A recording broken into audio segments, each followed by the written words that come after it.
got a new pet, you wouldn't believe it.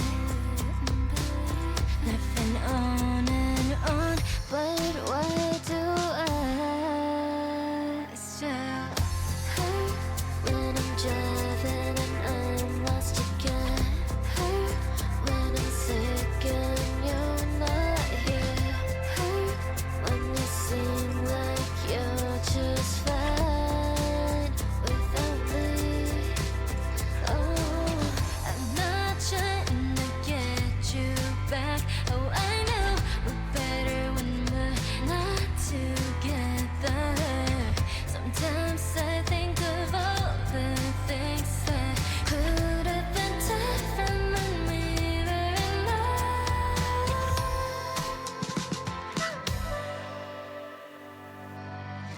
Hurt when I see your feet. Hurt when someone mentions your name. Hurt when I pass by your old place.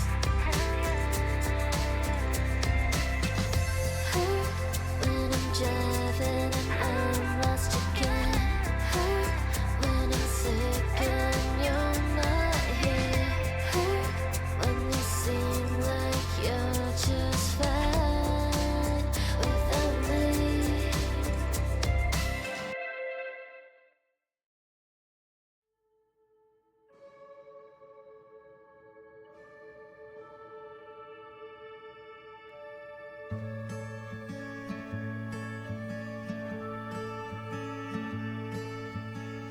I see the crossroads coming up ahead.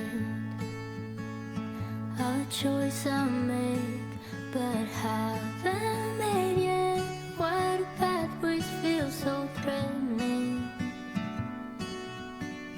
What ifs are never ending?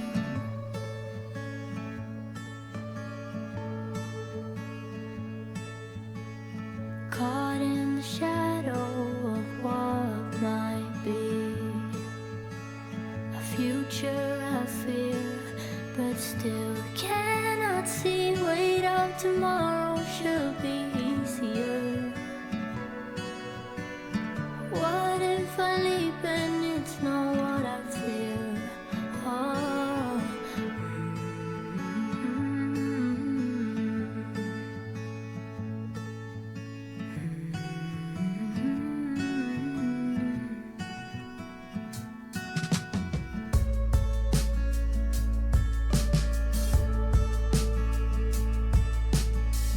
I get too nervous about the middle part, so I skip to the credits before it even starts. I know I tend to get ahead of things, but how come that I'm already at the end before it begins?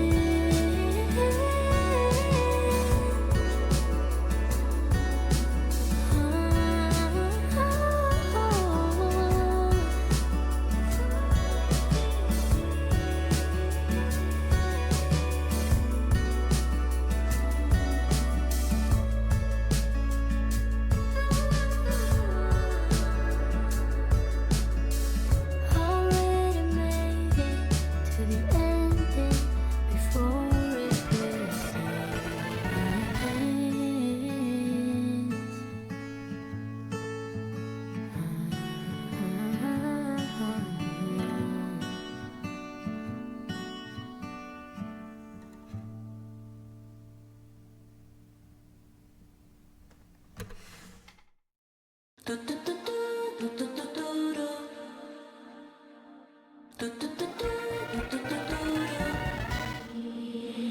Laying on the sofa, cup of orange juice in my hand,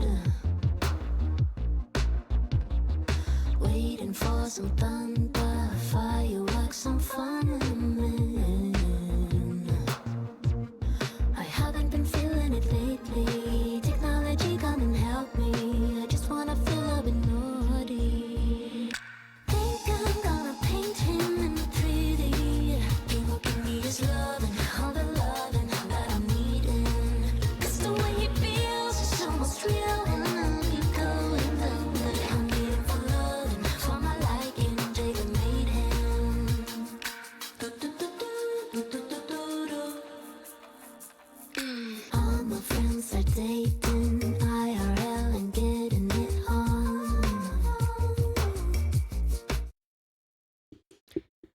Hello everybody, welcome back to the stream. Oh my god, shout out to everybody that joined me this morning when we played this little Paranorma site, which I enjoyed quite a bit. We started that up. We talked about Pokemon Fire Red and Leaf Green coming out.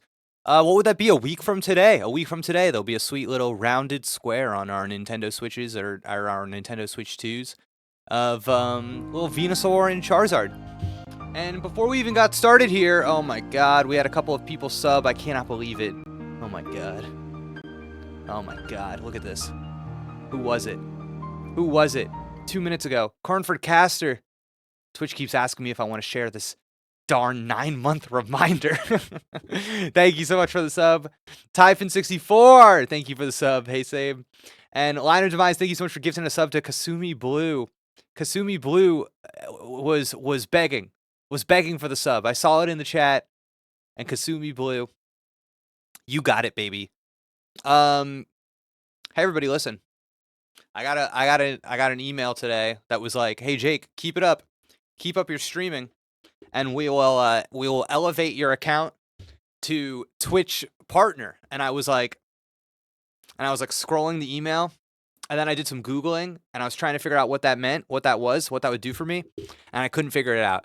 So, I will not turn my nose up at a meaningless title promotion, no. So, that's our goal, baby. That's our goal. They really just had no interest in explaining to me what that was. They were like, you know. They were like, you know, Jake, you know. They're like, you know. Don't worry, dude. Don't worry, you know.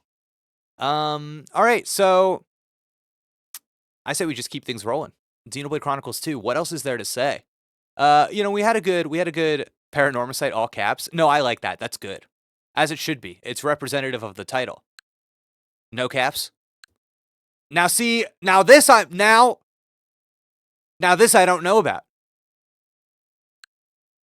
Yeah.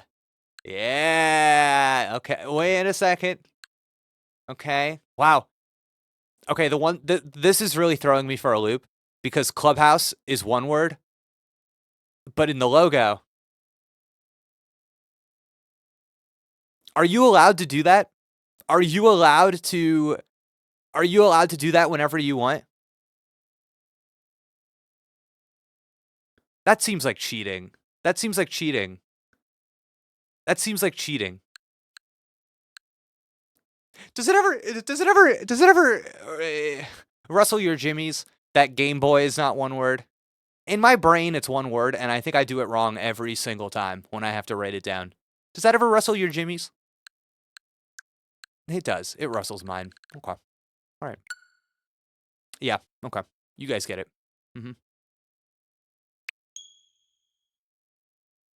They can do whatever they want when they've had the privilege of making Clubhouse games. Dude, I love Clubhouse games. And top tier Nintendo Switch game. Absolutely no doubt. Absolutely no doubt.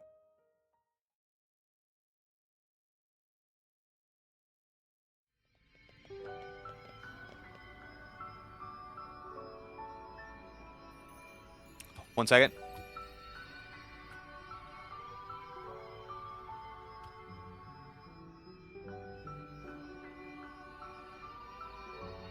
Okay. We're in. I think we're ready to... Wait a second. What have I done? There we go. Now we're talking.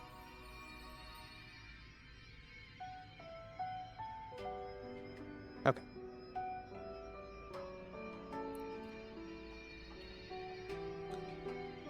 All right, chat.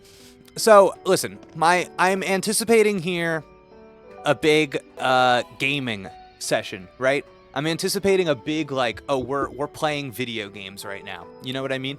Bugs, welcome to the chat. More bugs today? No. Chat, luckily, this is the perfect place for bugs. So, we're not going to need to find more bugs. See? No. Damn. Oh, lovely. Bugs, man. No, why is everybody still on the bugs thing? We're over that. We got the bugs. No. Did you manage to write a sequel to the hit single Bug Song, Jake? Wait, okay, can Can we actually talk about that really quick? Can we talk about that really quick? Where is that shit? Where is... Somebody sent this to me on Discord yesterday. This was insane of me. This was insane of me. One might say. Bugs! Bugs! You are all nothing but bugs, yum yum! I put you in my mouth, I eat you for your ether! Thank you very much for your life energy, your bugs! Bugs! Everyone in this game is just a bug! That's right! You heard me! I called you a bug.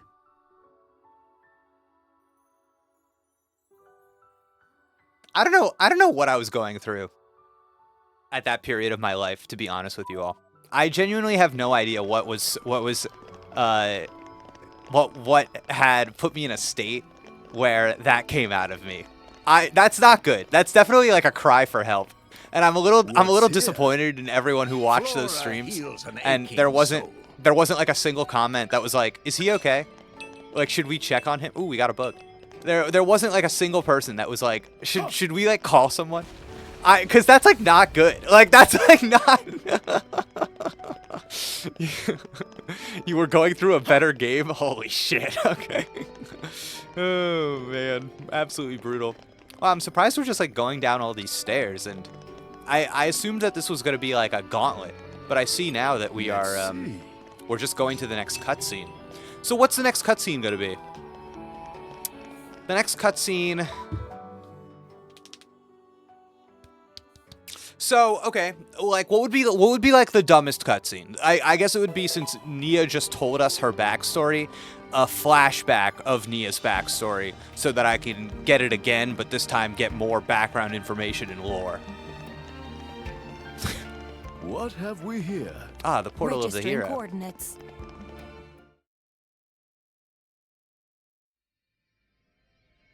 Okay, no, we've got something. We've got something. We've got something. We've got something. Jaws Productions, welcome. Oh no, wow, she is struggling. She's struggling like in a big way. Life is tied to yours. Who's saying that?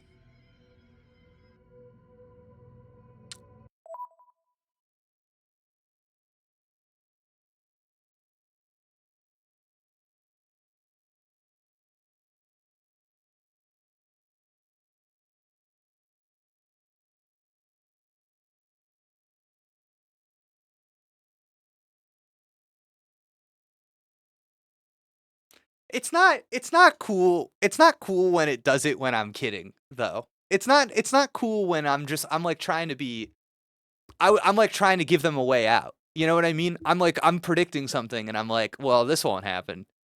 All right.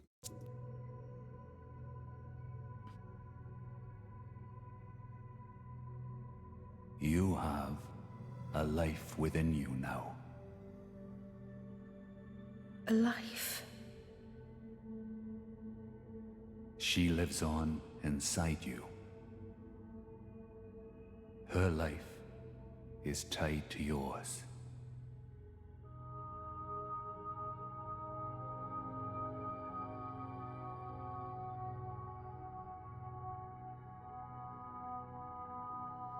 Nia, Oh! Oh! say it for me now. Address me as Father. Father. Let's go! Let's go! Oh my god! Oh, yes! Oh my god, let's go! He still got it! He still got it! He's still number one! He's still number one! Let's go, baby! Oh my god. Oh man.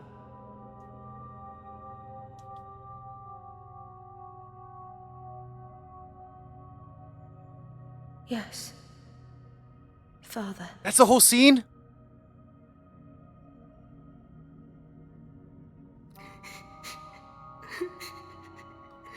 Whoa.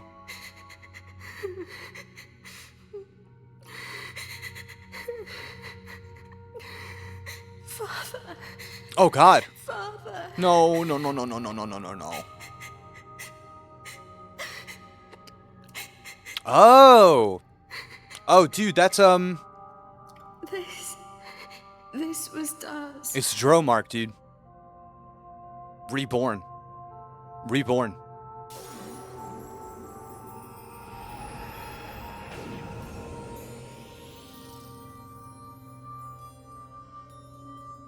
My lady! My lady! Oh.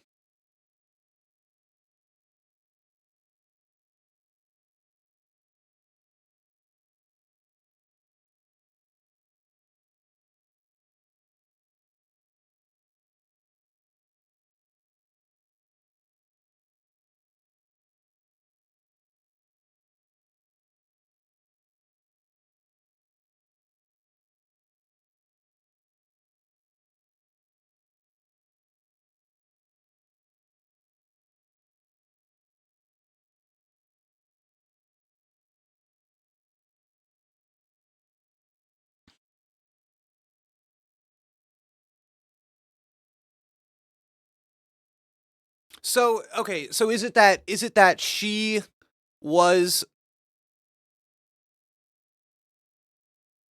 I'm just trying to understand the scene. Were they trying to tell me that she was a blade and then the sister died and she kind of took the place of the sister, and then the dad was like, you're not just a blade anymore. You're my daughter. Call me father."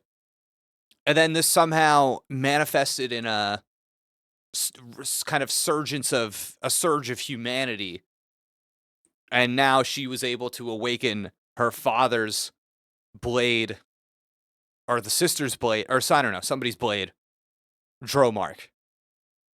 Yes? Okay. Cool. Are you all right? Nia! Hey! You don't look so steady. Careful. Fall down there, you'll never hit the bottom. You must be sick of saving me by now. Oh, that's so funny. So that means her transformation is a reverse. She's in like I'm a real boy form right now, but when she goes back to Pinocchio, she'll be like a blade, so she'll be easier to objectify. Huh? Don't be silly. Don't push yourself. You can rest up a little longer. It's even tougher for you, though. I'm telling you, I'm fine.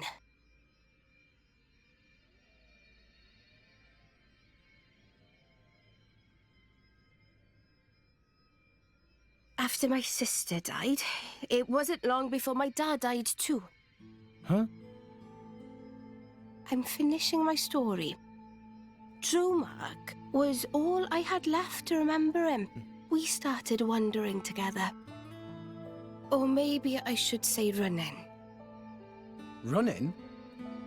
From who? People your dad owed money to? No, from the Praetorium. What? Why?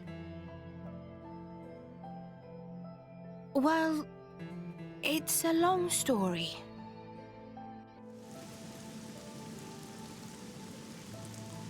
Get the cannibal! I see. Capture that flesh-eating blade!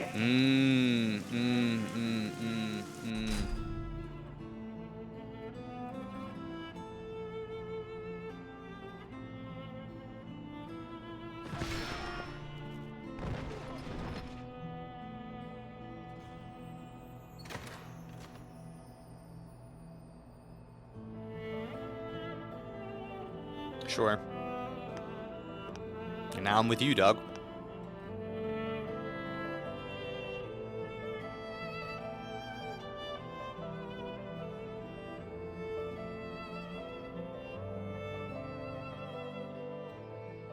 I felt like the whole world was against us. There was nothing we could do but stay on the run, taking each day as it came. Just thankful for each sunrise, praying we'd see another. I see. So what we're going for here is that now I'm thinking, okay, so she's what is it called? She's a flesh eater. Sorry, I'm just trying to like catch up. She's a flesh eater, and I think that what they were actually going for is that with the cannibal thing, she probably consumed she probably had to eat, I guess, part of her dying sister, thus the kind of sister thing. And then, cannibalism typically in like literature is this collapse of the kind of natural order, and it's signaling kind of the monstrosity within humanity. And there's like, what is it, like a Claude Levi Strauss who talks about this, and it's the symbolic inversion of the culture, right? It's a violation of the rules that separate us from the animal. So it's almost like we kind of like to pretend that blades are like us, but then with something like this, it kind of exposes them as maybe exposes our true feelings towards the blades, right? Um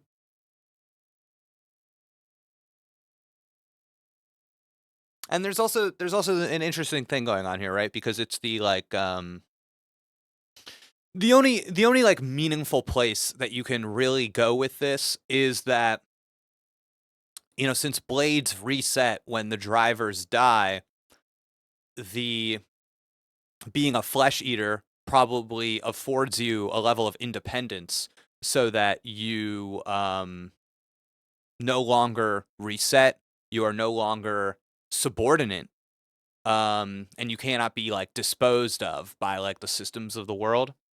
So yeah, so it makes sense to have this kind of like ideological insurgent in this story. I think it's what's tough. I think when in my creative writing class, I find that a lot of students, when they're trying to write stories for the first time, they accidentally do this thing where the story ends when it becomes most interesting. It's like all of the stuff begins to come together and coalesce, and now we find ourselves in like a really interesting question. And that's where a lot of people, their instincts are to end the story. And that's kind of how I'm feeling here. It's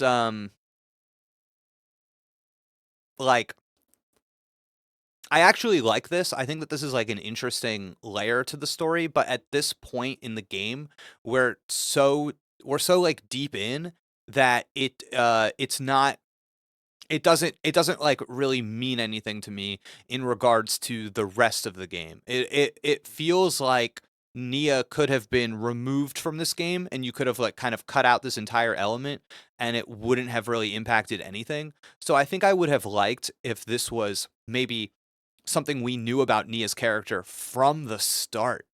And this was something that was like a constant pressure being applied on the game in terms of how people perceived her and the decisions that we made around her. And it informed the relationship that knowing this Rex had with her, right? But it's a bummer, right? Because I think that there's this like thread in this game they attempt of survival, this idea of survival. And I think an interesting reframing of this really would have been, to survive, I had to become a monster. What does that say? Right? That's like such a yeah, this like existential question of how we survive. To have one character who goes, "Look, I did it, and this was the cost." That's cool actually. But it's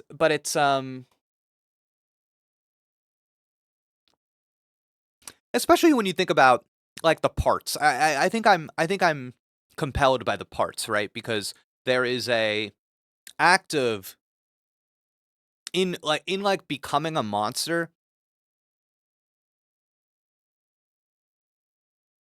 There's layers to it, right? Because the thing that she does to become a monster is actually like quite intimate and tied to the body, and seen as taboo, but ultimately is about what did the father say? It was like you have another life in you now or something. It's about preservation.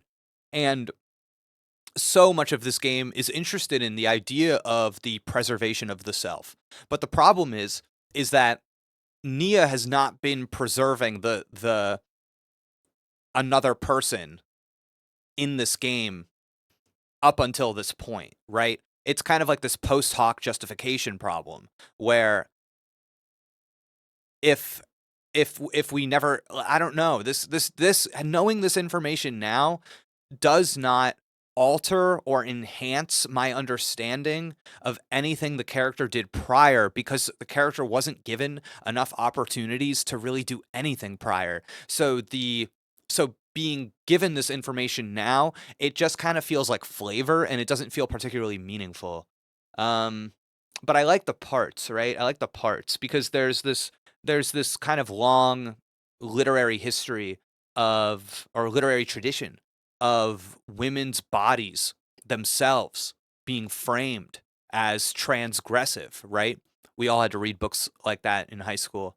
And I think particularly transgressive when you cross a boundary concerning um, reproduction or consumption, and that's kind of what this is.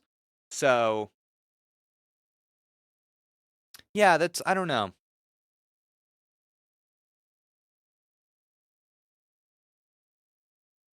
Hmm.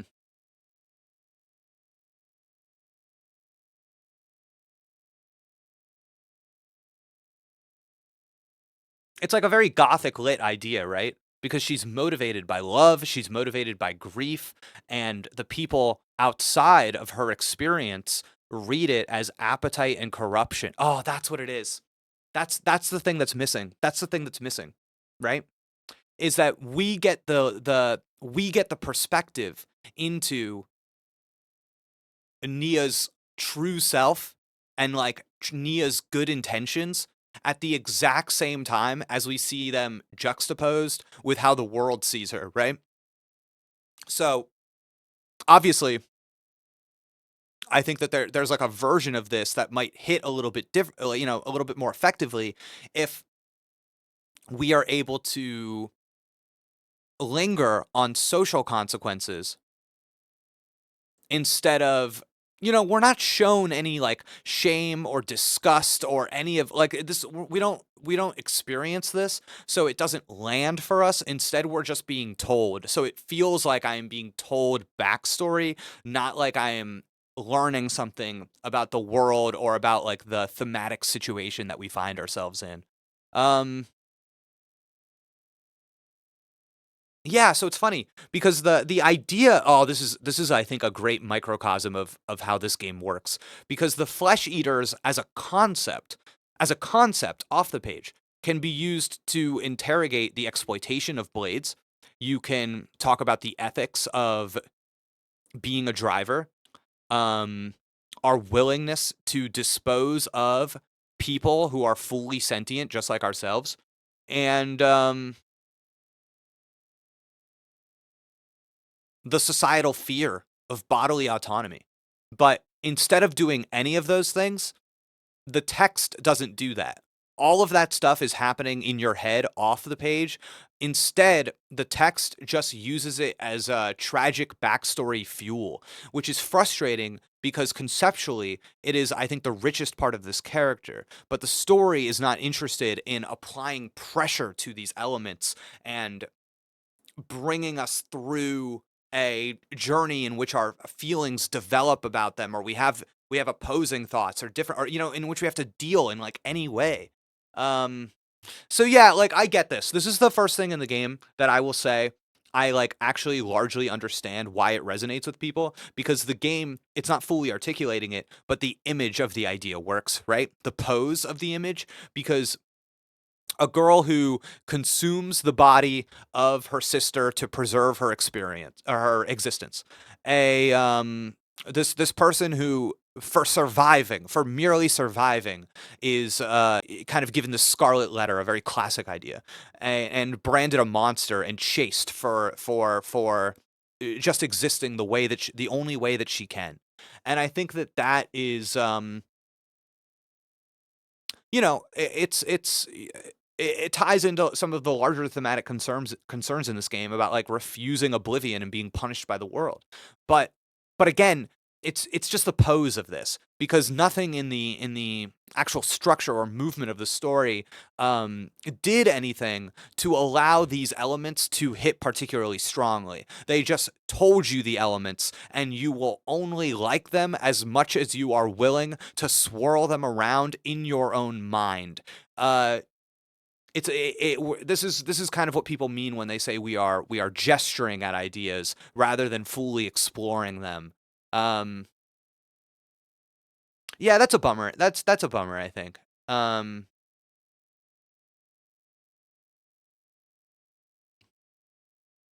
Yeah, that's disappointing, because I actually like the idea.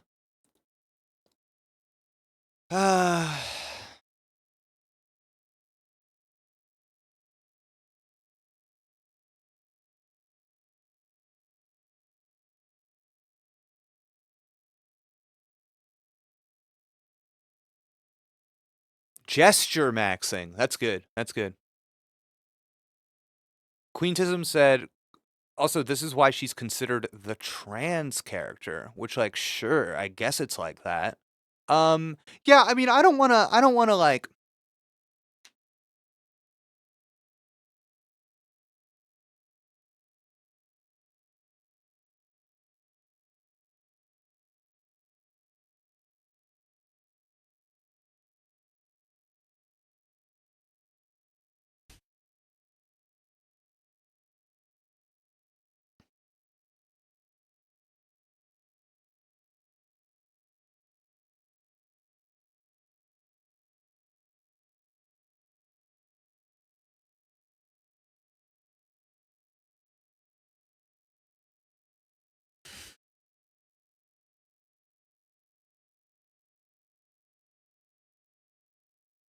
Okay, so I think what's tough here is that like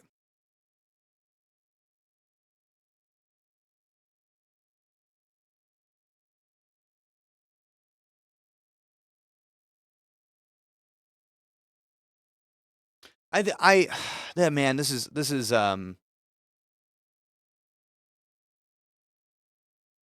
tough.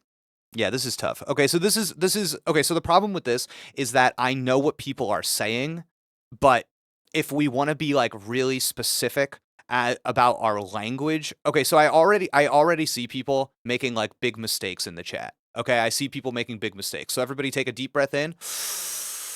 Take a deep breath out. Remember that our words are important.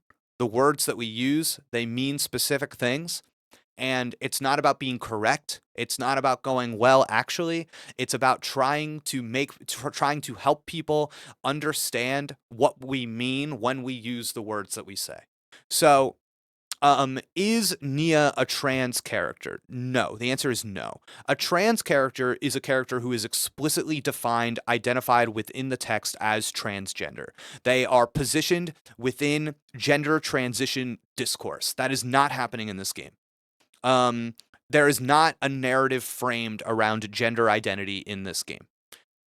In media studies, for a character to be a trans character, the text would name that identity cleanly. The structure of the conflict would be around gender, and the character's arc would revolve around gendered self-recognition or transition.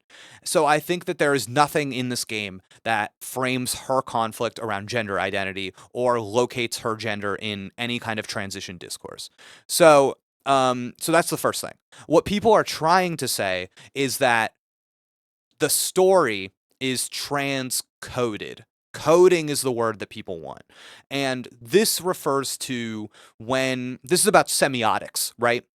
And I think coding is about when characters are constructed using narrative tropes, using like a familiar metaphorical framework, or specific patterns, right?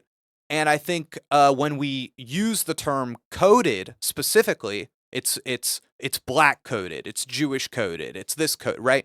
We're talking about coding in terms of marginalized identities specifically. That's how that works, right? So, queer coding now, and I was willing to make an argument that Shulk was a queer-coded character in Xenoblade Chronicles 1. And I think a lot of people misunderstood me when I made that claim because they thought I was claiming that Shulk was homosexual. And that is not what that claim is concerned with. And I think being worried about the sexuality of a fictional character is also maybe embarrassing. But so if you look at historically how queer coding is used, you are referring to again, historically, the most common thing you're going to find is like mid 20th century Hollywood villains who are coded as gay. Like that is going to be your most common thing.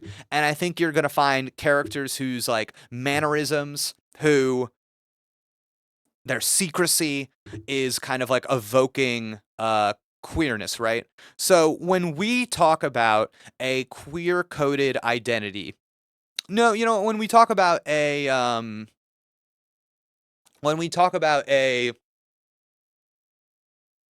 does coding have to be intentional to be coding? No, intentionality doesn't matter in any text in any way, shape, or form.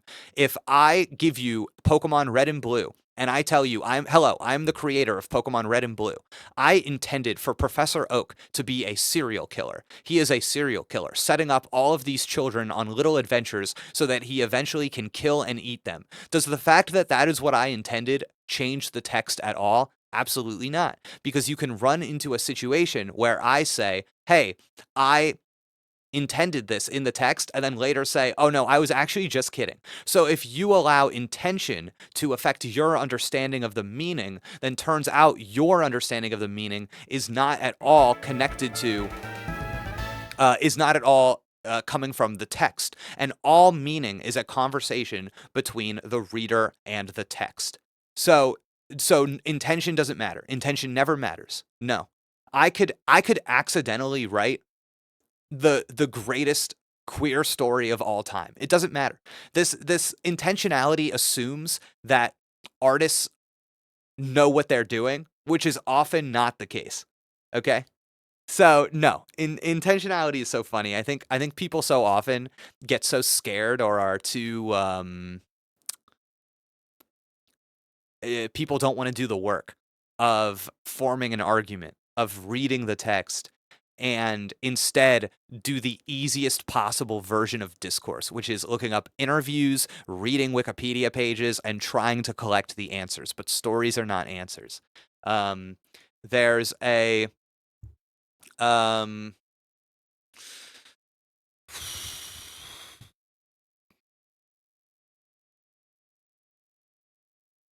what am I trying to pull on right here? Artists don't know what they're doing. That's true, actually. Shivim Panim La Torah, right?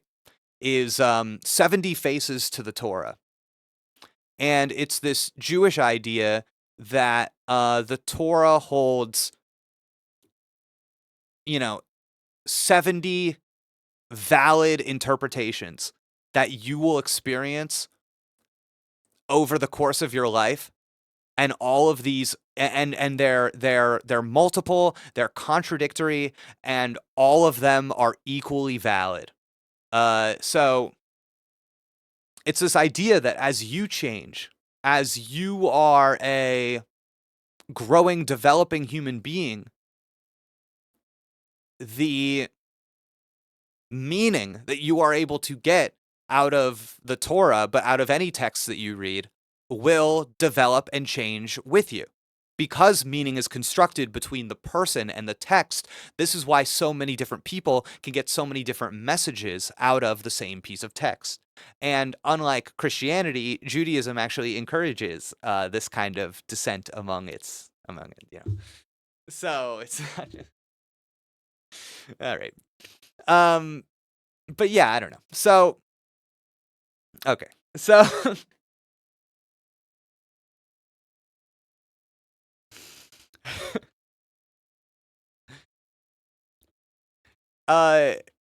something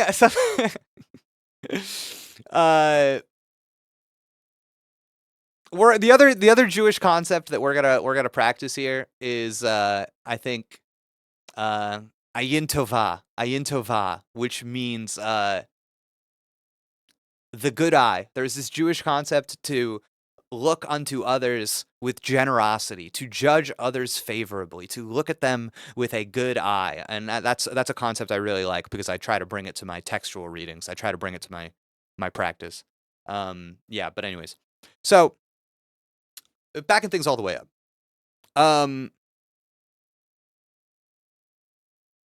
You guys want to know a fun Jewish thing that's kind of coming back into vogue right now? Do you guys know about poo poo poo? Do you know about this? Poo poo poo. Poo poo poo. This is our new thing. No? No. Let me look this up to make sure that I'm not. Let me look this up to make sure I'm not inventing this. Poo poo poo. A Jewish superstition / custom used to ward off the evil eye or bad luck. So this is when I've got a friend who is like being really down on themselves, or they're not feeling too good, they got bad vibes. I go poo poo poo, and that's to ward off the bad energy. Best Okay, friends. that's kind of fun, right? Poo poo poo. I think everybody should do this. Poo poo poo is fun. All right. Thank you for the prime subs, or thank you for the subs, everybody. I appreciate it. Thank you. Oh, I've heard of this. That's funny. Wow, I want to do that, dude. You got to do it. You don't have to be Jewish to do it. You got to do it. Get in. It's fun. Poo poo poo. You go. Oh, poo poo poo. My friends love this. It's awesome. Okay. So, hey, thank you for the subs. I appreciate you guys being here. That's awesome. Jake, I'm Jewish and I've never heard of that, but I'd be down to try it. Wow. Jake, you're setting yourself up from now on that anytime you're negative, we're all gonna say poo poo poo. I think that's good though. I think that's good. So, this is fun. So, just to open the curtain a little bit, something I really like about what I try to do on the internet is that I think I try to create I try to showcase a well-rounded perspective, right? I don't just kind of like hyper focus on the video game in the way that I think most people concerned with games do. I try to bring in stuff from outside and use it to like inform our understanding. And I think in doing that and in sharing perspectives, you end up creating a more well-rounded audience member who has a wider view of the world than they did before. And I feel like that's something that we achieve on these streams. So I appreciate people who find value in this and who understand and who think that this is a valuable use of time. So I don't know. I appreciate people being here and listening to me talk. I think it's good. I think it's good for you to learn and hear about things that you haven't learned or heard about before. Cool. All right. So let's keep talking about like what it means to be transcoded, right? So is Nia a trans character? Absolutely not. Is Nia transcoded? Let's just kind of like brainstorm this out, right? So you're looking at in transcoded stories, I think, is there a F in poo? No, it's just kind of like POOH, like Winnie the Pooh. You know? I think at least. Okay. But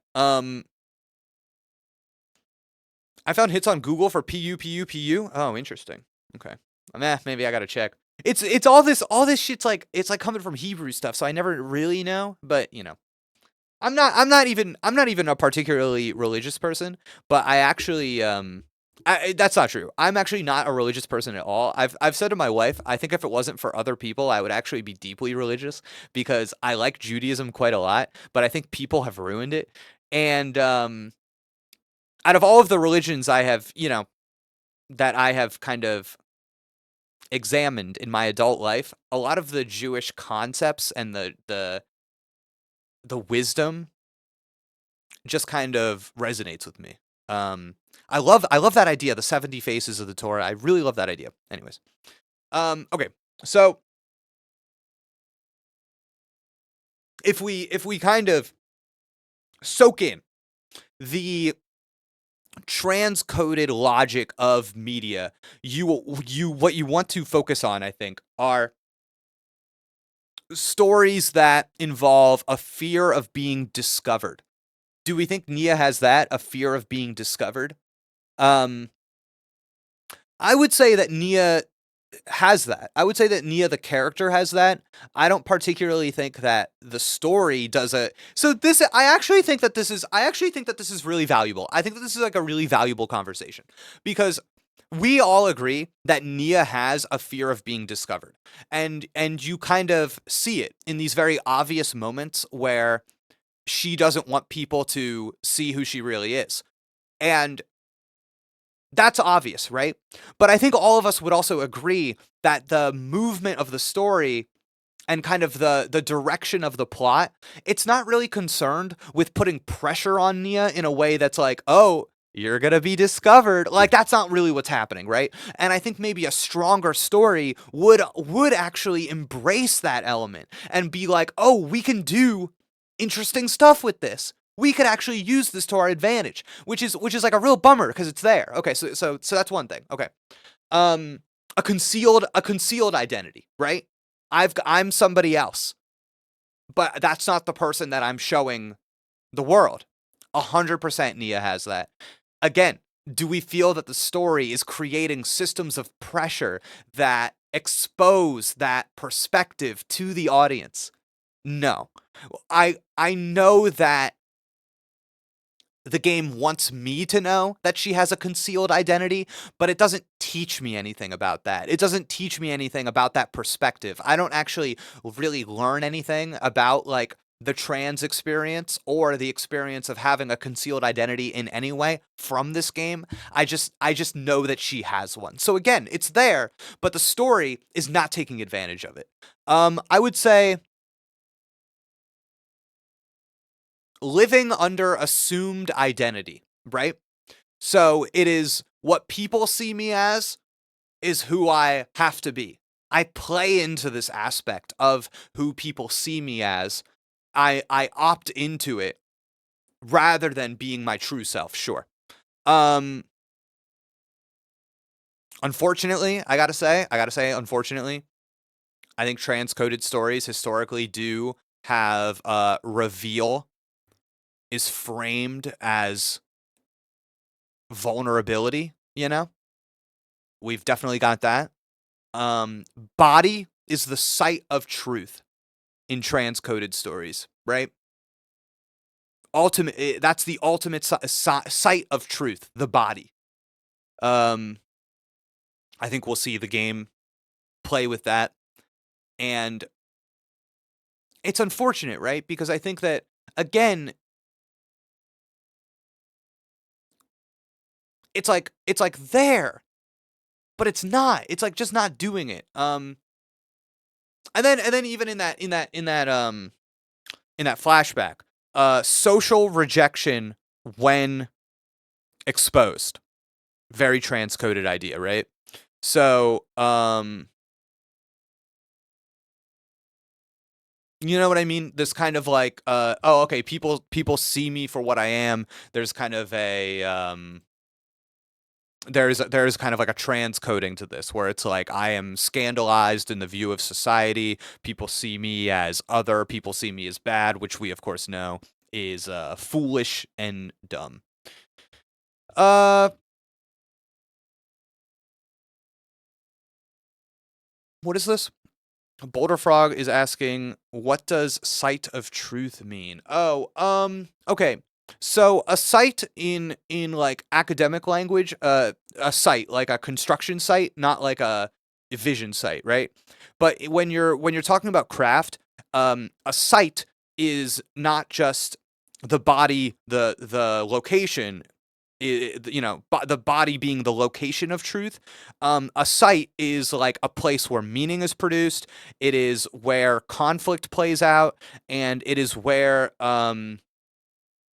a kind of thematic ideology can become legible or visible, right? So if the body is a site, I'm not just talking about flesh. I'm talking about where social meaning is being written, right? So if you think about, I don't know, like Michael Foucault writes about how the body is a surface unto which power inscribes itself. Judith Butler talks about how gender is something performed through bodily acts, right?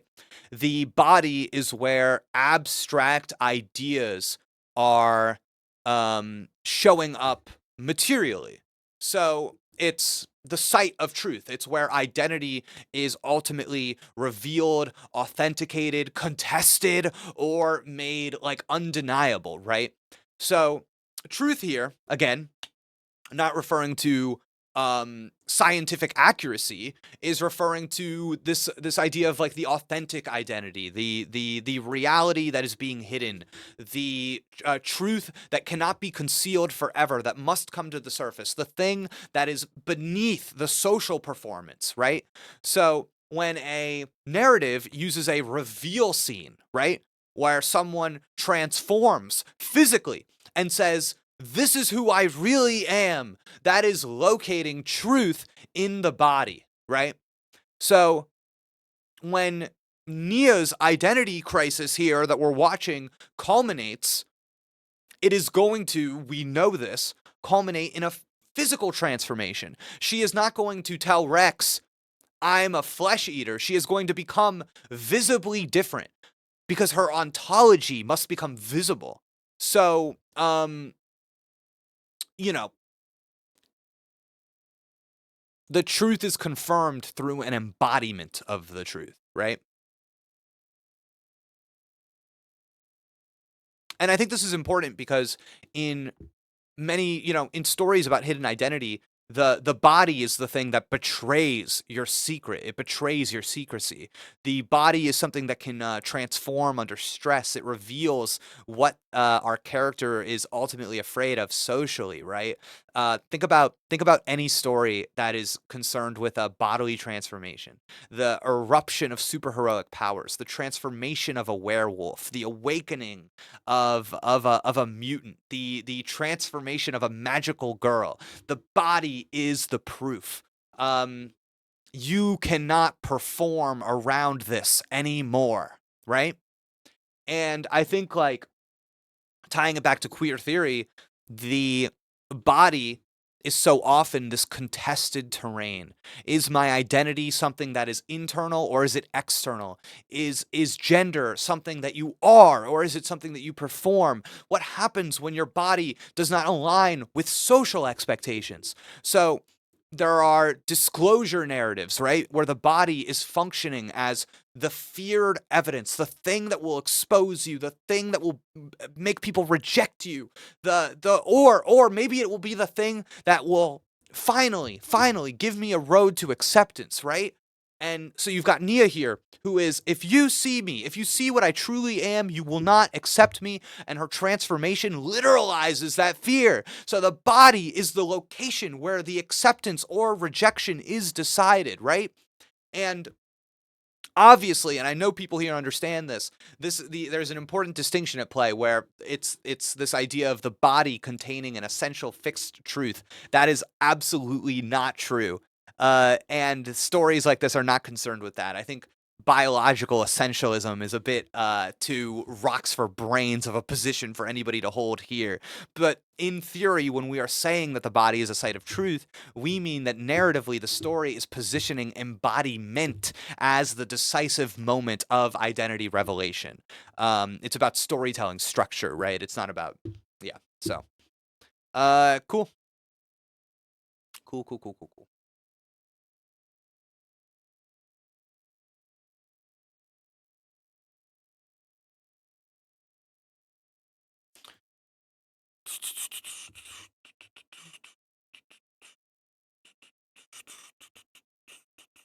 Oh, this is an interesting question.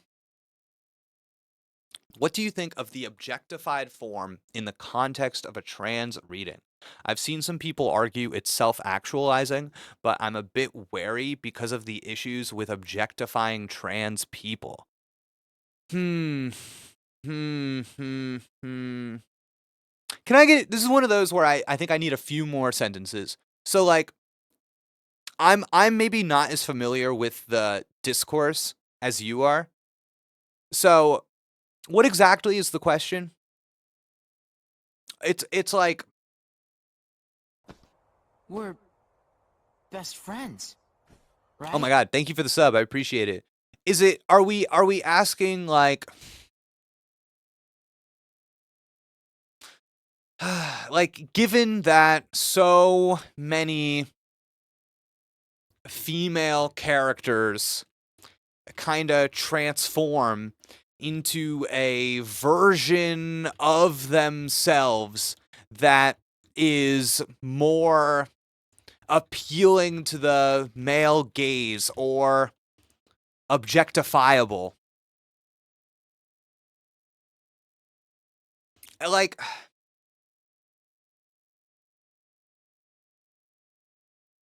I guess okay, so I guess the thing that I might be missing is that I need to see Nia's form and then see that it is a objectifiable form, and then I will have something to say about it.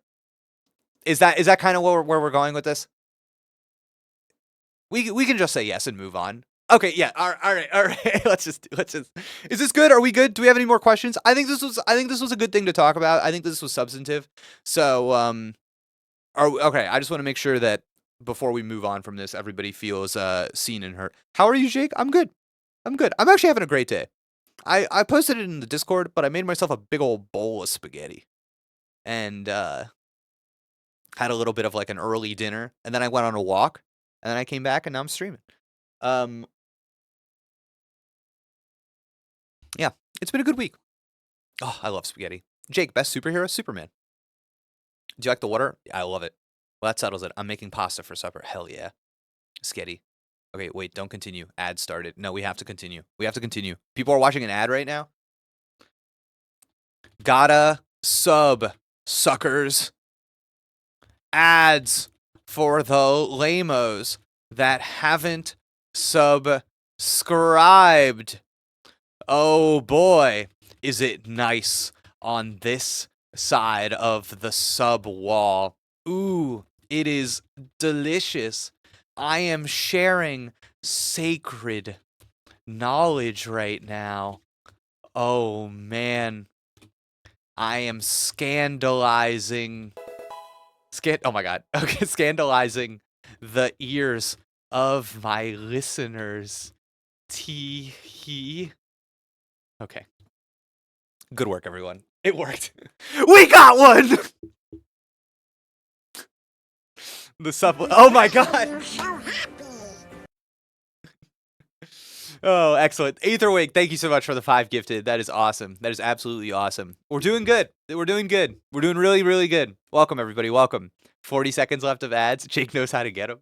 Listen, I never know when the ad is playing, so it's funny when somebody says it, and then I think laughing at those people is an appropriate thing to do. Oh, nice. An anonymous gifter gave a little sub to the Vits. Excellent. Okay. Fantastic. Welcome, everybody. Welcome. Oh my god, this is a delight. The Animateur, welcome. They've subscribed. Thank you for the Prime sub. I choose to believe that he's hiding all the thirst posting behind the ads. That might be the next one. Okay. My spaghetti's really good.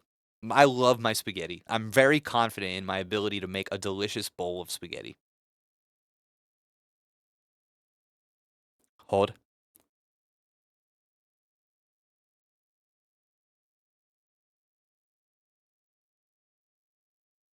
Spaghetti! God. It's incredible. All right, chat, let's keep it going. I had to take a picture and send it to my wife, obviously. Never the ingredients, never the sauce. Okay. I like to use a Rouse base. I think Rouse makes good sauce. But then I do, I slice up peppers, onions, garlic. I get a little ground beef in there, salt and pepper, of course. I like to really go in on some red pepper flakes. You know what I'm saying? I love the red pepper flakes. Get them in there, get a little spice, get a little jalapeno in there. Oh my god, chat. We're all here for the spaghetti. It's good. Jake, please add basil. No. I would never. I absolutely would never. Write that down. No. There's meat in there. There's ground beef in there. But I don't do meatballs. I just kind of do like little bits. I don't do the no. Okay. On with the show. God, I feel like this was a really long conversation. I don't even know how long this was. What am I doing? Oh.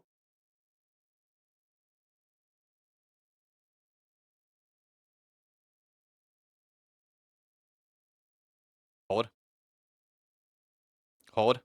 Okay, we're good. Then I met Jin. He took me in. So that's why you and Jin... In Jin, I saw a way out, you know? I didn't see a future for myself on my own, so I threw my lot in with him.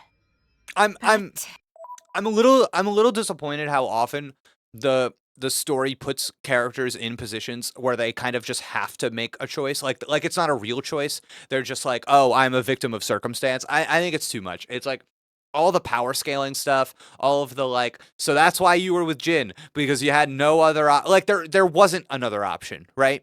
Like the way the story is framed, it doesn't feel like she made an active choice. It feels like it's just we're like explaining. We're just like excusing, apologizing for, explaining, backstory fuel once again. I can't see it. What? You're not the kind of person to worry about stuff like that. Well, I wasn't worried as such. So, anyway, why the story? I don't know. I was just rambling. Look, I don't know what's burning you, Nia, but you shouldn't be afraid. Afraid? Of whatever it is. Stay true to your feelings, even if it means fighting tooth and claw. That's who you are, right? What the hell? I'm not some violent goon. I think you know what I mean. What the? There we go. That's the Nia I know. The Nia you know? Not far now. Let's get going.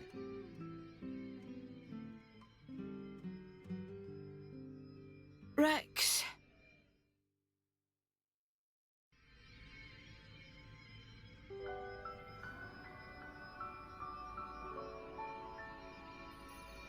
Yeah, you know, it is what it is. Just another scene of everyone in the room agreeing with each other. You know, I don't know.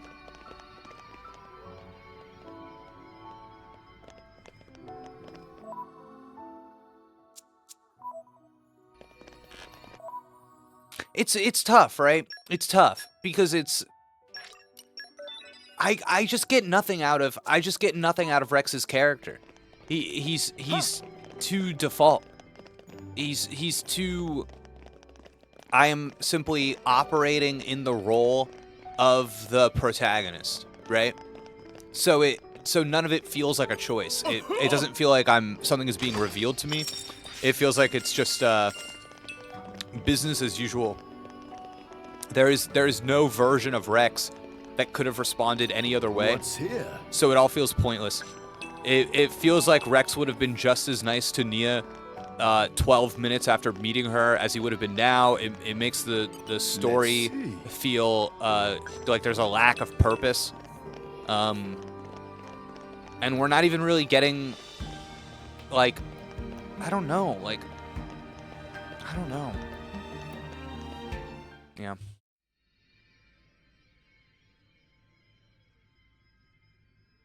Rex! It's dead end! That seal. It's the same as the one on the ship.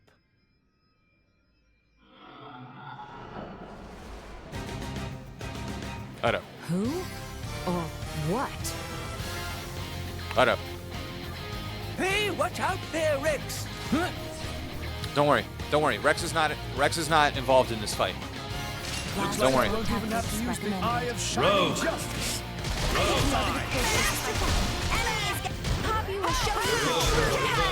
Wow, the voices. The voices are going crazy, chat. Got it? Haywire chainsaw!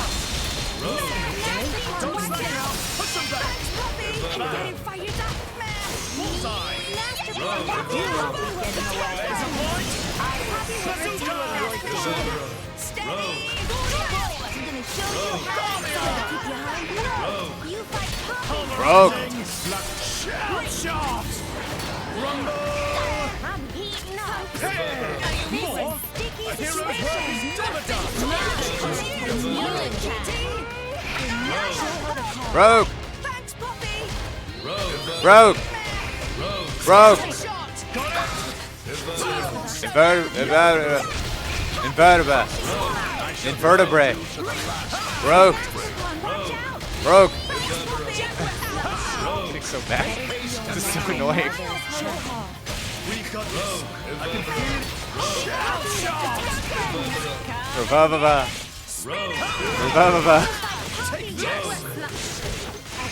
Revive. Broke. Broke. Broke. Broke. Reverbera. Reverbera. Broke. Reverbera.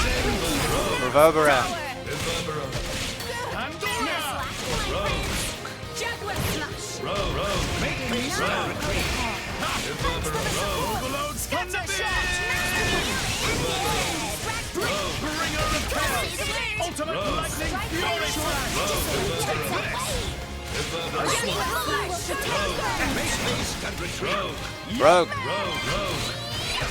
Reverbera. Broke. Broke. Reverbera. Reverbera.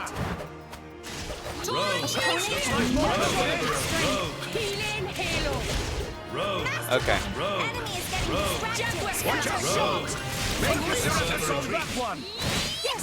Don't worry, Chad. I figured it out.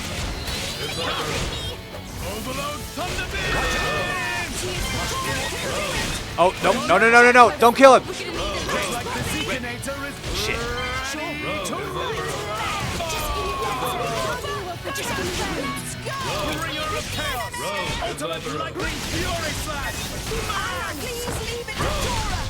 Got it! Cheers for that. Let us make use of it now. Focus your efforts on that one. Looks like more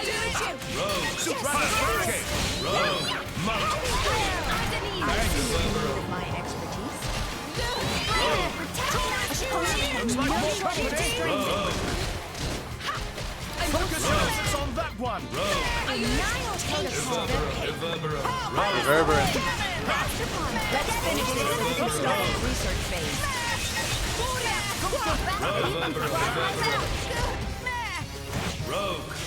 Focus your efforts on that one.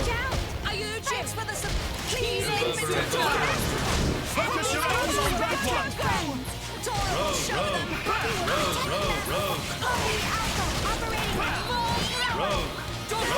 Focus your efforts on that one.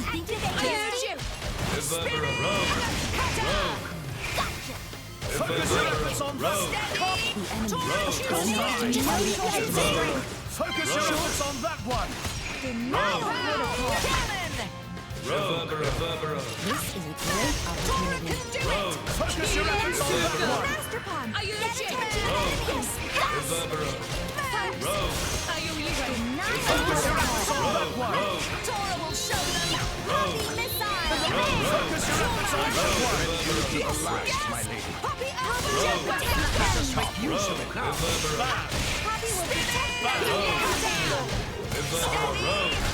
Broke. Broke. Watch out. Let's give it all we've got. Stop. Thanks, Poppy. Here comes Thunderbolt Zeke. Take this. Begin. Our blade. Counting on you, Nia. On it. I'm so sorry. Can I not change my target? Oh no. Wait, did I screw up? Oh, I thought I was being so smart.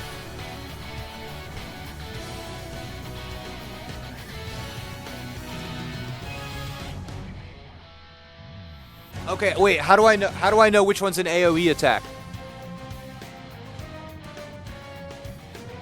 How do I know? It says it. You just gotta know. Chat. Which one? Which one? Tell me. Tell me.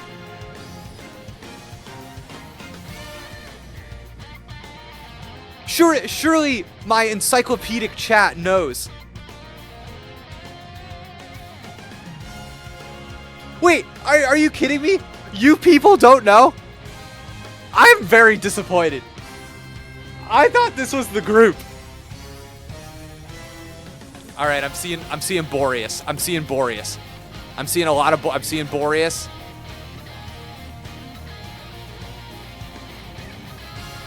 All right, let's go.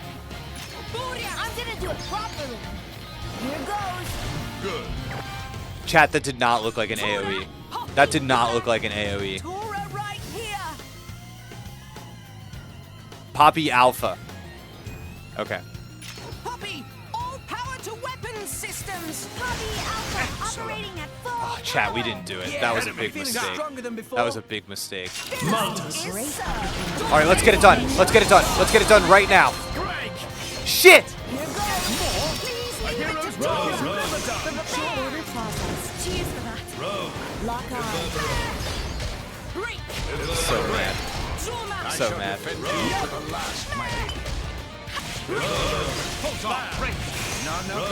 So mad.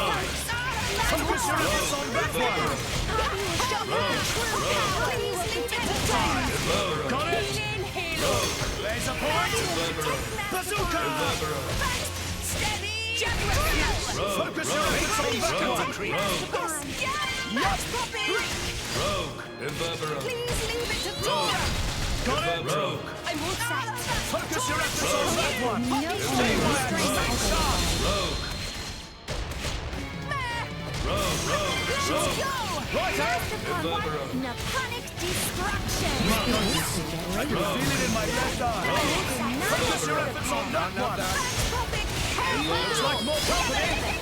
Oh god, I feel like I keep accidentally killing them. Chat, what is the strat? What? I feel like I'm being a big idiot. I feel like I accidentally. I'm trying my best.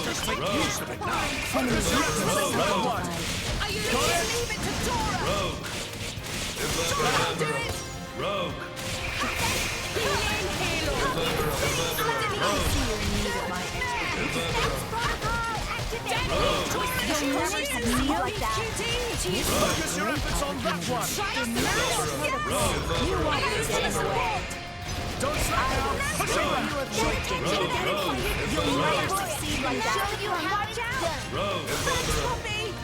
Rogue. Yep. Now, watch out. Focus your efforts on that one. Yes. Are you legit? Denial protocol. Show you the true power.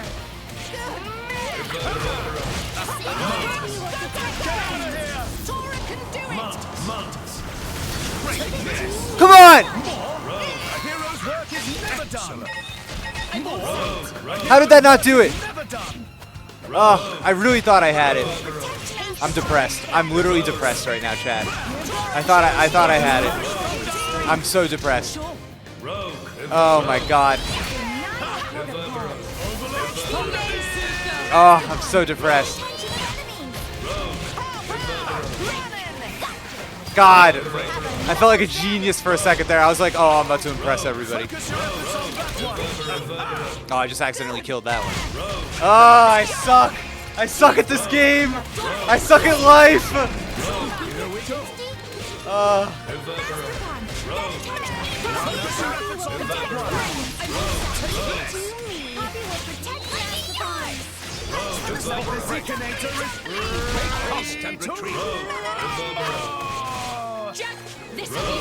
Focus your efforts on that one. Superior chaos. Ultimate rogue. Stratospheric thunder. Yep. Focus your efforts on that one. Are you legit? Scatter shot.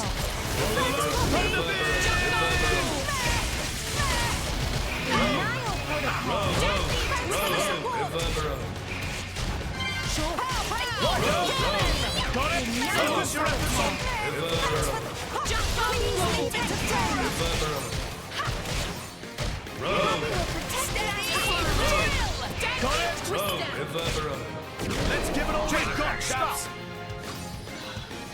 Just follow my lead. Superb. Counting on you, Nia. Here I come, ready or go Motty. Harness the wind! Begin. Tora, Poppy, Fiora, go! Tora right here! Are you ready for Poppy's full capabilities? Enemy down. Yes! Yes! I am a god! I am a god! Yes!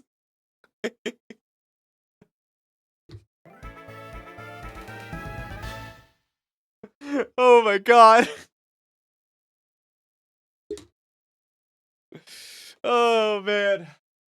I used everything I learned. Everything I learned came together in that moment. Oh my god. Oh man. Missing a key scene because you lack a sub. You delicious little bugs. Oh man. Oh god. Jesus Christ. Okay. Oh, it's good. Nia! Oh god, I'm feeling it. Holy shit. What a time to be alive. Oh my god. What do you even say?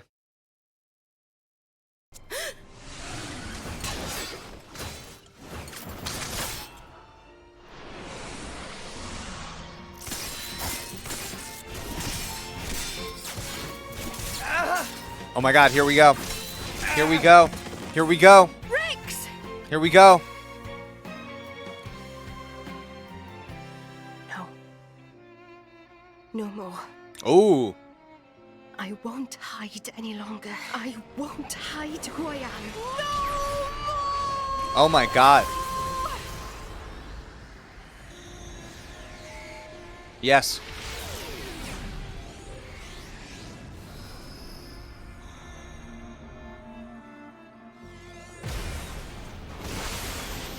Nia. She's a blade. Bladiest blade! Not merely.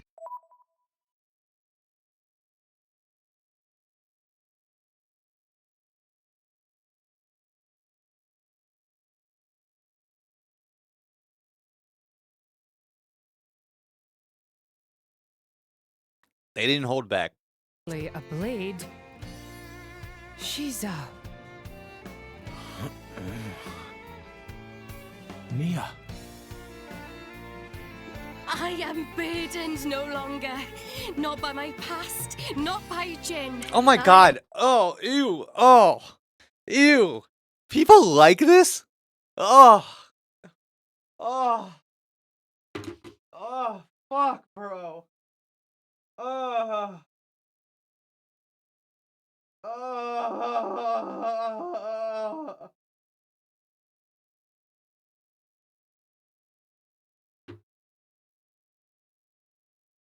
Finally free. A blade? What the? I'm no longer afraid. This is who I am, Rex. What's the point in living if I have to hide? Thank you for helping me see. I love you, Rex.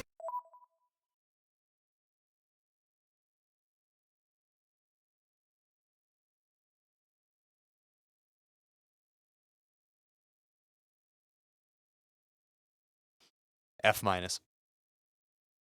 F minus. What?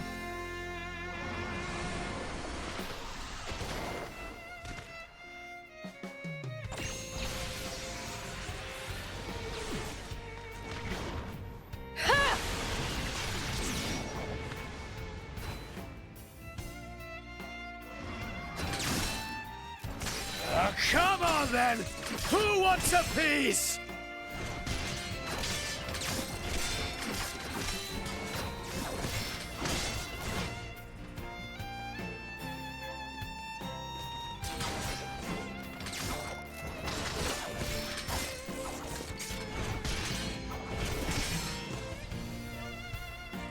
Bro, this game is so dude, I feel so bad for this fan base. I just had a moment like Shulk touching the Monado where I like saw a vision and I went, "Oh no. This must be every single person in this fan base argues about whether or not she meant it romantically or platonically." There really isn't much ether here.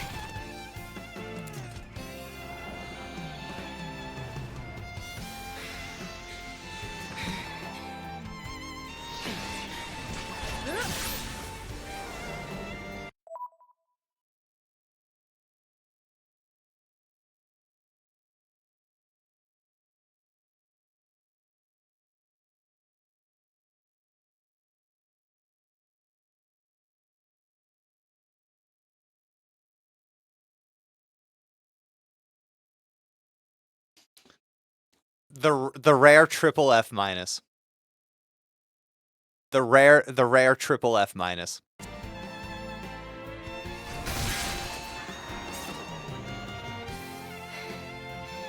Rex! Nia, I love you too. Holy fuck, I'm gonna kill myself. Oh my god. Holy shit. Oh my god. Oh my god. What a fucking joke. Oh my god.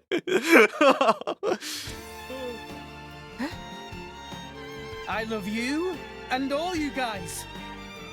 So, let's do this together.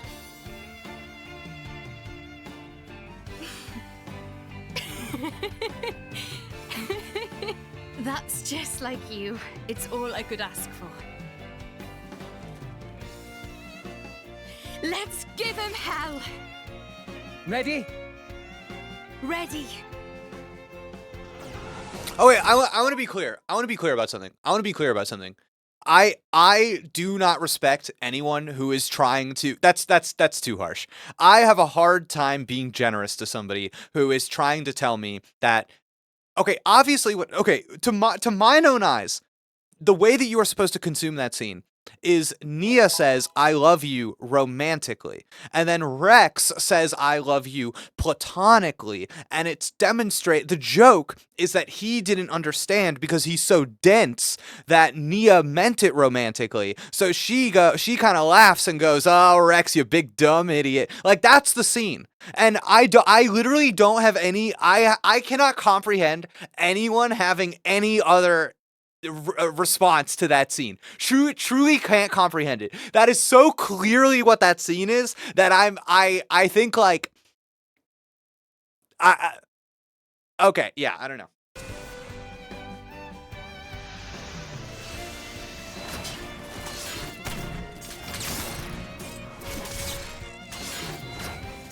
Wow, then they have this very romantic moment here.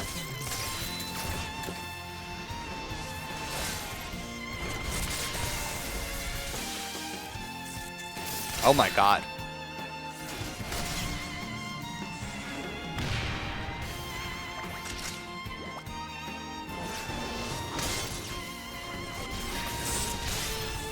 Guys, it is so funny that Pyra knew about this, and it changed nothing. You fight on, relentlessly.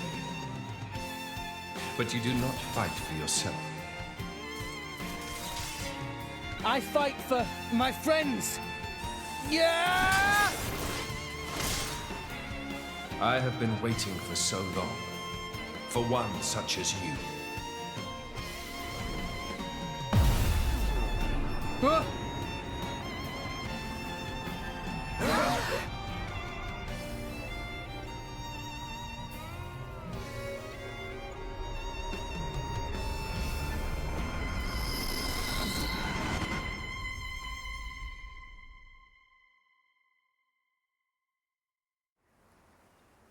fuck. Bro, stop. My name is Adam. No. I'm long departed from this world. That voice. Before. What is your name, boy? Rex. I've been here before. This is Elysium. Pyra was standing under that tree. Over there. She looked...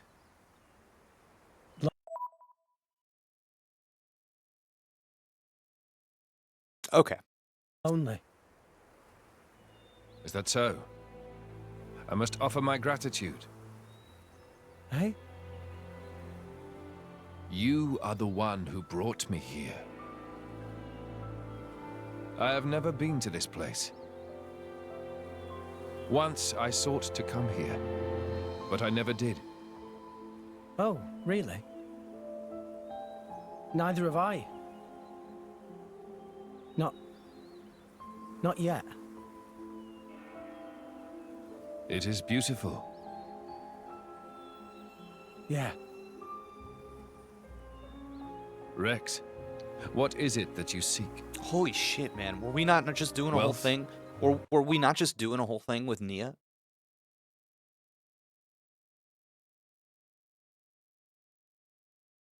Power? Dominion? Octopath Traveler 0. None of those, really. Though, power might be useful. Power, then? Power to protect. Protect what? That's a long list. Gramps, Nia, Tora, everyone in Fonset, and Pyra, and Mithra. You are greedy, boy. Everyone in Argentum used to tell me that. It is not necessary to protect everything. There is a limit to what one man can do. That's true. But there is something granted to you especially. Please, tell me what it is. The power to accept her. She is afraid of her own power and her terrible destiny. And I too was afraid. I feared the true power of the Aegis.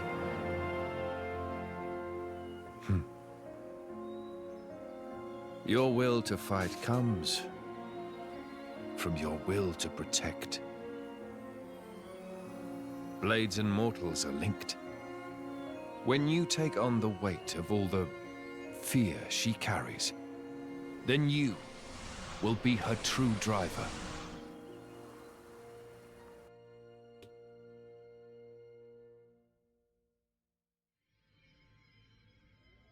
Rex? Rex? What happened? You haven't said anything since the ghost disappeared. Yeah. I'm fine. Never better.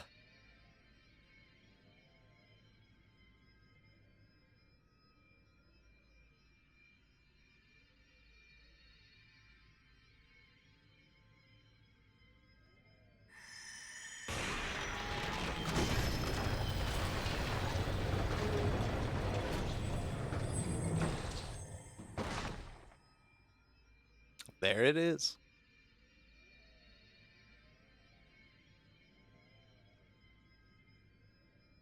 That's... The third sword. Gotta give some people lines that haven't spoken in a while. I guess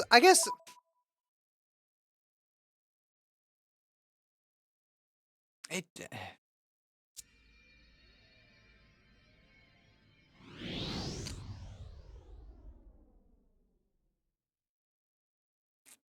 Oh my god. He got a glimpse. He got a glimpse of the franchise. Oh no. He got a glimpse What? of he got a glimpse of the Aegis franchise. sword. Why? He goes, "Ew. Have any of you ever heard of a Xenoblade?" That's what he's about to say. Why did sword break? Perhaps it was just down here too long. You're bloody kidding me, right? Perhaps it was just down here too long. After we trudged all the way down here. It's okay. How can it be okay? Pyra's one true sword just broke. Oh no. This was never about the sword. We have everything we need. I know now what I have to do. Let's go. We've got rescuing to do. Wow. Rex, look. Nia, do you trust me? Yeah, but You've realized something, haven't you, Rex? Something important that the rest of us can't see. That actually makes me so mad. That actually makes me so mad. That makes me so mad. That's maybe the most mad I've gotten at anything in this game so far. I'm not even kidding.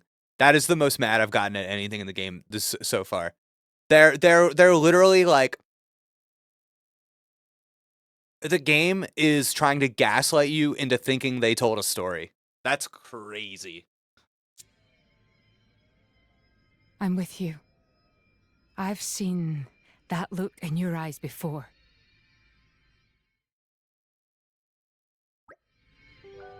Oh. Oh.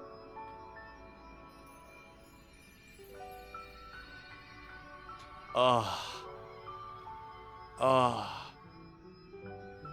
Oh. Oh. Well, that sucks for Nia, I guess. So, all right.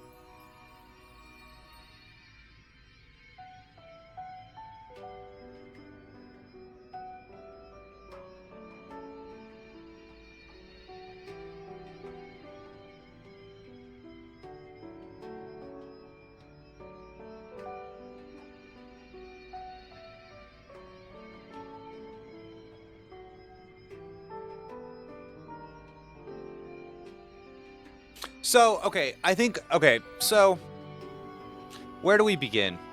Where do we begin? Where do we begin? Where do we begin? Okay. To kind of close the loop on Nia, I guess. So we have this visual shift, right? And we see that her outfit has become more revealing, and her silhouette more exaggerated in terms of how interested it is in the, on this particular kind of feminine body. And I think that what you're seeing here, I don't want to like overcomplicate this, but I think this is going to kind of address the question that was being asked earlier about the objectification forms in conversation with what this game is trying to do. And I think that there is a version of me that could like really intellectualize this, but I don't think that the text has a level of preparedness that I would say is worth like really digging into and making it some big thing. I think the truth is that this is pretty standard anime visual language for power and erotic spectacle. I would say that like it's those things being put together it's just like a male gaze thing, right?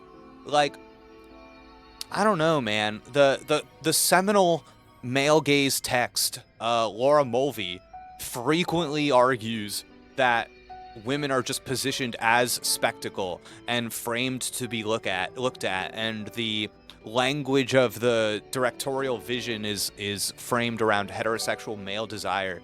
And I think in Nia's transformation, by making her more exposed and conventionally attractive, there is just kind of a immediate tension there, especially when you look at it alongside the transcoded narrative, because I don't think coming out and being sexually available to the audience are particularly aligned.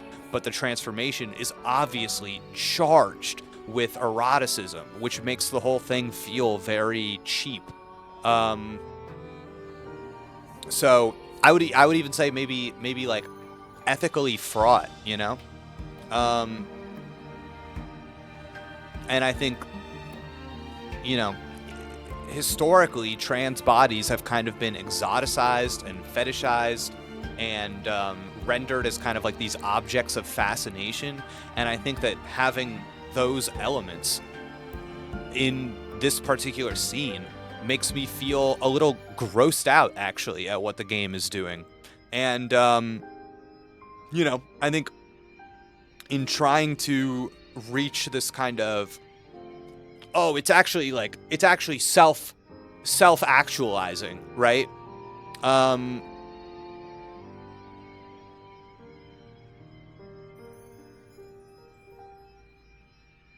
I think self-actualizing should be concerned with subjectivity, but the transformation is kind of staged primarily as spectacle and in kind of this grounded, objective, female, you know, aesthetic standards.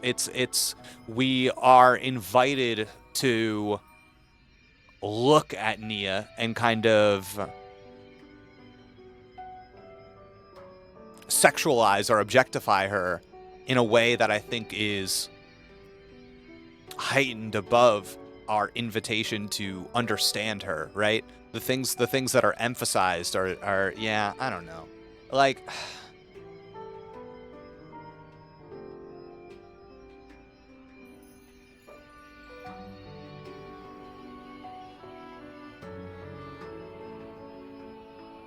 I think that there's also maybe something not so great about like the true body being the one that is more conventionally attractive and sexualized and idealized. Yeah, I don't know. Like, Rex's acceptance of this person coincides with her becoming more visually appealing.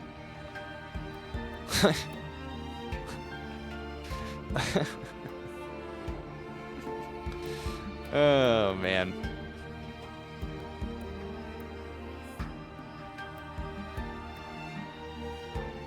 It's like the game assumes this kind of male audience member and wants to position you as somebody who is going to like Nia because you think she's hot. And that's maybe, I don't know. That's maybe not great. That's maybe not great, I would say. I would say that's maybe not great. Thank you for the sub.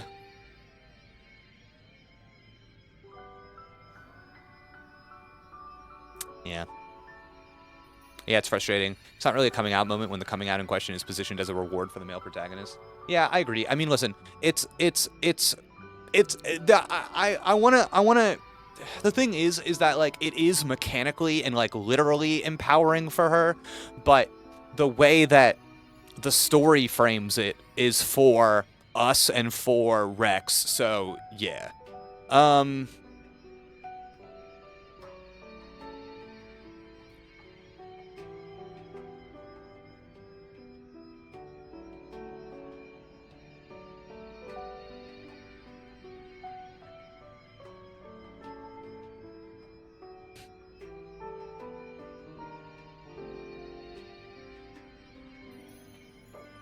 So yeah, I mean, I think that there's just like a lot of structural reasons why I don't particularly like that entire scene, because it's just like this power up being not the result of a character choosing for themselves, but instead triggered because the party is losing and she needs to save them. It's a tactical reveal, right? It's reactive and it's necessary, but it is not kind of like this chosen act of identity. And then I mean, not you, someone who is maybe not as interested in what the text is doing and is instead taking the text as its word would say, Jake, that's not true. She yells, I won't hide who I am.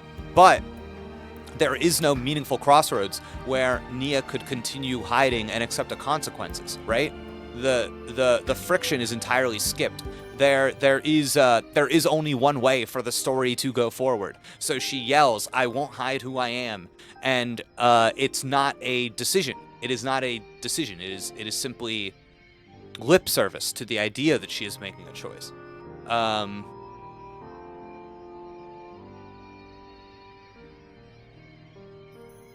Who specifically is Nia afraid is going to reject her, right?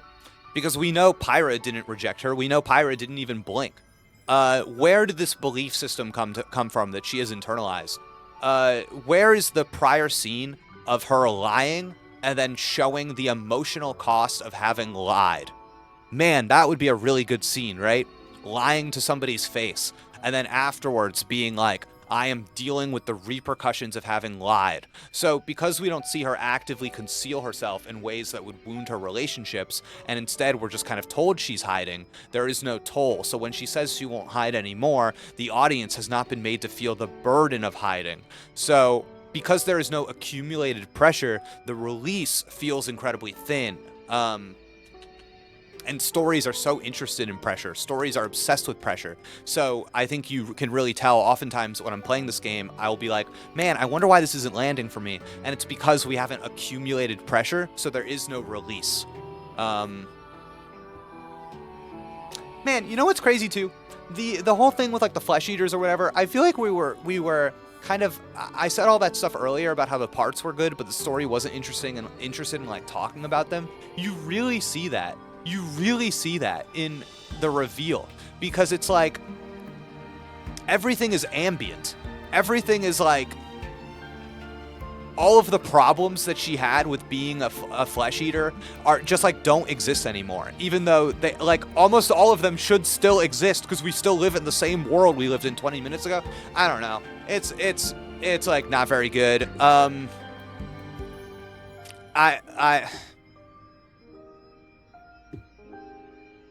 No relationship is different after the reveal.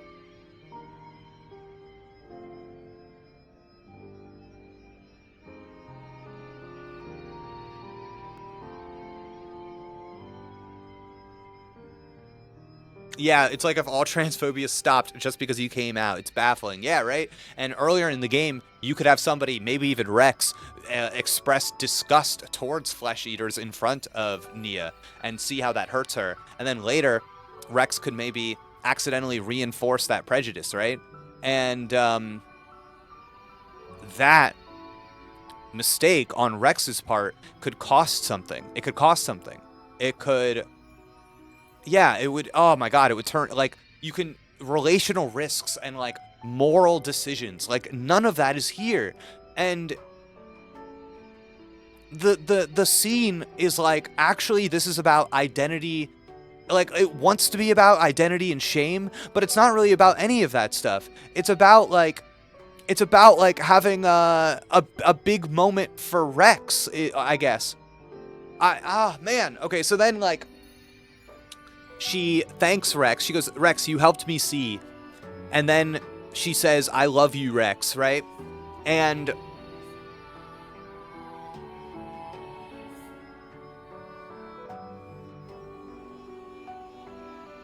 I think any transformation scene in this formula should be ultimately kind of focused on this idea, right? This I'm choosing myself. But I actually think that the way that they stage it, it ends up feeling like it's not Nia choosing herself. It's Nia telling Rex, you have unlocked this in me. Like, even if that is not the intention, I think the structure implies that. And because the transformation was already reactive, the emotional declaration, the focus on Rex, I love you, Rex, compounds that by positioning Rex as the catalyst for her self-recognition. So instead of this kind of self-acceptance generating power for her, we get this scene of male affirmation generating power from her. And that shift, I think, is really devastating to the integrity of the moment, because, like, identity revelation should originate from an interior reckoning, not from, I think, what the scene does do, which is romantic validation. Is what makes this scene like a success.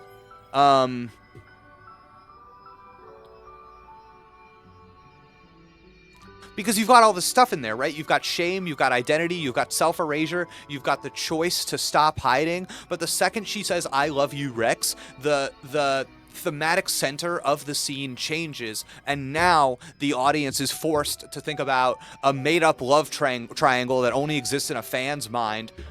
You're forced to wait on Rex's response. That is now the most important thing happening in the scene, to the point that they even perform one, like a punchline. And it's like this insistence to subsume this reveal that could have been meaningful to a character into like ship discourse. And there's no interest in expanding Nia's character, only narrowing her into the romantic orbit of the only man standing around, who frankly has like so little personality, so little effect in her life, that the idea that she has any heightened feelings for him are frankly like embarrassing. So I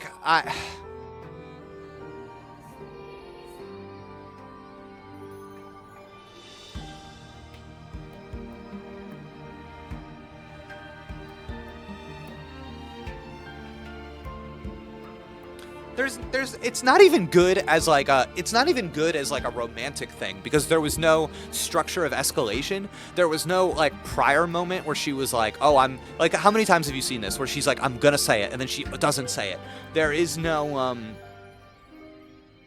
no like meaningful plot point where there's a rupture in the group because of jealousy and withheld vulnerability. Her feelings are maybe only in subtext, and I think that subtext is so sub that I would question the reading.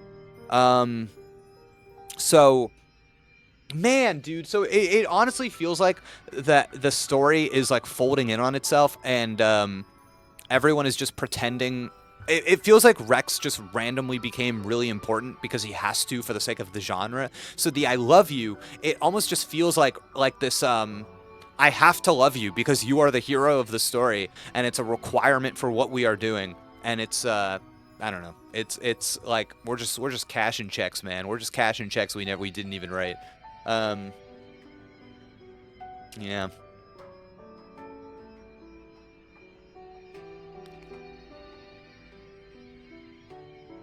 Oh, it's so bad, dude. It's so bad.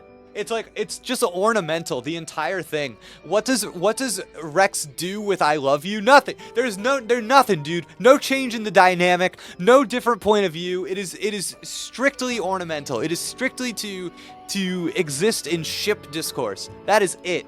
It is a sentiment without a structure. It is, yeah. Oh.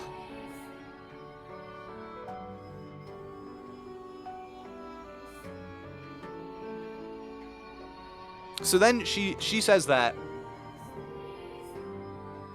and the game has the audacity to then put her in a position in which she must be saved.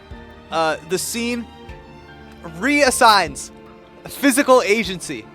Fuck. Ugh.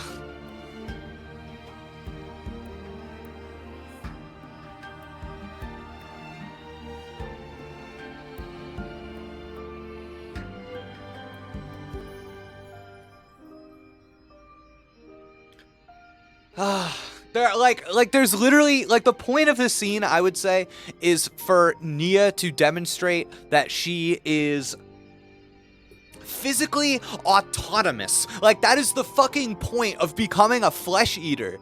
And instead, at the exact moment of her claiming this, she's like at Rex's fucking ankles, put in a position in which she must be saved. And her empowerment is immediately subordinated to the object of rescue. And then everything in the scene from that moment on symbolically repositions Rex as the stabilizer of everything. Of everything.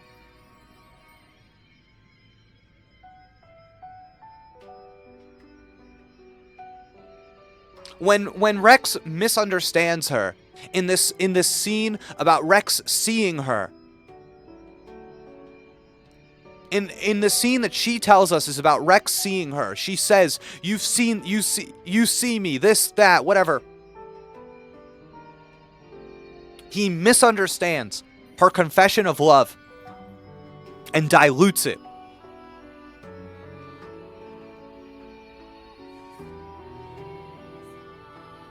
And then Nia is put in a position where she must adapt to his accidental emotional deflection. Rather than confronting the mismatch, rather than standing strongly in the in who she is, in what she wants, in what she deserves, she accommodates Rex's confusion and laughs it off.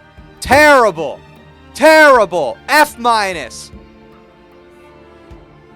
then they have the fucking nerve to have this like erotic choreography where they are fighting together through this like synergy that I think is meant to echo a Pyra Rex relationship, and it's like ew, it's like ugh, like it's the game loves this, dude. It loves to be like, look at how close these people are because they're fighting together. It's so cheap, dude. And then fucking God.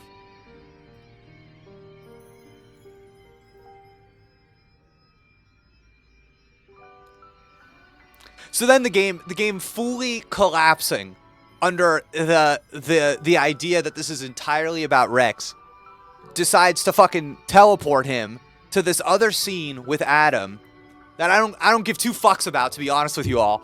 And Adam goes, "What do you want, Rex?" And Rex is like, "I need power. I need the power to protect." And Adam's like, "Dog, you're being pretty greedy." Which is so funny, because I think that, again, is the game, like, gesturing at some shit that's just, like, not there, because it's not the first time that's come up. And then it's, you have the power to accept her. Fuck me, brother! It's like, you have the power to accept her. Not she has the power to define herself. It's like everything you just saw with Nia, they're like, get ready, Rex. You've got to do that shit again. You've got to be the fulcrum of power for another woman. Fuck, man. She does not have to accept herself. You have to accept her. Fuck!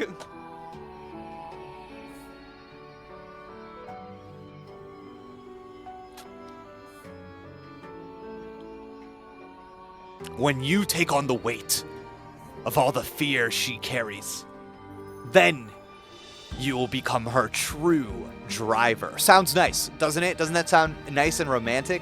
So that's awesome. The entire interior struggle that this woman has been dealing with over the course of the entire game, her fear, it's actually his burden, a sign of his growth, and his proving ground for showing that he is in fact the hero of this story.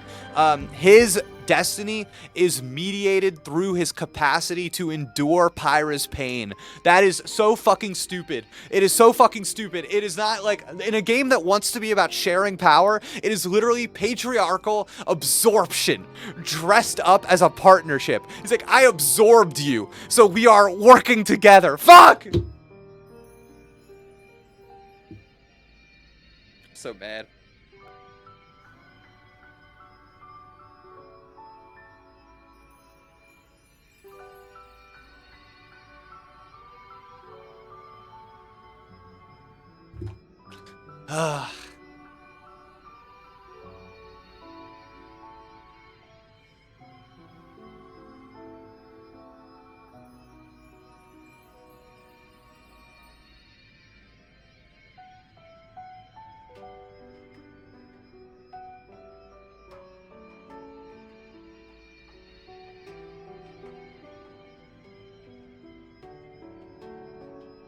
Bro, this game is crazy. This game is crazy because it's like you've got this driver blade system where one person one is directing, the other one is channeling power, and it's like, oh, we must depend on the other. And in this moment, instead of maybe like complicating that hierarchy, the script is actually reinforcing it. Because to be her true driver, you are framed as accepting her, carrying her fear, and wielding her power. Where is the version where she drives herself?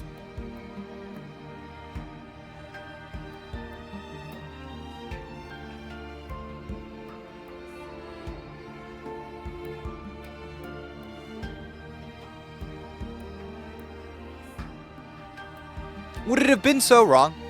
Would it have been so wrong if he was like, this dumbass character? She must choose you.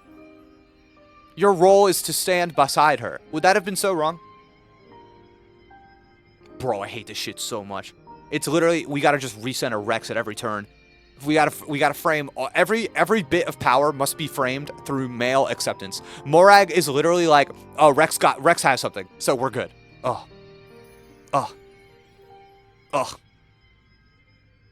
was the end of the scene? What the fuck happened? Oh yeah, we got the key to Kingdom Hearts. We picked up our key. And you know, in every mythic story you've ever seen, the hero earns their super special blade because our worth has been proven and we are aligning with destiny and we are transcending our limitations. But when Rex grabs it, the sword dissolves and the game is going, oh, we are so smart. We are subverting the trope. It was never about the sword.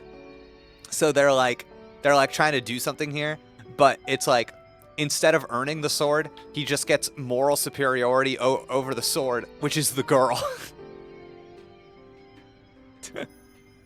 Don't worry. I actually don't need the weapon.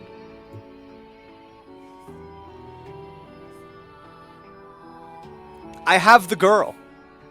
And she is my weapon. Yippee.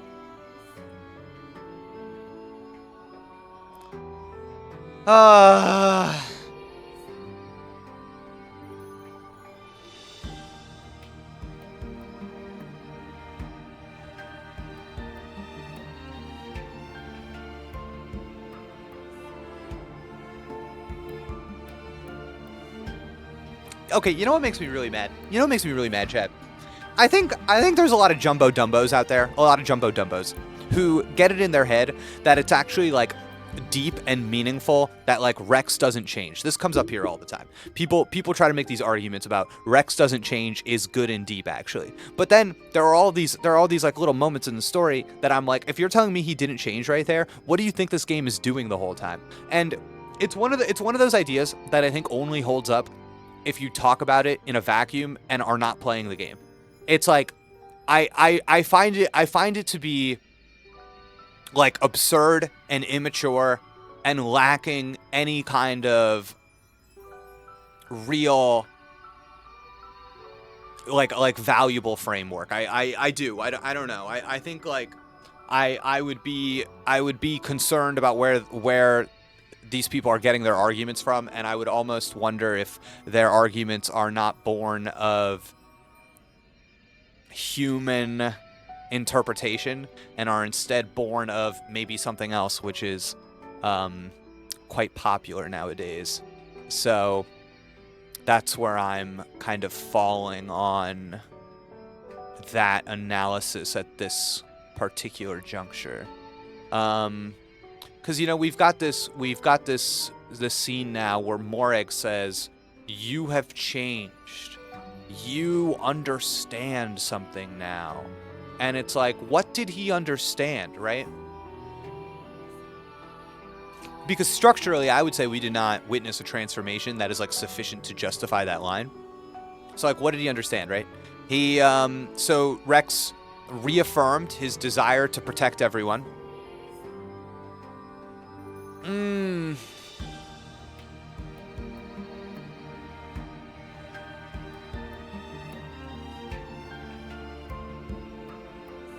He was told to accept Pyra's fear, and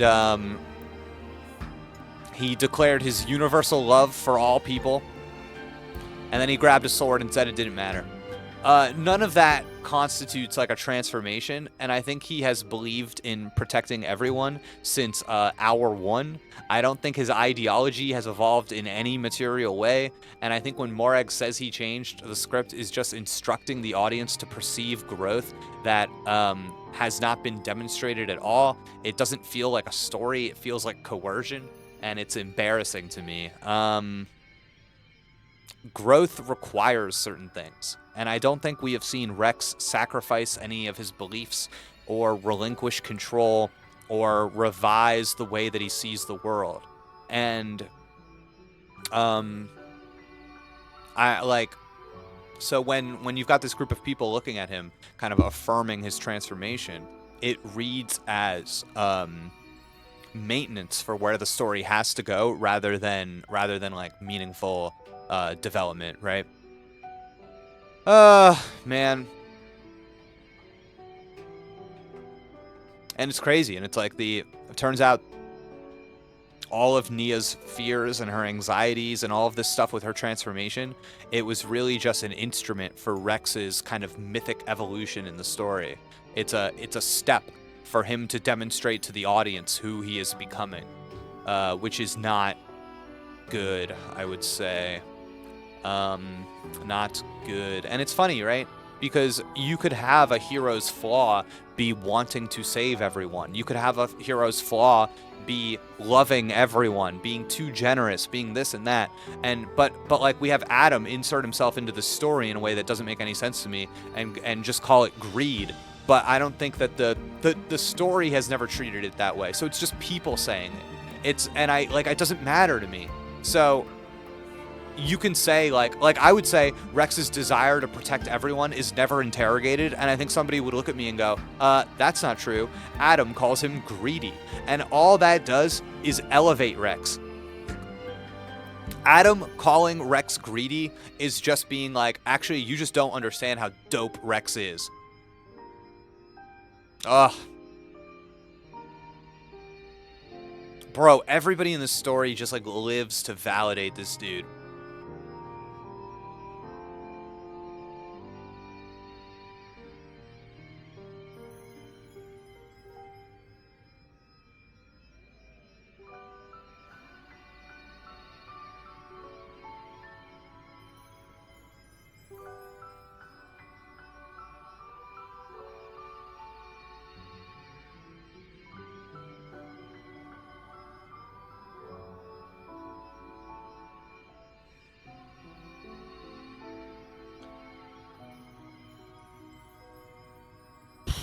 Man, oh God.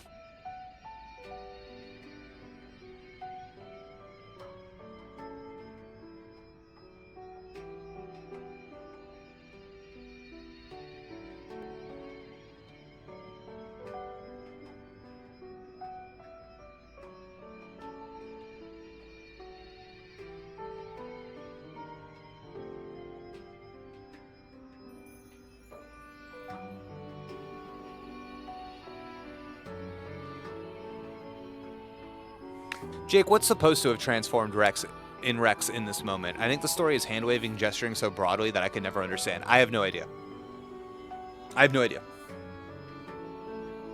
Yeah, no, I don't even know what they were going for, to be completely honest with you. I think what you are supposed to think is that we had our all is lost moment where he was down in the dumps, and then he kind of got shaken out of it by the party. But I think what you're supposed to think is that he only was like halfway shaken out of it, and this was the moment where he was like, oh,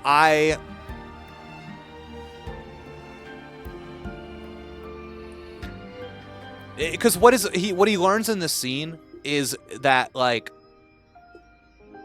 he doesn't have anything to worry about, because if he just is nice to his friends, in a moment of need, they will transform into a beautiful girl and save him. And he should just have trust that that is going to be the case, instead of like worrying about not being a good driver. He should just trust that, like, in a moment of need, Pyra and Mithra will transform again into an even hotter, sexier babe with more power. And now he knows that. He's like so confident. He's like, oh my God, I had nothing to worry about. I just need to know that the babe is going to come save me.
Uh...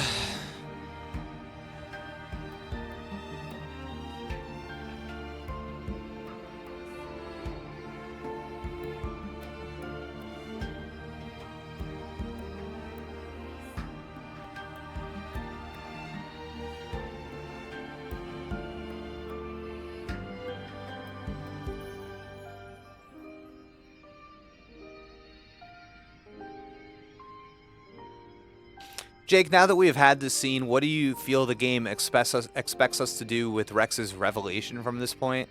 Okay,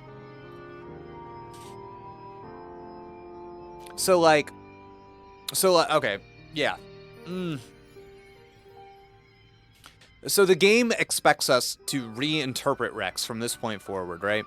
He has emotionally matured, spiritually matured. He is grasping at his title of the rightful driver of the Aegis, and he is the one capable of accepting Pyra, whatever that means.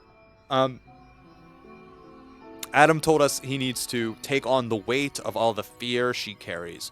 So, logically, that means that Rex needs to understand the burden of Pyra and Mithra. So we need to do some trauma dumping, and then some, like, once she trauma dumps, going, it's okay. I don't care. I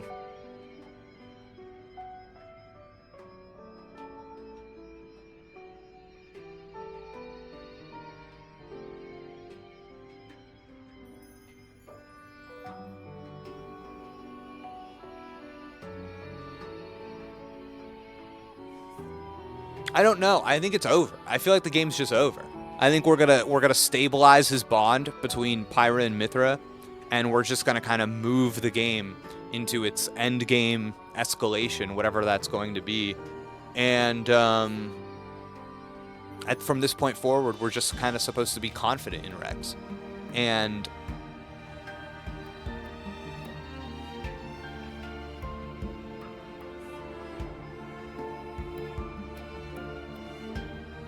yeah, we've got to accept her fear. Oh, brutal. Absolutely brutal. What are we going to do from here on out? There's no point hanging around here. It's only going to make us feel worse. Let's head back to Fonset and talk there. I don't understand. So, like, what actually happened here? Like, why did we do this? Fuck, bro. Agreed. Let's get going then. We'll get some more comfortable and then think about the hard stuff.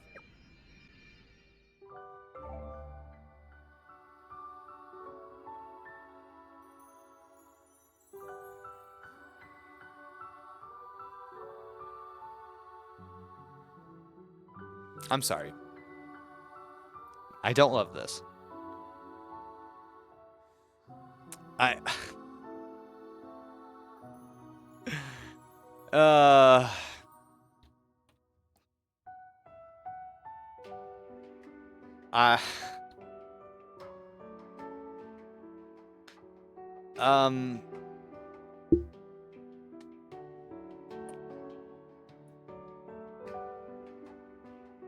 Naturally, Nia can still maintain her driver form while traveling.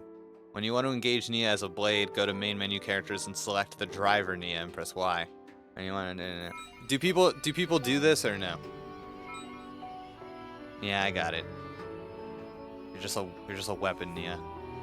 You're just a tool. You want to play the mermaid game? Kinda. Kinda, dogs. Kinda.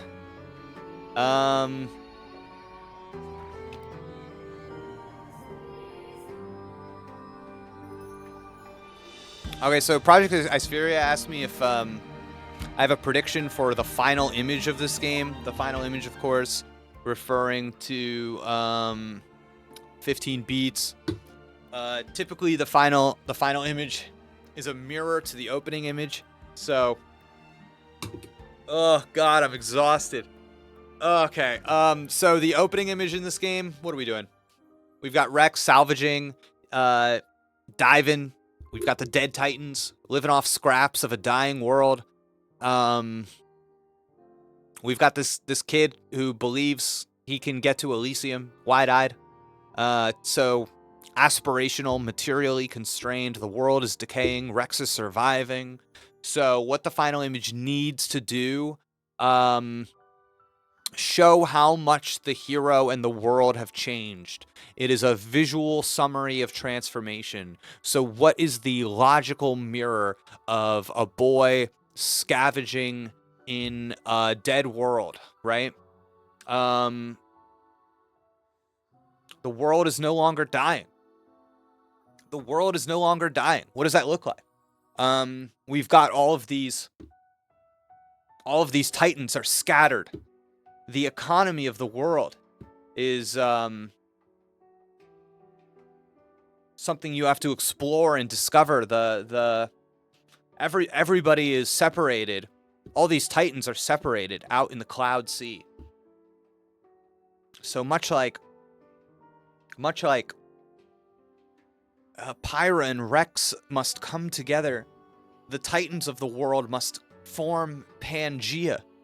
They must have each of their mouths biting each of their tails, creating an Ouroboros of a new continent, constantly flesh-eating and off of each other to sustain their power.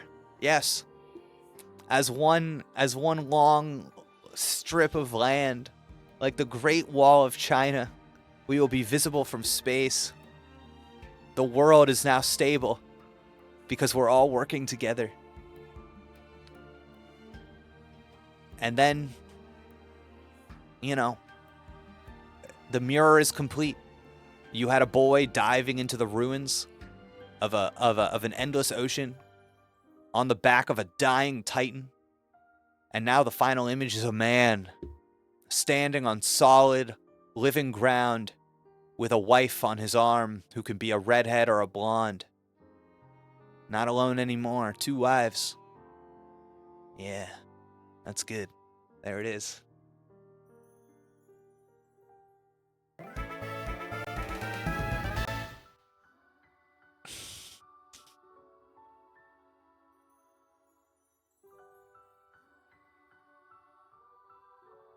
What's everybody talking about? Jake just triggered the chat's trap word. We're all bugs. Thank you for the sub, Moramaris. Appreciate it.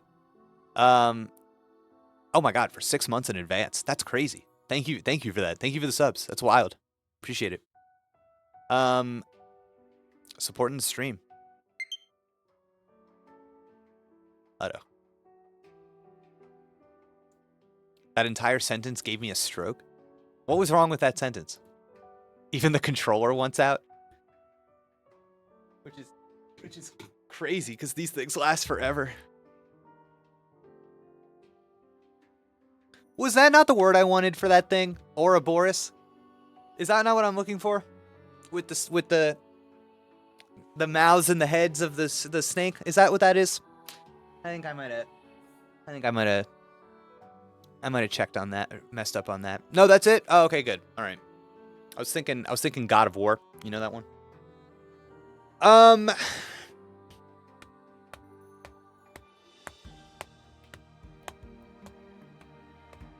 Because you've got to extrapolate what we're doing kind of in a what is, again, a mirror of the opening image. So if the opening image is if we could abstract it, it is a boy salvaging pieces of a dead world so that he can survive. You need a man stepping into a unified world that he helped create, right? And I think that there's a kind of a predilection towards that kind of thing in these games. So yeah. Sorry if Nia thinks she has a shot with Rex. I would think twice, dog. I would think twice.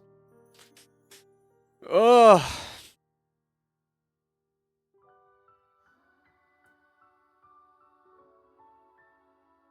All right, based on what I'm seeing in the chat, it seems like I might have nailed it. Let's see.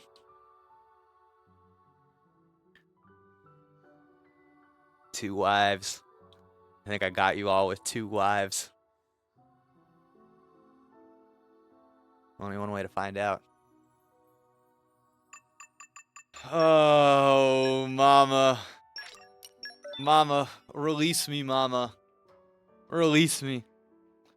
Hold on, I gotta text my wife back.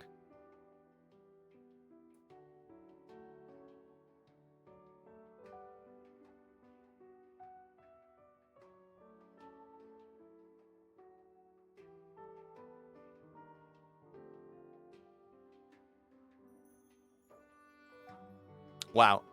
I'm being accused of not texting back my sister-in-law.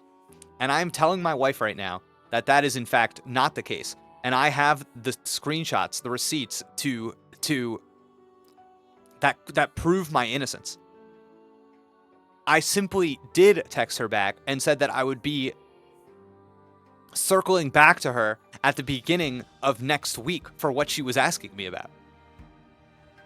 I am right on schedule. I am being misrepresented outside of my home.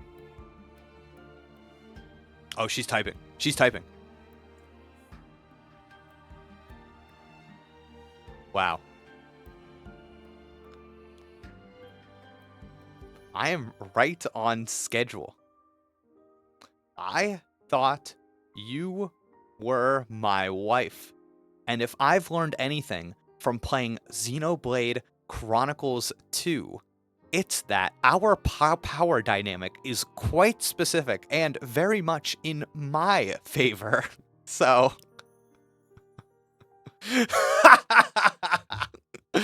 oh man, okay.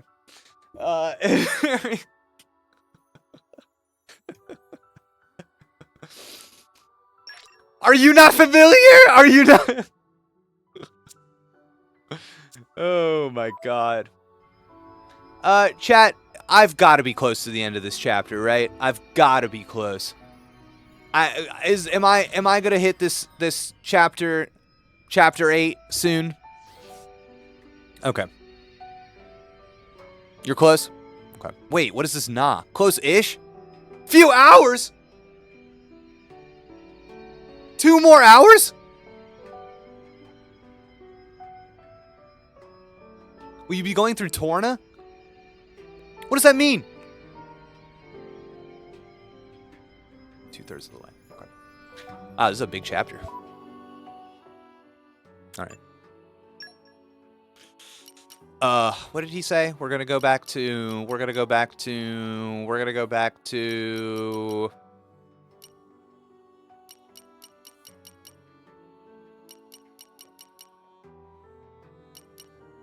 Right. Right. Well, Fonset, which is in Leftheria, of course. We'll go straight to Corinne's house.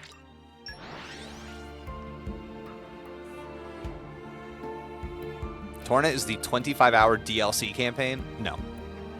No. No. Just no. I'm sorry. This. If I'm being entirely honest, I think this. I think this game has lost me, and I had a really bad experience with the Xenoblade 1 DLC, so no.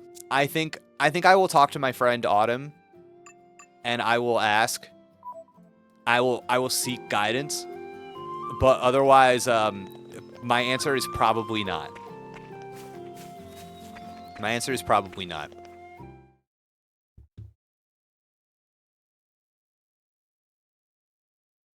Do you think you'll watch the cutscenes at least? Who'd have No. thought that Neo was a blade too? Oh wow, we're talking about this? Damn, I thought we fully moved on. Okay, well. So in all the cutscenes, is she just gonna be in blade form now, all horny? Damn. Neo? I just didn't, okay? Bro, it's too much. It is way too much. It is way too much. No, it's not okay. You lot really are just children, aren't you? Huh? What do you mean? You'll understand one day. Hey, you know, me, Rex, Nia, we've all got some kind of deep blade connection going on with us, haven't we?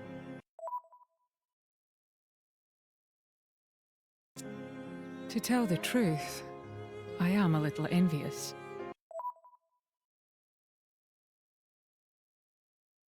Lady Morag? You know, I'm sure it could be arranged. Would it leave a scar?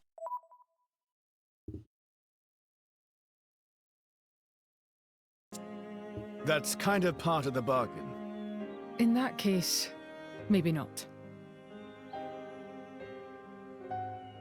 No, that's not what I meant. It's just... Ah. Relax. Much as I appreciate the sentiment, I wouldn't want you to harm yourself.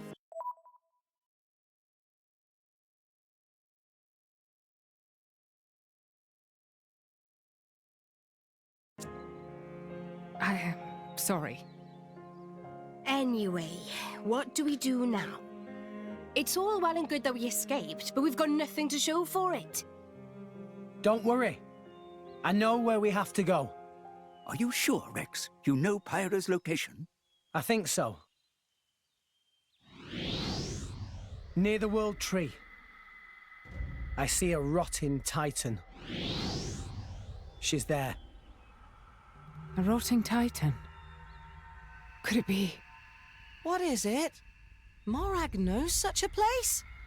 Close by the World Tree, against the side of the Great Void, I've heard there's a Titan known as the Cliffs of Moritha. Moritha? That name sounds familiar. Lady Morag, there are...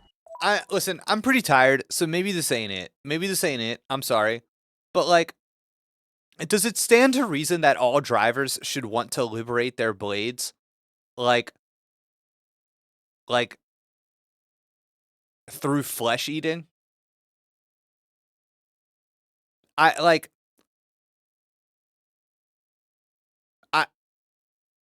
guess I just don't see the alternative.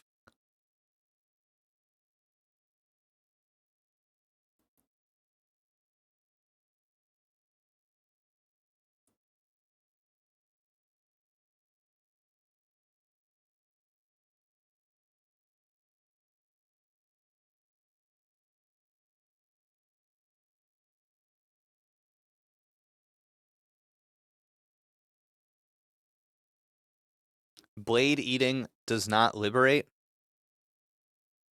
Well, to my understanding, flesh eating involves the death of the driver, so... Flesh eating is eating their heart?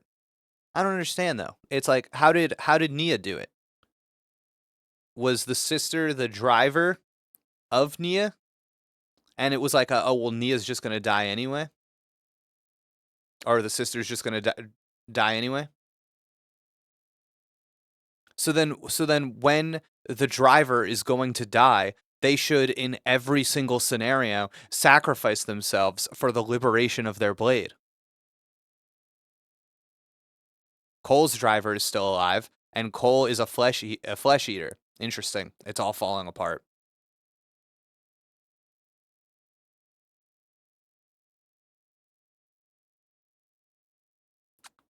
Because it's kind of considered taboo. That's not an argument. Okay. I think this game just says, nah, Rex is... But, like, okay.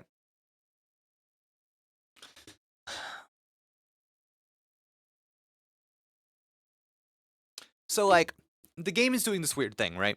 Where in the case of, I think, like Rex and Pyra, I think it wants the driver blade bond to feel like very intimate and romantic and sacred and powerful. And it's like this relationship, trust, shared pain, shared power. This is beautiful, right? But at the same time, the system that kind of produces that bond is inherently coercive. And I'm just like wondering if we're ever going to resolve that contradiction, because like a blade is not born a free agent. They are activated by a driver, and they lose their memories when those drivers die. So they are ultimately subservient in the relationship, right? They revert to a core crystal. And their identities are entirely conditional. So they are continually dependent on somebody else's life. And that is not a partnership. That is a hierarchy. And I think the game like is aware that that injustice exists, because I think it like shows us trauma and blades being treated like tools, and the fear surrounding like that loss of the identity, the keeping of a diary, the trying to like pass on the knowledge and the experience that we have, which is like a frequent thing in oppression narratives, right? But it, I think, is like almost maybe it's just like insisting that the problem is bad individuals misusing the system rather than the system itself being unethical. But like, I feel like once we introduce the flesh eaters, there is a, I don't know, level of independence that is achieved, and that is like an escape from the hierarchy. So you have this blade now who, if I understood it correctly, like Nia will no longer reset, and somebody who can survive outside of like the driver cycle. So you get to maintain selfhood. That to me feels revolutionary. So if the driver blade system is unjust, then being a flesh eater feels like emancipation. But it's almost like the game doesn't want to stage that debate, and it's almost like is Pokemon animal fighting type thing. So like, instead, it almost feels like we're framing the flesh eaters as almost like oh, that's weird. Like it's a tragic anomaly, you know? It's like dangerous, it's like taboo. Yeah, I don't know. It's like it's like not a symbol of liberation. And the even like Nia's transformation, it's how it's coded. It's coded in shame and secrecy. It's not coded in kind of like political or systemic awakening. We I guess there like isn't really an example yet in the game, unless one's coming, of a consensual, healthy flesh eater transformation that is presented as an act of a mutual act of freedom between equals, right? Because it's like the degree to which, however, Nia achieved this, the level of consent there is unclear. So yeah, I don't know. Like I think that this game kind of insists that drivers like love their blades and that like blades love their drivers. Then logically, like, wouldn't you want your blade to keep their memories?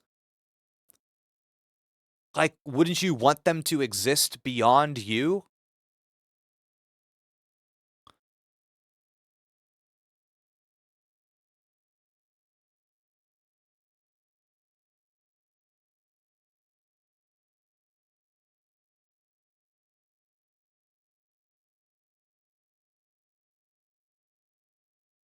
Oh, the DLC kind of explores this. It's so funny.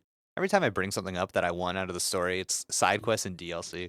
It's every single time. It's like not here, Jake. Not here.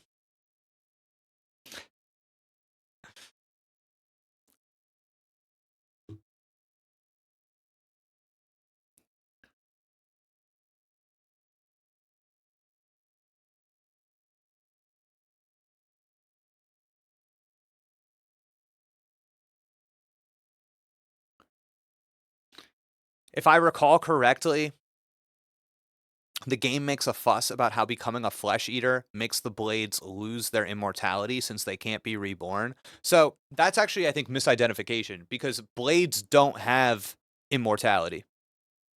I think something that this game is trying to communicate is that that's actually not true. Blades are not immortal. Um, People in the world just misidentify blades as immortal because of the focus on the body, right? It's like a almost human error. Blades are essentially immortal? No, guys, no. Blades don't have immortality in the human sense, because if I am reincarnated, and I have no memory of who I was before, am I immortal? If I die and then I wake up in the body of a sea cucumber and I have no idea about the life that I led before me, am I immortal?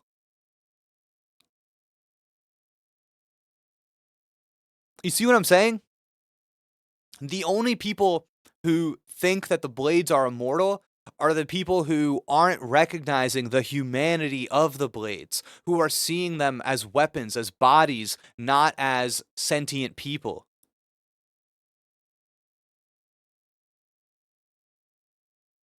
Some blades may see proper death as worse, but it's subjective. That's not what I'm talking about, though. We're talking, it's... God.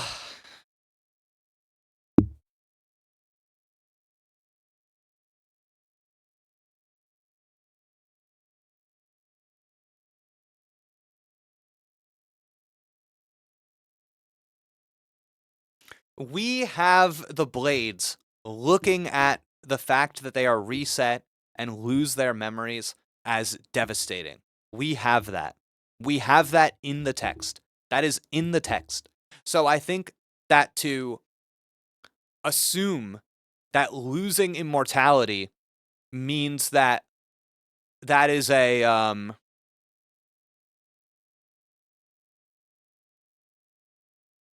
bad thing and not a good thing is to directly contradict the evidence that we have in the text.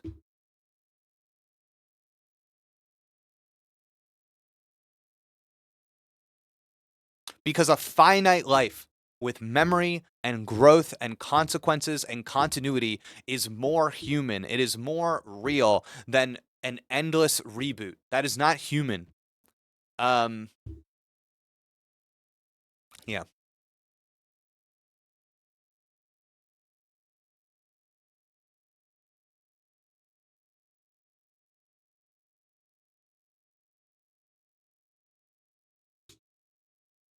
Yeah, I think that there's a subtle conservatism to that ideology, right? Because it's like, is it better to live in dependency than to die to live forever in dependency than to die once as yourself, right? That's just conservative thinking.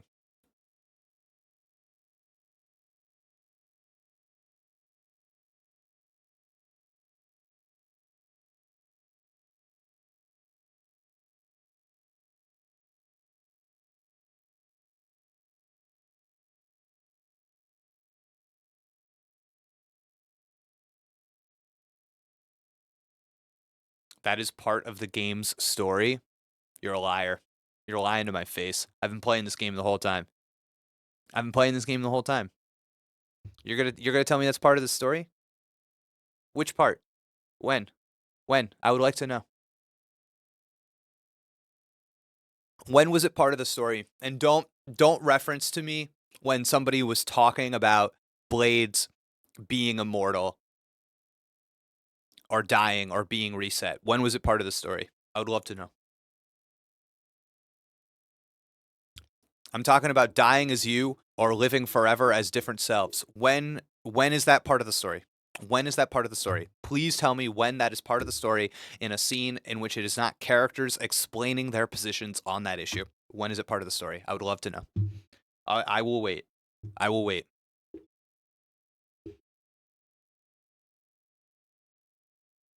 God, I wish it was part of the story. Wouldn't it be so much more engaging to see Rex's progression as a character if he had his ideology challenged in any way? Yeah. No, I'm gonna wait. I'm gonna wait. I'm gonna wait. I'm happy to wait.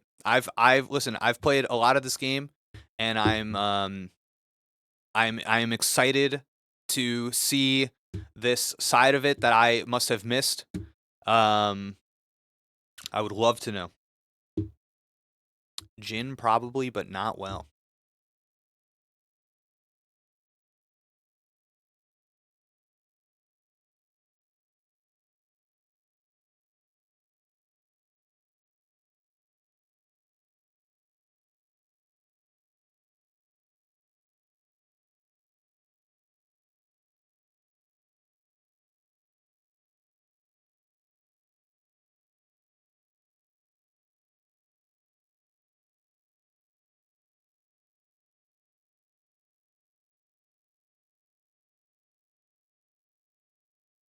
I would reference Jin, but I'm not sure what is and isn't a spoiler at this point. No. I'm a significant degree into this game. if you think that this is something the story is about, then surely there is one instance in this game, in the story up till this point, that you can tell me was concerned with whatever the issue is that you think you're identifying. Surely there is one moment in this game. If that's what the game is about, we must have seen it. We must have seen it in the first act. We must have seen it in the second act. We are in the third act right now. There must be one thing that you can point to.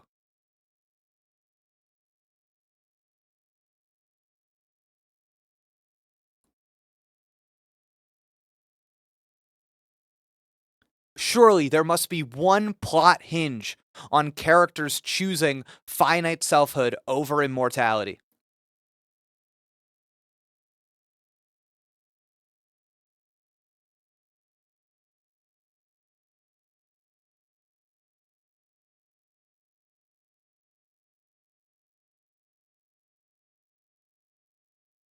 Did we not see Jin just do this in cutscenes at Indol?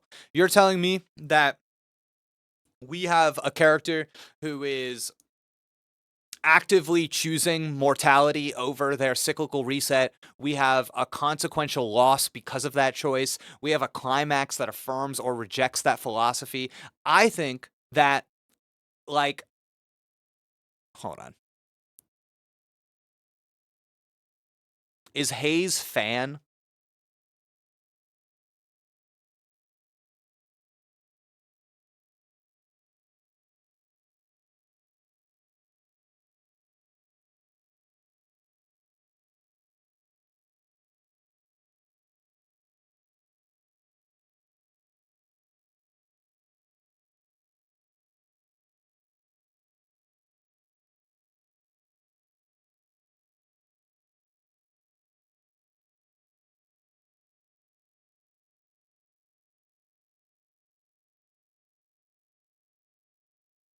I'm actually quite curious, Jake. Since the story is so bad, why do so many people like it? I'm not dealing with that. I should stress that I'm not saying the story does a good job of any of this. No, but the problem is, here's the problem. Here's the problem. Here's what's not clocking for you, okay? Jin could kill Fan and look at the camera and say anything. And then you would come back here, you'd come in my chat, and you would tell me the story is about this because Jin just killed Fan because Jin said he was going to kill anybody with dark hair. So the story is about that. Duh. You must be able to see. You must be able to see that does not constitute what a story is about or interested in. When Jin kills Fan, it is about escalating the threat of the bad guys. It is about destabilizing the control that Amalthus has. It is about signaling Jin's commitment to his ideological extremes. It is about removing this kind of stable, obviously moral presence from the game. It is a villain escalation beat. It is not a philosophical crossroads. The reason that Jin does not The reason that Jin kills Fan is not because he believes in the liberation of blades through existing as themselves in a heightened form. That never happens. The Fan is just killed. They are just killed. It is not ideological. There is no way out. It doesn't change anybody's perspective on a moral or political issue. Nobody considers, reacts, or responds to the ideology when that event happens. They respond to the fact that somebody was killed in the exact same way that Vandom was killed. It is not different. There is no thematic conclusion gained by anybody in the story. Nothing is heightened. There is no pressure applied to it. It is not what the story is about. You could say that Jin wanted to kill anybody who ate a ham sandwich for lunch. Fan had the ham sandwich and it would be the exact same thing. It doesn't matter. It doesn't matter. You are doing the same thing. You are saying that exposition and somebody saying something to a camera will change the circumstances of what that event meant. And you know that's not true. You know that's not true.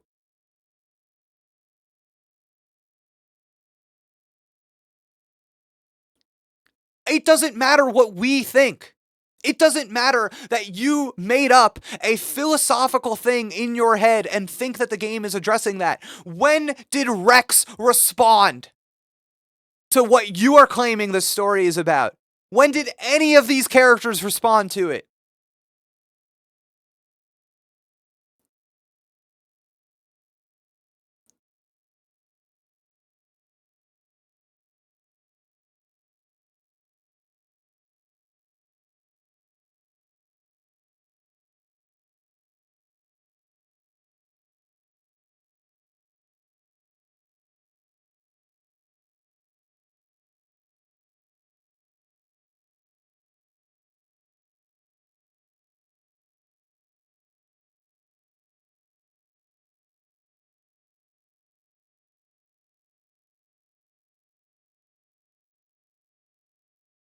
I was simply stating that it was part of the story.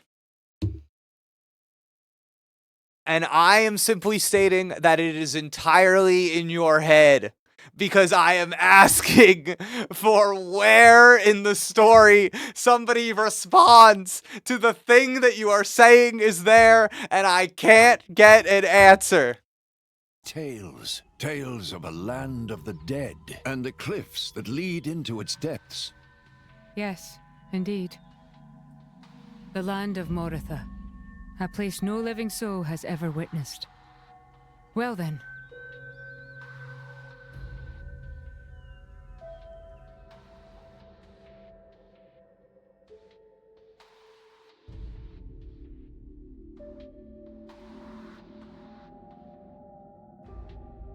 Mick, you here again? Is it passion or idiocy? Patroka. Just ask me out already. Piss Excellent. off and die, Mick.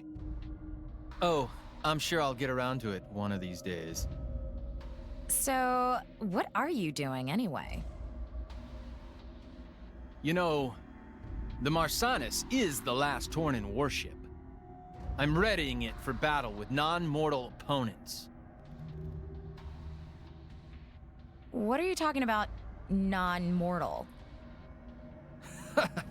Surely you don't need me to tell you.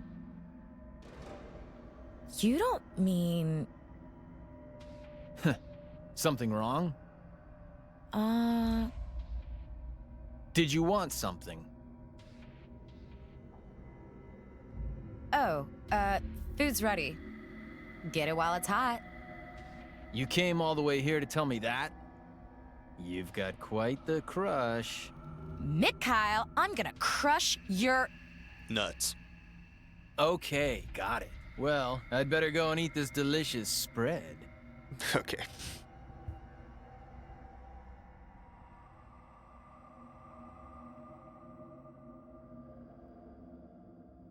Mick?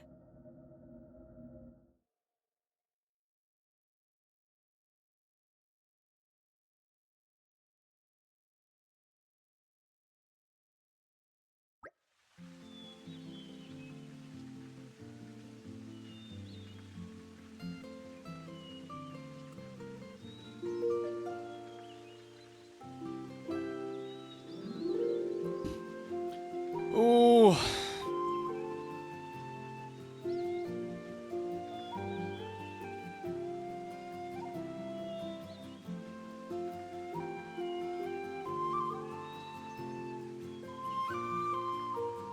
Now the question is, how are we getting to the cliffs of Moritha? I doubt just any sailor would be willing to give us a ride there. They're not going to be keen on going that close to the World Tree. In that case, I would charter a military vessel. It may not be the most efficient route, but it will be reliable, I can assure you that much. That, our special Special Inquisitor. Haha, some might consider this an abuse of my privileges, you know. So are we headed to the port at the Morardain? Yes. Bridget, would you send word ahead that we are coming?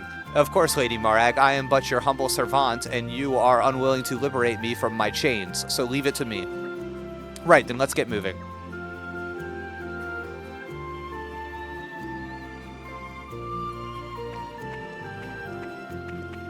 Okay.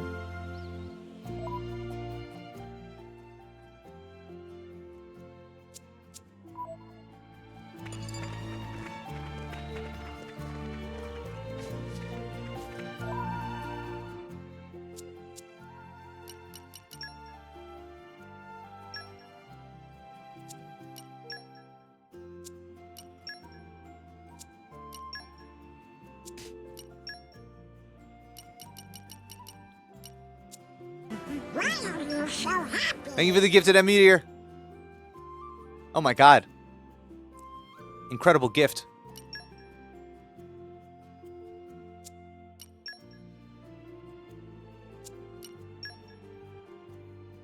Shit.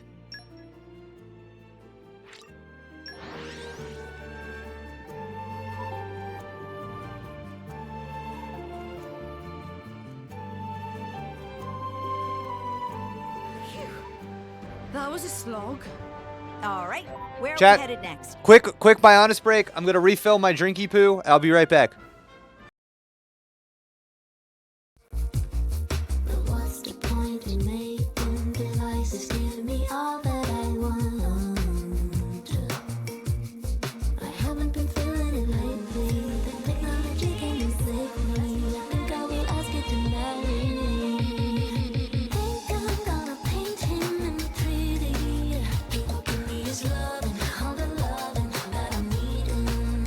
'Cause the way he feels is almost real. And we going under. I'm waiting for love and for my liking. Jaden made him.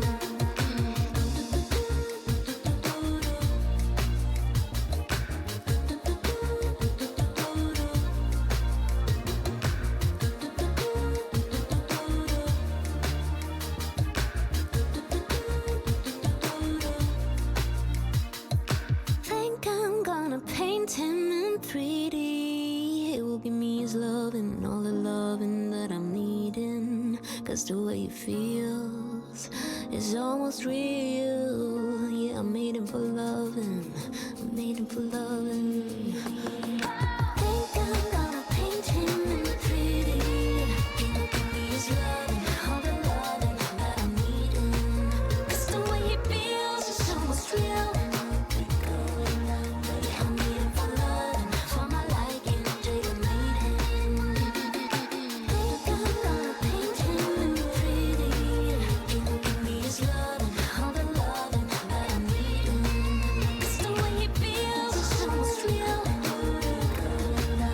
I'm needing for love and for my liking. Jaden made him. I'm needing for love and for my liking. Jaden made him. Okay, hear me out. What if we did something like 1 and 2 and in a phone?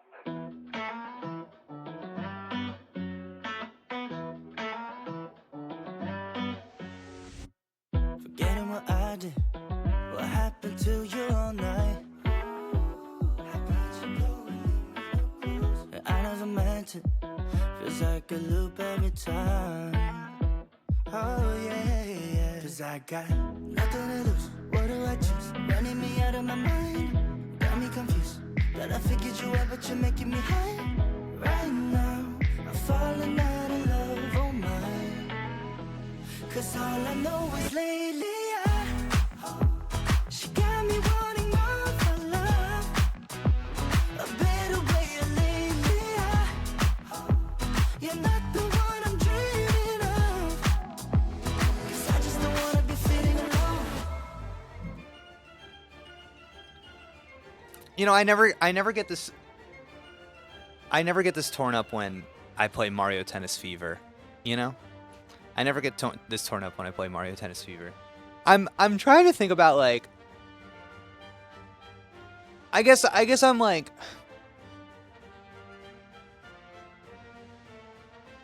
the thing that I'm interested in, thank you. The thing that I'm interested in is, like, I find that I'm running into this concept a lot with this game specifically, where like the idea of, I guess I just want to make, like, this very basic premise clear to people, and then maybe that will help them understand my perspective a little bit more. There can be ideas that the game talks about and references without the game being, like, about something, right? So, like, when you look at a game's climaxes and the moments where, like, big important plot decisions are made, the kind of, like, resolutions, the big choices, you know, like, any of us can identify these. I think when you look at those things, that should reveal to you what the game is ultimately about, right? And I think, like, sometimes I think that there's like a central conflict, right? Will we...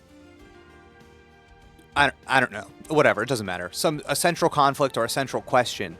And then I think that there are these kind of ideas off to the side that feel weighty and philosophical and political, right? But that's not like what the game is about. Those ideas are present, but because they're not structurally operative, they're not particularly important. If like dying as yourself were important to Xenoblade 2 to the point that like that's what the game was about, then I would expect the ending of this game would revolve around resolving the rebirth system. Like that would be the axis of the final decision, but I don't think that's what this game is about. So instead, the ending is going to have to resolve something else, right? And I imagine that will be the decay of the world. I don't know. It's tough, right? It's tough because I admittedly am having a hard time putting my finger on kind of like the central conceit that this game is interested in. So I am ultimately landing on a vague image of the opening and kind of just trying to invert that in my mind to generate meaning. Yeah.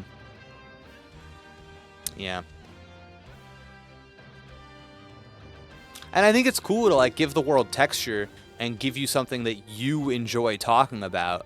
But I think structure is what forces characters to confront and resolve, and a story isn't about every idea it contains, because being interesting and being central are not the same thing.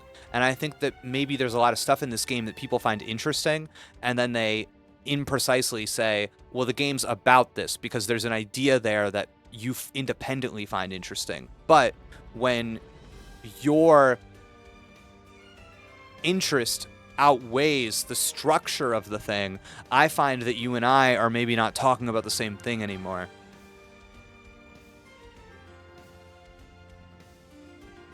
Jake, would you say you were more torn up because of what Xenoblade 2 is on its own, or because of how it is after coming from what Xenoblade 1 was? Oh no, it's awful. I don't need Xenoblade 1 to know it's awful. But Jingus, if it's worth anything, despite being a Xeno fan, I'm kind of glad the story ended up being as bad as it is, just to get an example of you explaining how something can be bad. Man, that's so funny. I feel like I'm always explaining how something can be bad, but then I forgot Xenoblade 1 was me just fucking being like, this is how you do it the whole time. Wow, Jeans, people shouldn't be as impressed by ideas as much as they are. That is a fucking all-timer, chat. That is an all-timer comment in the chat. Somebody give Jeans __ a sub immediately. Holy shit. How many underscores is that? I don't know. That's an all-timer in the chat. Oh my god.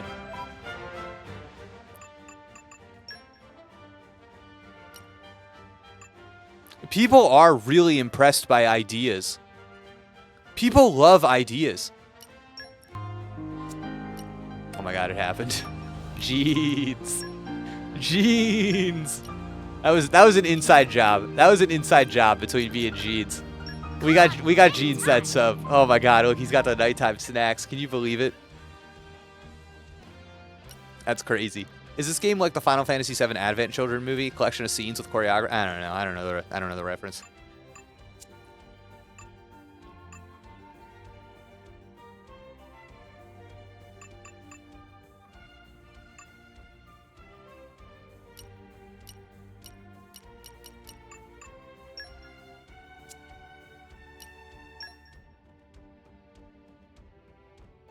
How do I do the thing? How do I do the thing?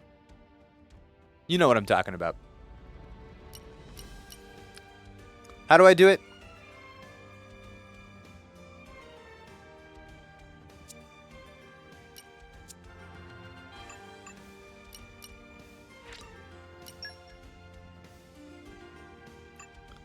God, she just disappears. Wow, make Nia a blade is crazy language. Fuck.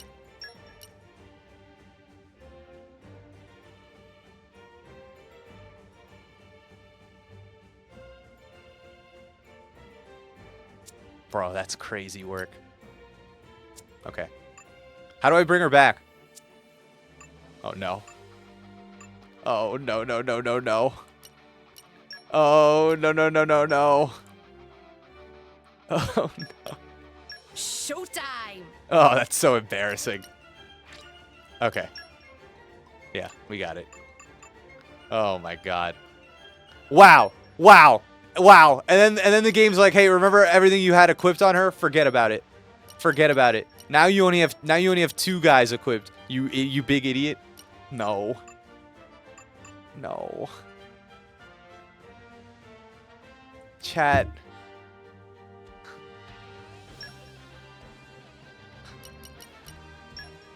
Okay. All right. I'm really struggling right now. I can't handle this game fighting me right now. Yep. Just leave it to Boreas. Oh, I love Come on, Boreas. Anytime.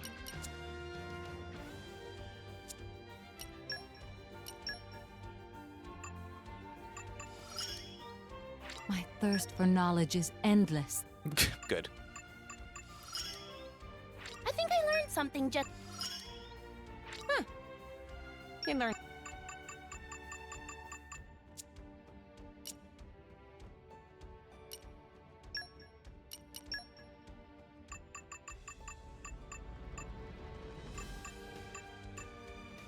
Why are you so happy?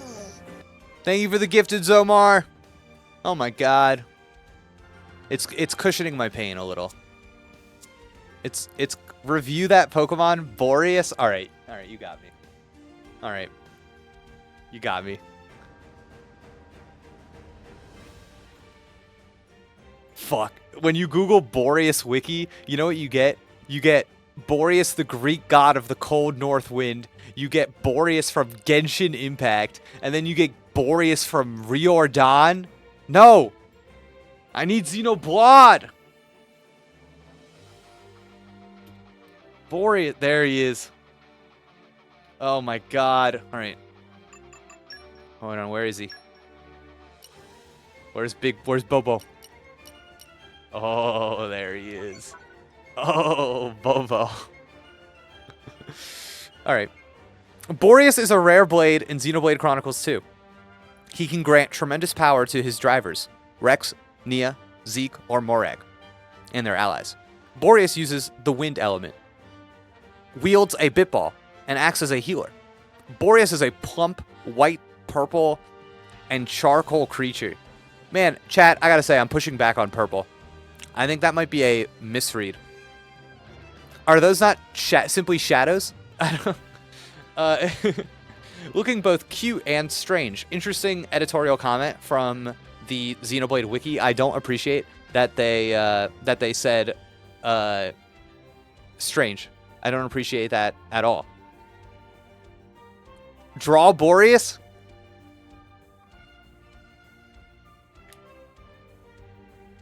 Hold.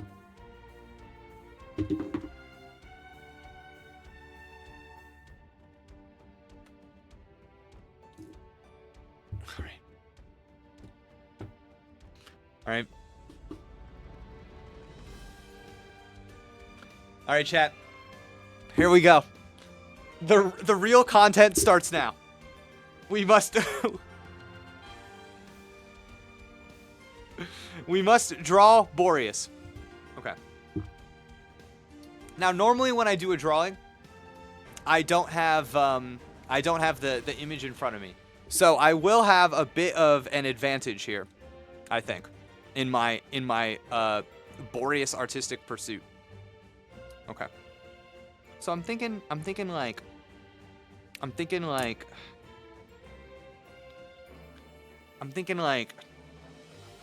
okay. Guys, this is really hard. I'm having a hard time translating what I'm seeing to my can you use the Boreas 3D model as reference? That's a better idea. Let's do that. Can I make it so that he's running around with us? How would I go about doing that? How do I get him out in the field?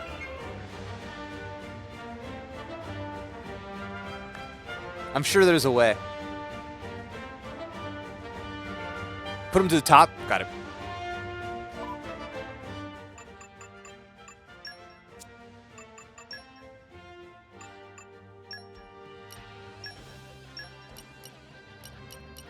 Yep. Just leave it to Boreas. Jesus Christ. Oh my god. Okay, this is good. This is good. Okay, I like what I'm seeing here. This is good. Okay.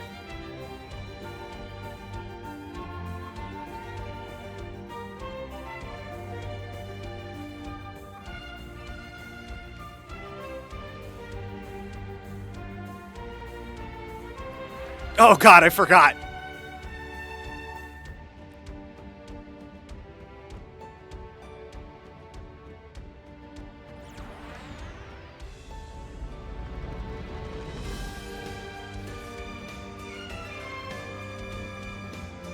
Oh, chat.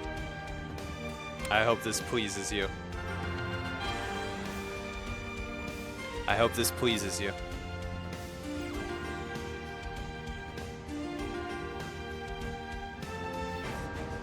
Wait, hold.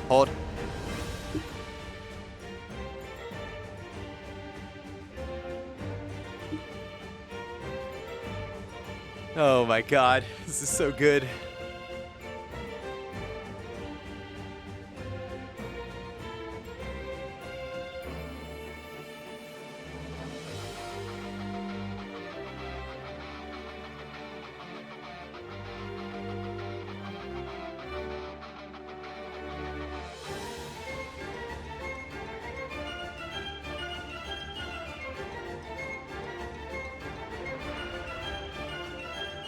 Oh yes. I think I'm really zoning in on something good here. Okay.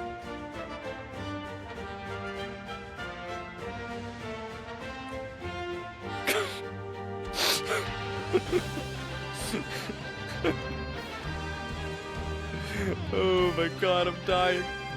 Oh, I'm dying.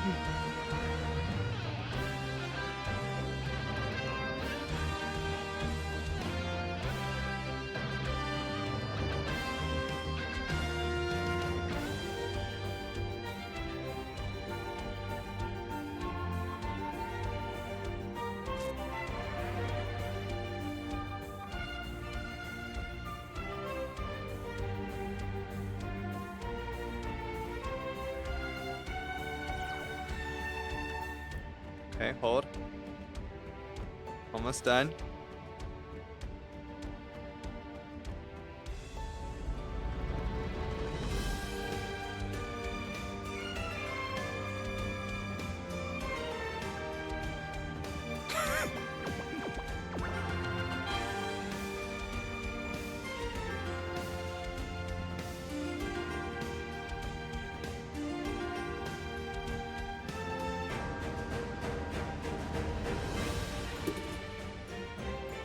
All right, I'm happy. I'm happy. I'm happy.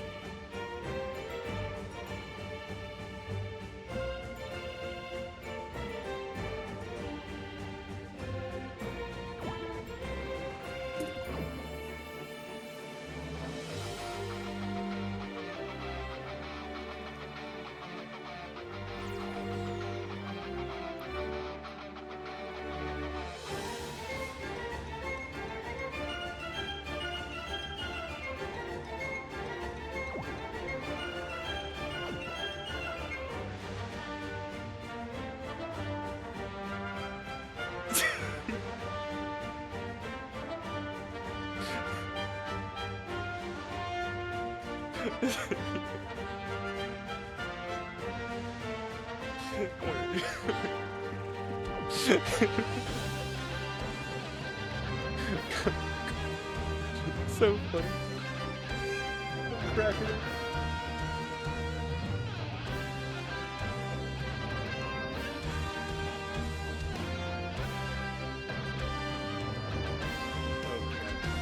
Alright, that was good. That was good diversion. Oh my god, I'm cracking up. Alright, that was fun. Is it nighttime already? I like nighttime. Oh, goodness. What a time to be alive. I think that was a good idea, whoever put that in. Oh my god. Nothing is stopping the stream from ending on a high note. Oh my god, the Boreas drawing. A legendary moment.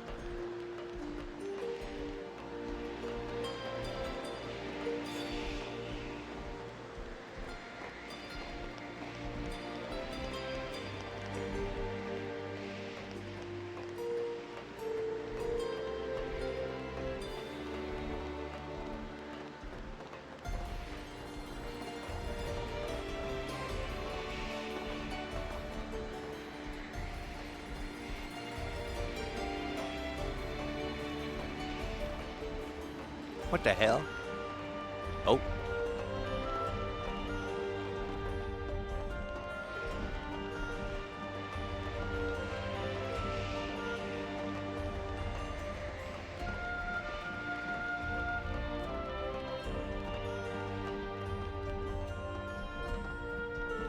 Elevators in the central hall? Oh god. Oh. We're in. Boreas, get in. Oh, there he is. No, Boreas, please.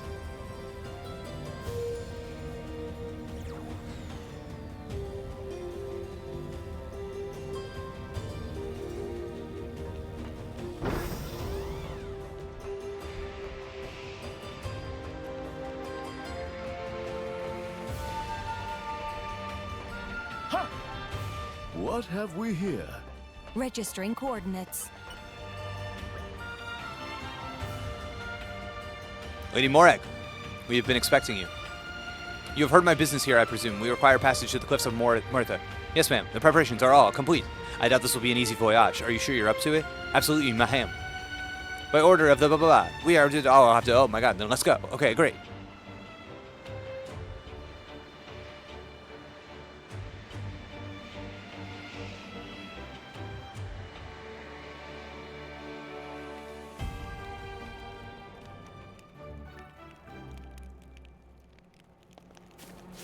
Oh my god. Whoa.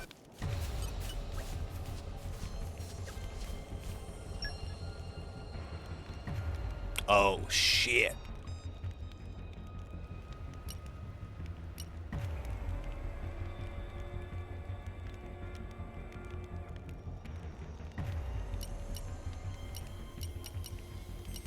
Oh my god. The sphere chip.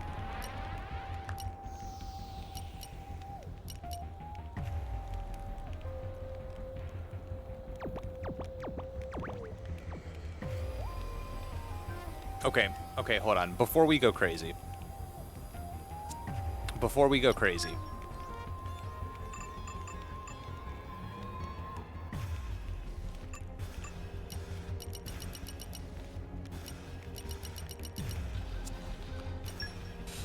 I mean, here's the question, right? It's like, how many of these do I want?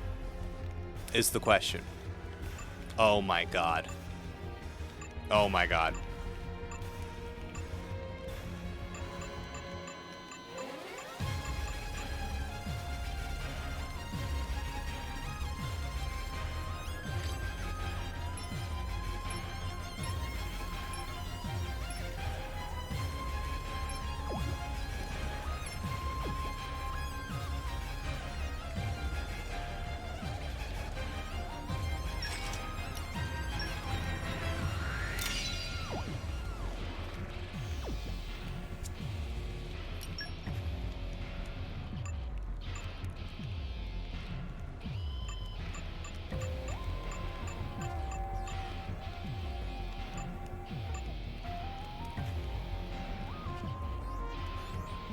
Interesting. All right, well.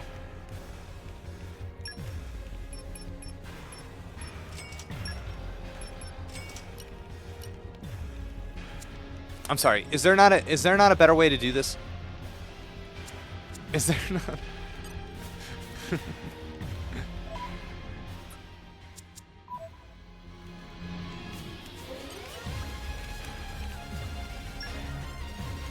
Oh my god, a male loincloth?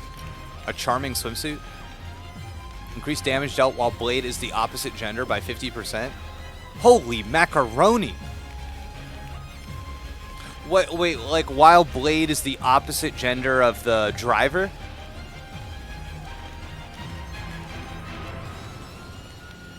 That's like the best. That's like the best item in the game. I'm buying this.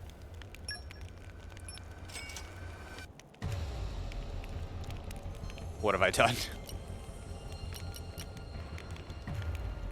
Bro, the strongest weapon in the game is the charming swimsuit. Listen. Listen, you don't have to tell me twice.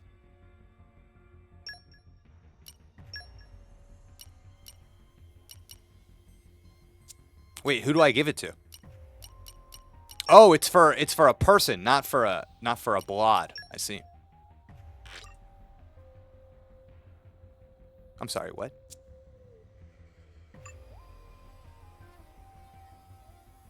Wait, what?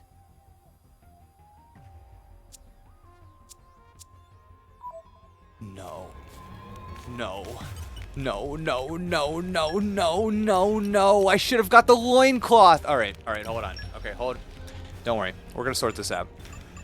We're going to sort this out. First, what we're going to do is we're going to put the sort order by what is most expensive. Of course, it doesn't want me to do that. Okay. These are the only two things that we really care about. So, boost the effect of HP potions by... Oh, that's a hearty penny if I've ever seen one. Oh, we don't need this. Oh, we don't need this either. Sell accessories? Okay.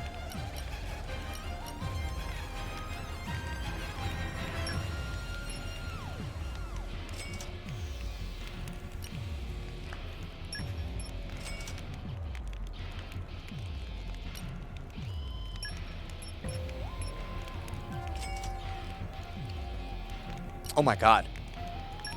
You're gone. Okay.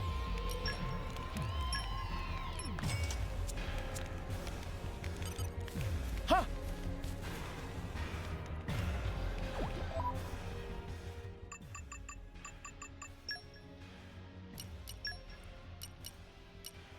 Yes. Yes. Excellent. I don't care. I don't care about the beta scope. I'm not using something called the beta scope, all right? I don't know how you guys operate, but I'm not like that. I'm built different. I'm built different.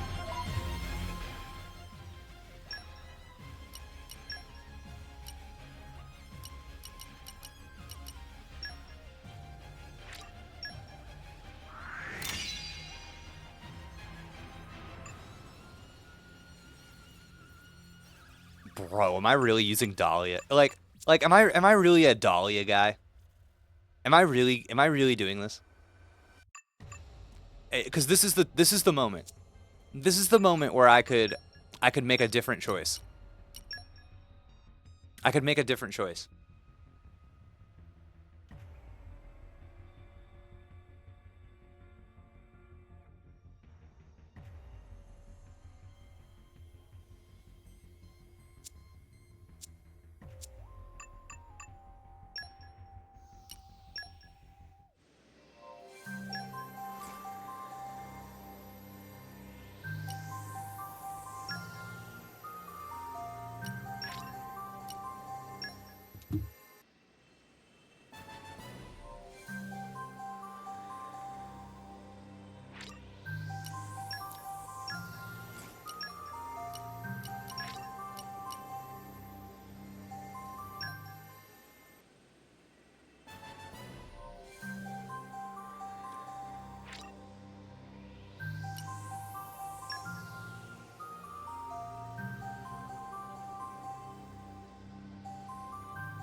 Why is this even a character in this game? Why?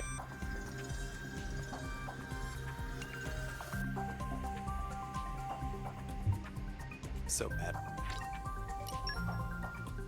Alright, well that was fun. I don't like it. I don't like it. I think that there is something about... Thank you for the Prime sub. I think that there is something about the design of this character that I don't like in the context of this video game. I think that it is making me unhappy.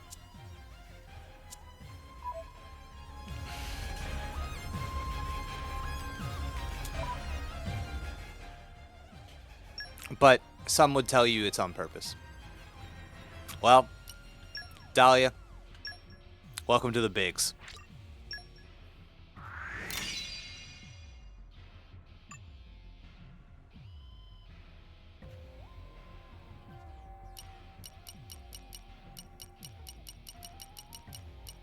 I feel like the block rate is maybe important for Poppy here.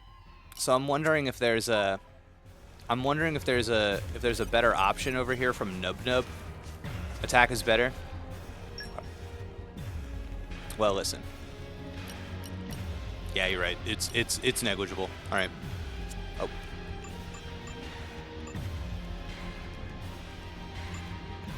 Why? Can I ask? Why are these separate?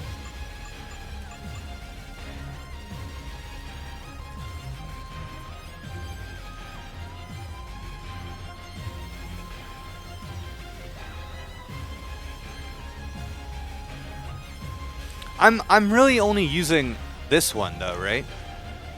Or am I using both? Like during battle, are they changing in the way that like if you're Tora's using both? Okay, so to Tora they're essentially two blades. Oh, okay, that's helpful. Okay, I didn't realize that.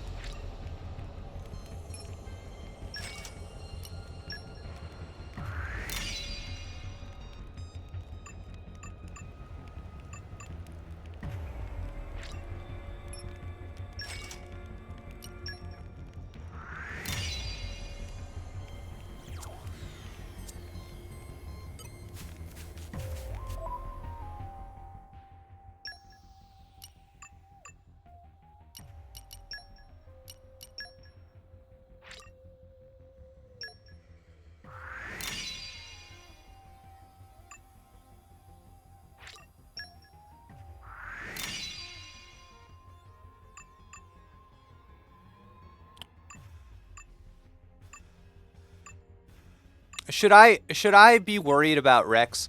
Should I make sure we have some stuff for Rex for in the future?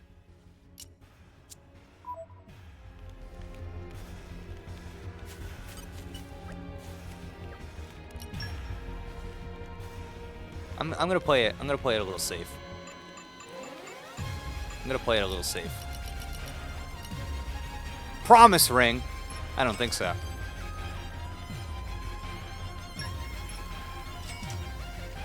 Okay. Okay. I think we're good. I think we're good. We'll have some extra chips for Rex, and we'll be fine. Okay. Okay. Oh.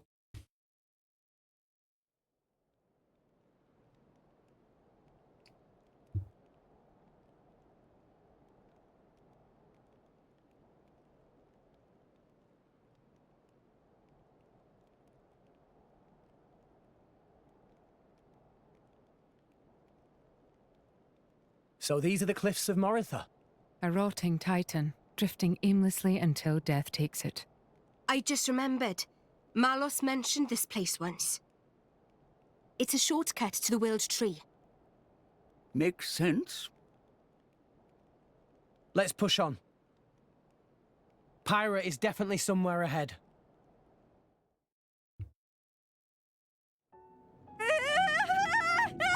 Jesus Christ. Oh no. Oh no. Oh. Oh no.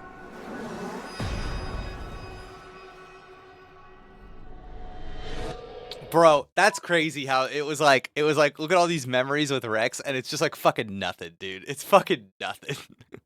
It's the very beginning of the game, this thing that just happened, and like one thing in between. Oh god. Pathetic. Agreed. Look at all this trash. Huh?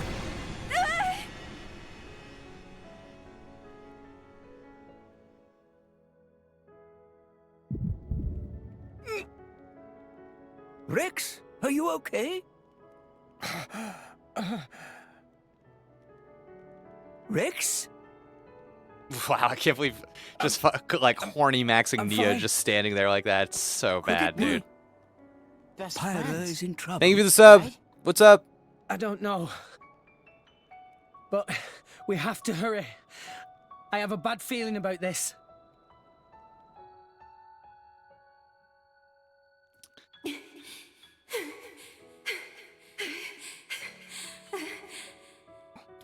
I thought Pyra turned herself over so that Rex wouldn't get hurt. But if she turned herself over and Rex is getting hurt, I don't... Oh no. Is this, Why are you running? Why are you protecting this garbage? We Aegises don't need these things. You want to be free of them, as I do. Stop it! I'm not like you at all! I am...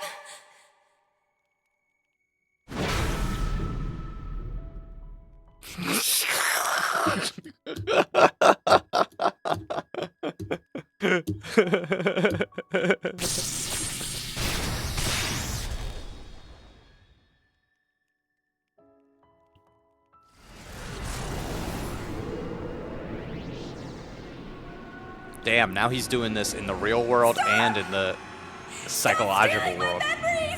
Oh, that's what he's doing. No! No! Well, damn, father. Well, Looks damn, like you've been father! hiding away. All right then. If that's what you want, I'll do it for you! Okay, alright. Sick. Man, dude. What a cutscene indeed. It meant a lot to me.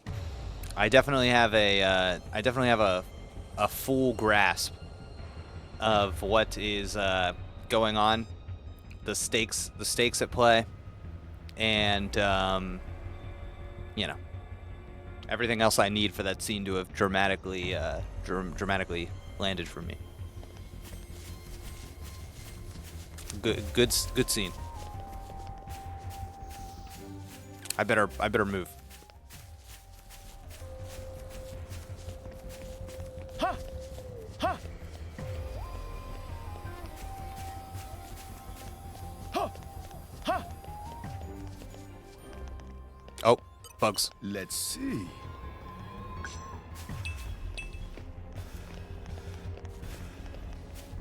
All right. Just don't even think about it, bird. That's right. That's right. Get out of here, you loser. You have aggro off. Oh my god, you're right. I forgot. Wow, that's exciting. Oh my god, we're gods. We're absolute gods. Look at these idiots. You're bugs. You're just bugs.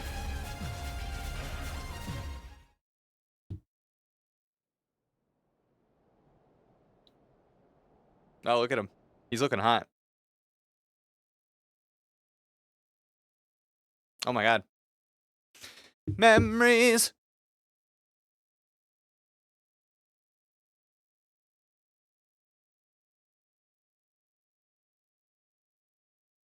Bro, is What there? is it? Oh god, for a second, I Did you- legitimately thought there was no sound in the scene. Remember something?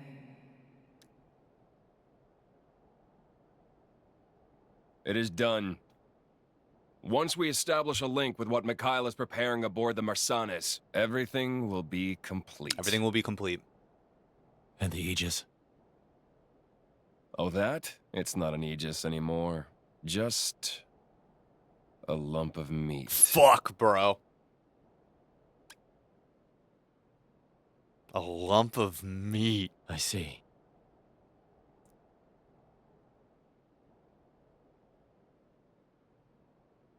Ah! Come forth, Ophion! Damn, I wish when we were gambling we got Ophion instead of the, you know, little girl.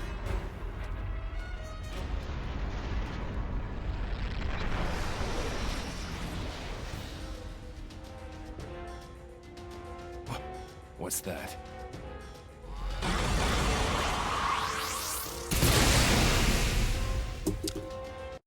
I think that there is something a little thematically dissonant about having him be able to extract Pyra's memories. I think it is too convenient for the sake of the story. A lot of the thematic tension of this game, I think, kind of hinges on the idea that there is a that there is personhood ascribed to the experiences that you share with others and the closeness that you have with others. But if you reframe memory as something that can be stolen, it is like a resource or a power source, and not as a mutual lived experience between people. I think that is the memory theft just functions as a way for us to get to the next plot thing. Bummer.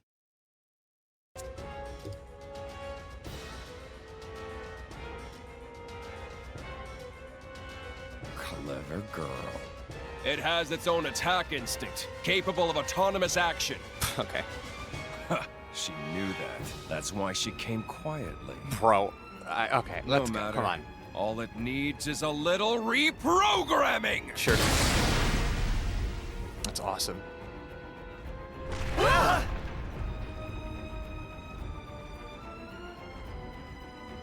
An earthquake? Yep. In a place like this? It's close. Let's go.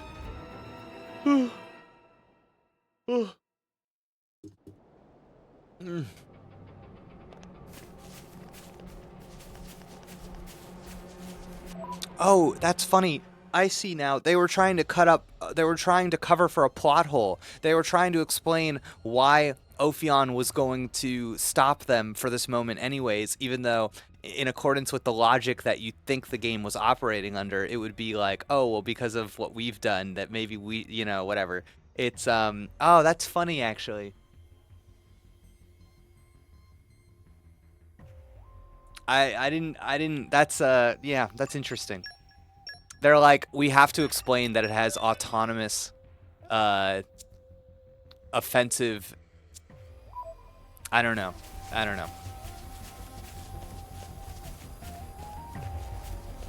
It's almost like a Deus Ex Machina in reverse, right? It's there not to like save a hero, but instead to just kind of make the villains pause so that we can catch up. Oh, whoops. Okay. Let's see. Maybe agriculture is Poppy's Isn't it specialist great we can field. get all this stuff right out of the ground? Oh my god. Oh my god. Oh my god. That was a big one. Guys, I'm just gonna make sure that we can fight stuff. I need to make sure that we're good. I'm like legitimately scared of going into a battle and then being like, bro, you suck. You're actually gonna get murdered. Okay, we're good. We're good.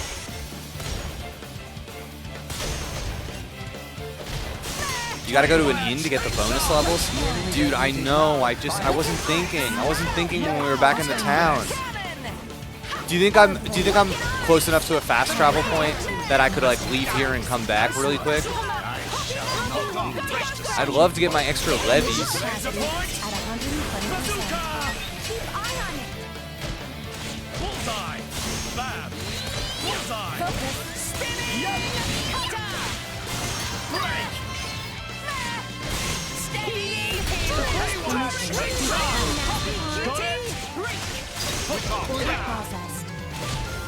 Hilbert effect refrain. I will protect you. Thanks. That just makes you scout. Force destroyed.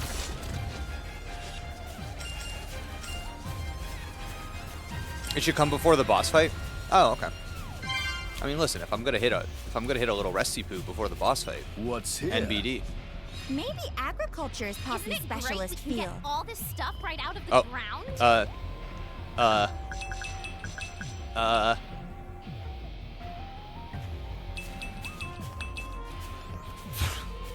Boreas was freaking the fuck out for a second.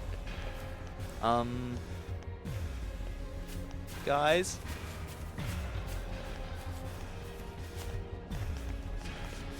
Boreas, ayo. What is this? What is this path that my game see? Oh, okay. Okay, okay. Hold. Okay. Oh.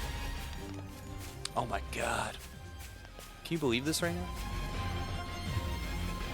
Bro, I'm doing it. I'm doing it. I'm doing it. I'm doing it. Well, well. Look what we found. Saving to memory. Location added What's to here? favorites.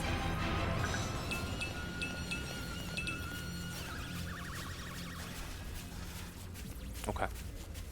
Okay. Oh my god. No. No. No. No. No. No. No. The wind Yes. is my mate. Poppy Yes. boosters engaged. Is that Yes. all? Very well.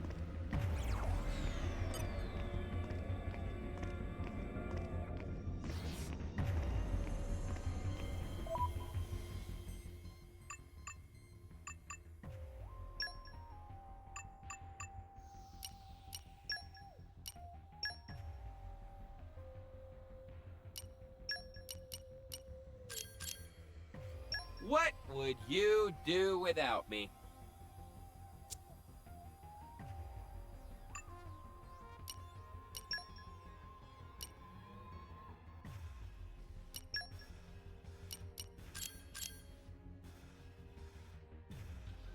A fine choice, good sir.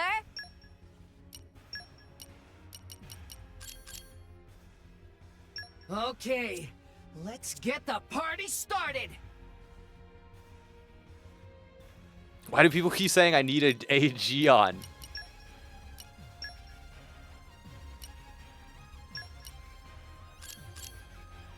Oh, because he has the leaping. I see.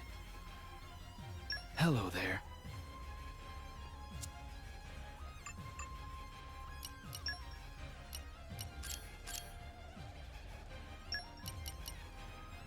You just leave it to me. I'll use my brains to put this team to good use. Okay, I think we got it. Come, winds! The wind Lend is me your my mate. transient Here's fleeting a aid. little Poppy demonstration. boosters engaged. Is that all? Let's go Very off well. like firecrackers. Oh my god, a handshake moment. Say, Morag, have you known Zeke for a long time? Indeed. We'd never spoken directly, but I knew of him. The prince paid a visit to Moradane, did he not? It must have been not long after his departure from Tantal. Yes. Now that you mention it. You weren't really interested, Morag? No, I was curious. I had heard him praised as the greatest driver in Tantal, after all. I would have liked to spar with him. But at the end of the day, I had my duties. I was curious about him myself. Truly a shame. And now? You don't want to spar anymore? No, there is no need. Now I can see him in action at my side, and he is as reliable. Quite. His personality may be. Still, that's a shame. Well, if the opportunity. Rivalry can benefit both parties. And Rex, a word of advice. Try not to egg Lady Morag on. She tends to take people very seriously. My bad. Yep. That's the genius of the side content. I see it now. What's here? I see now. Remember when you had the idea of sub-goal Jake Heart to Hearts? So I actually have decided that I am What's going to do here? that, but I'm gonna do that as For part our of heels and aching soul. Xenoblade 3. So I'm holding on to that. We're gonna have that in the future.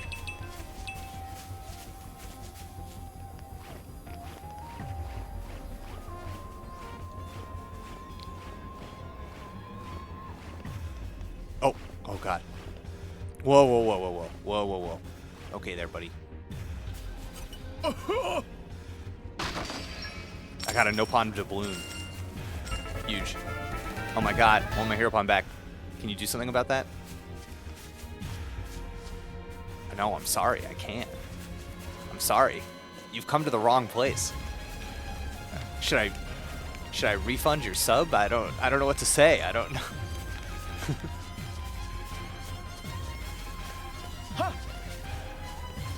Hope I'm going the right way, chat. I'm like,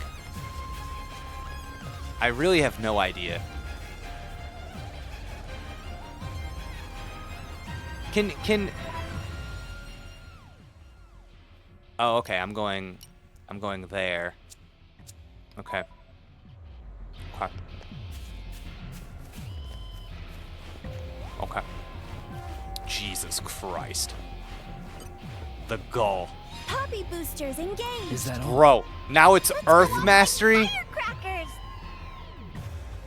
Bro, this fucking game.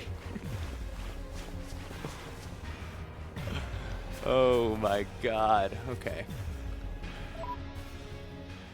Shit. Shit. Let's start with you.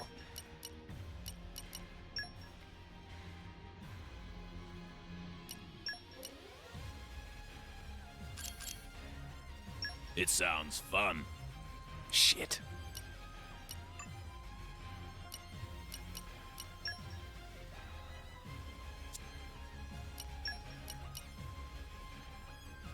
Hey.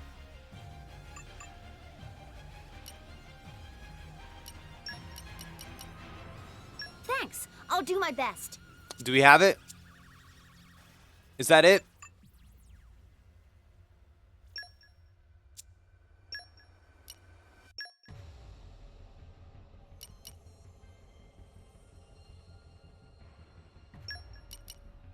A fine choice, good sir.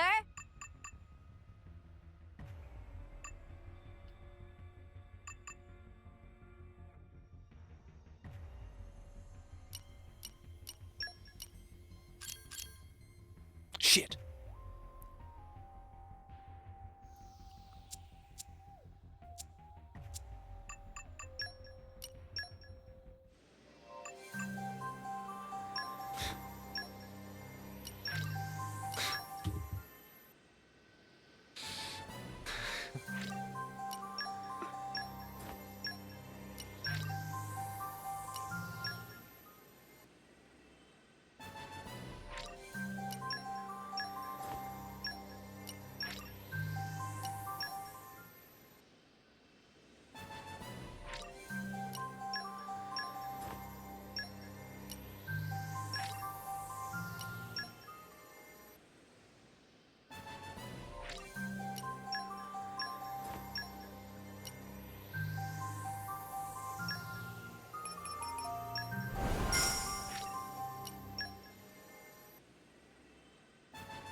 I'll give you my all.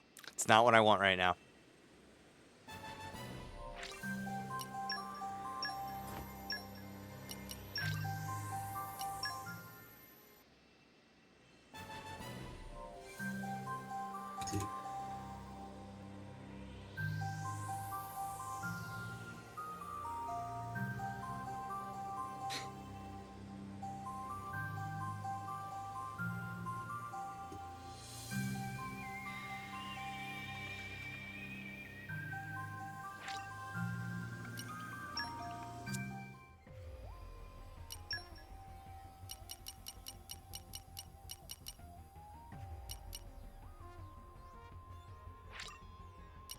I didn't expect this.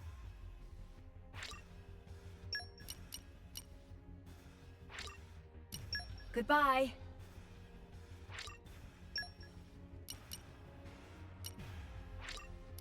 Thanks for everything.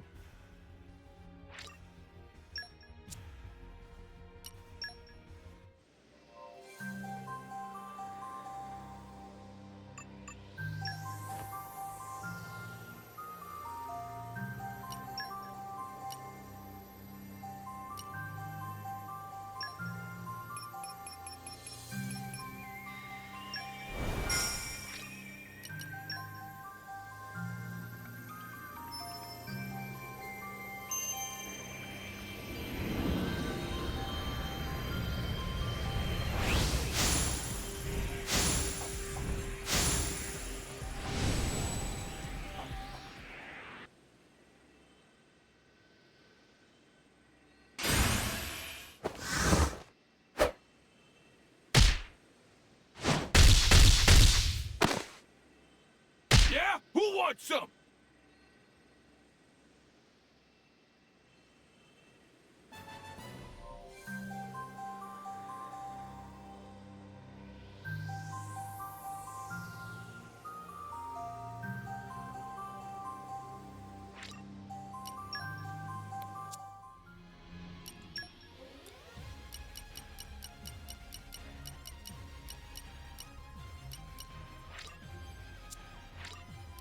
This is fate as well. No use fighting it.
I entrust my power to you.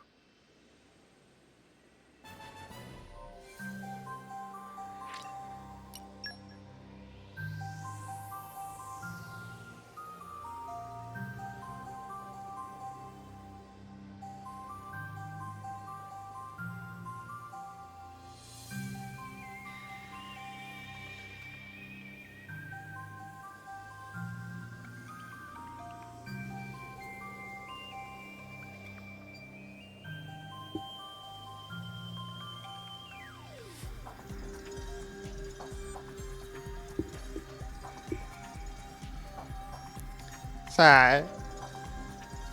Alright, everybody. Let's get Rex and an Earth Blade right now. Let's do it right now, okay. Time to test my luck. Sigh. I think we get it on first try. Sigh. Okay. I'm bonding with the blade. Sigh. Here we go. Here we go. Oh. Oh. Oh.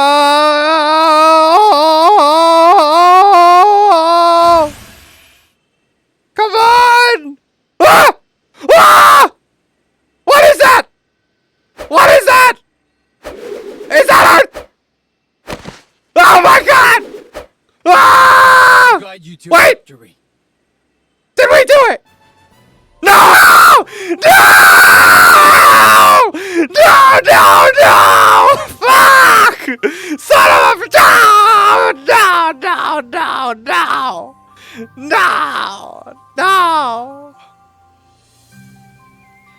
No! Sorry.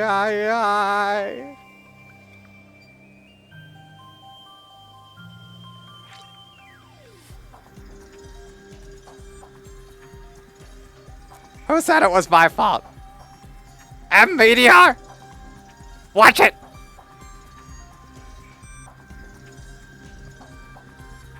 We try one more time.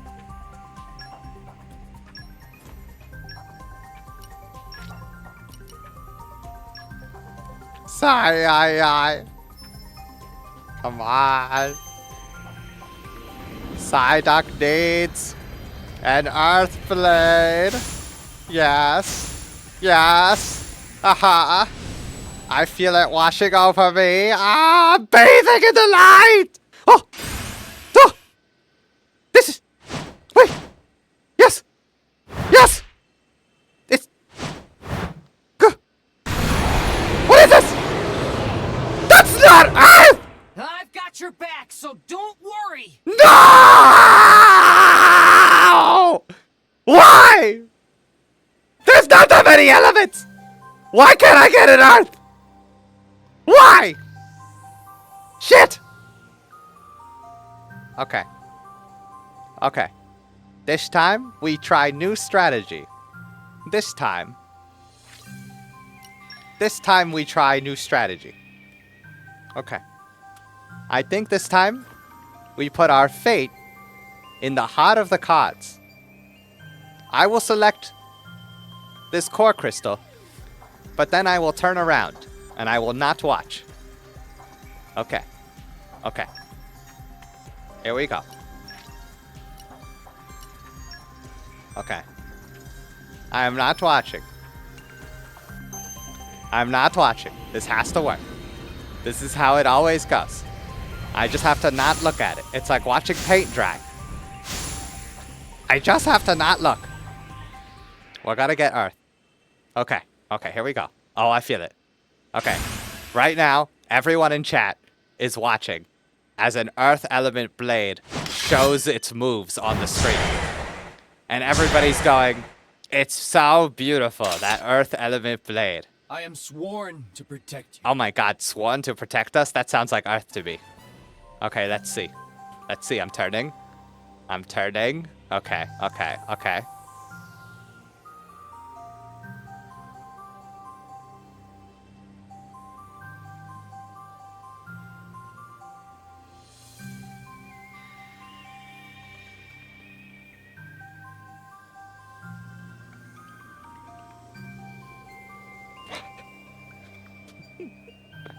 What the fuck?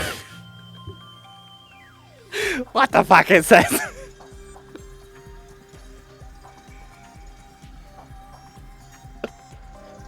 What am I supposed to do with this?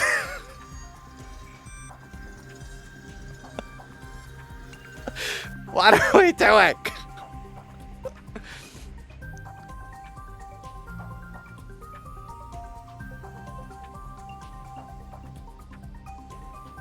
Okay. Hear me out. We either call it a day or check Agate on Zeke for her. No! This is stupid. Okay, listen. I understand Psyduck's streamer, and sometimes people disrespect the ability and the knowledge of the streamer. But allow me to demonstrate something for you. If we navigate these menus, and we make our way down to the characters, we go to Zeke, and we engage his blades.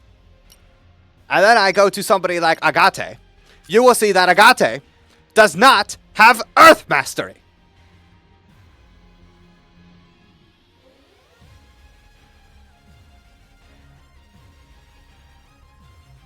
Not yet. Okay, wait. What do you say? I hope I'll live up to your expectations. What do you say? You're saying she could get Earth Mastery? Okay, wait, now I'm listening. Now Psyduck is listening. Okay, Psyduck check. Let's see. Okay. This is not Earth Mastery. No.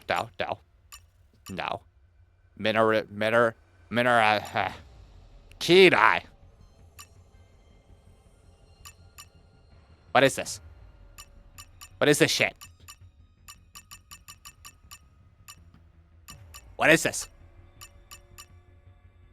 What? I don't understand. Oh. We're just lying. You're just liars. My chat is full of liars. Thank you for making me navigate these menus. They're so intuitive. It was no trouble at all. I had no issue finding my place here, just so I could see information that isn't even there. Thank you. Wolfric has it on the next tier. Oh, okay.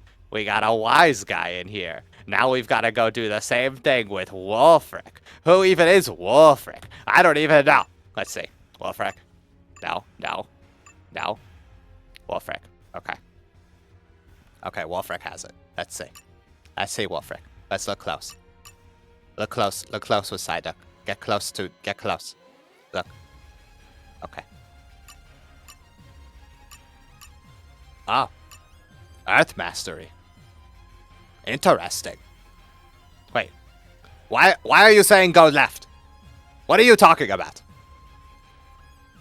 What is this? Psyduck's confused. Can you check the lock on the leftmost columns? Okay. Psyduck check. Is this what you need?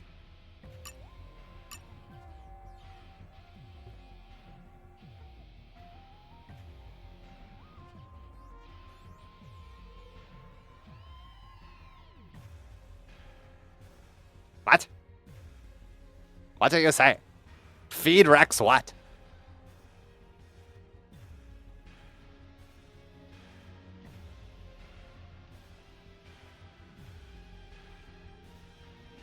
Pull again?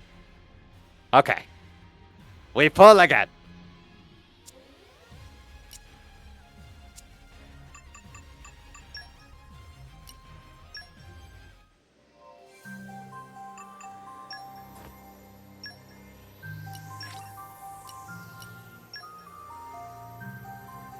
Okay, chat. We got it this time for sure. This will be perfect. This will make it all worth it. There's not that many elements in the game. Fire, water, dark, electric, light. What else is there? Not that much. That's why we're gonna get Earth right here. Earth right here. That's an Earth sword. Look at the colors. That's an Earth sword. That's an Earth sword. It's not an Earth sword. It's not an Earth sword. Why is it never Earth? Right, why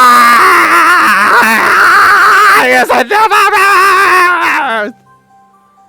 Why?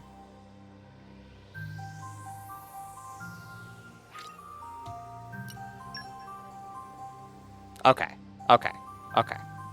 Clearly the issue. Clearly. It's Rex.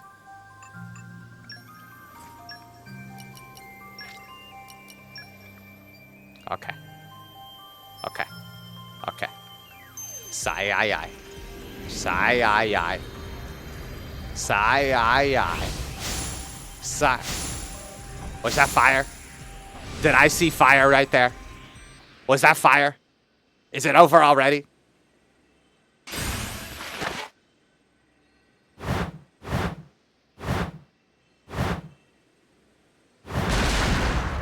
I hope we'll be partners for a long time.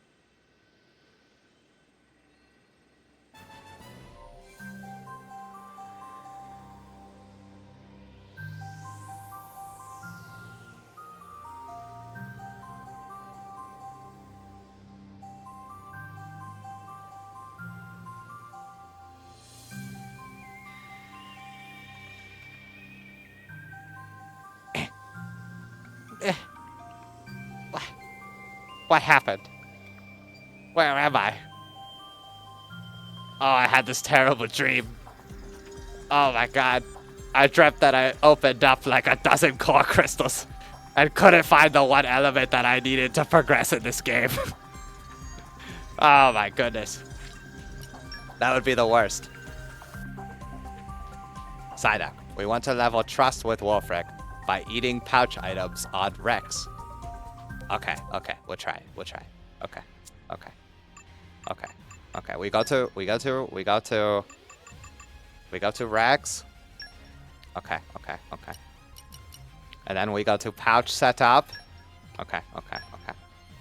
And oh, look at all these items. Okay, okay. Uh-huh. Okay. We want. What do we want? Bread one or books? Does it matter which?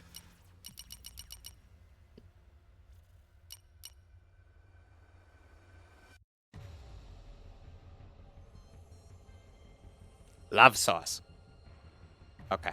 Love sauce. Love sauce. Love sauce it is. Having this makes me real happy. Okay, okay. Why do some people say no? What is this? Now check Wolfric affinity. That's it? Oh. Okay. Okay, Psyduck check Wolfric affinity. Okay. Oh my god. My heart beats faster. What just happened? Okay. Okay, Psyduck check. Wait. Wait. Wait. Okay. Wait. So wait. So do we...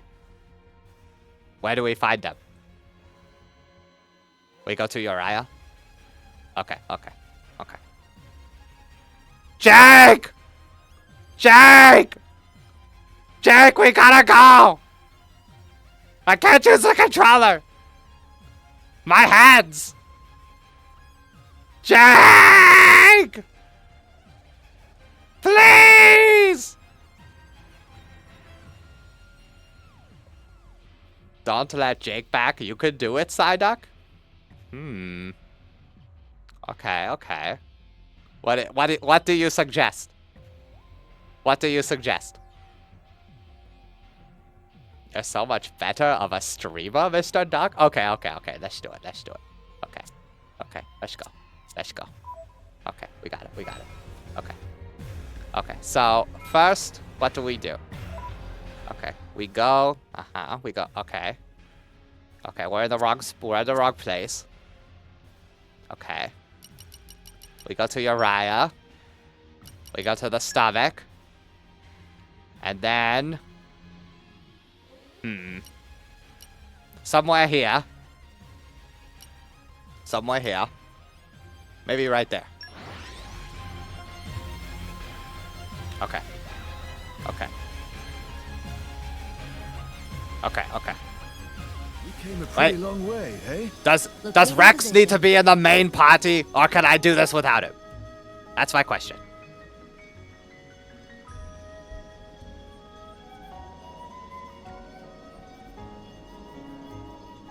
He does. He does. Rex is it. Rex needs to be it. Okay, okay. Okay. Okay.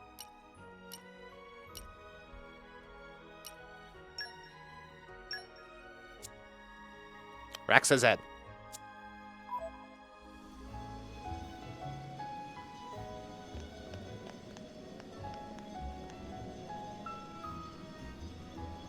What does a brog look like? Oh my god. Oh my god, I gotta cheer. I'm such a good streamer. Yay. Yay. I'm a good streamer. I gotta cheer. I gotta cheer. Yeah. I bet you Jake has never gotten a cheer before. Ha ha ha. Okay, let's look.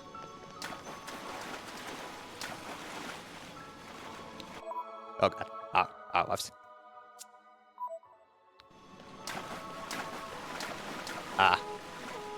We're stuck.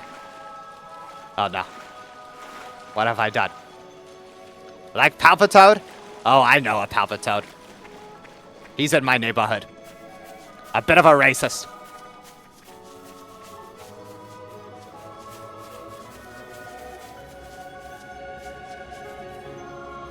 Oh no. Oh no.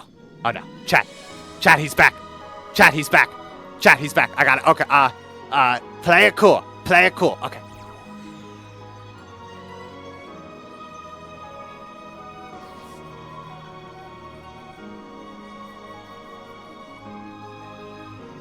Sorry about the break, everybody. Oh!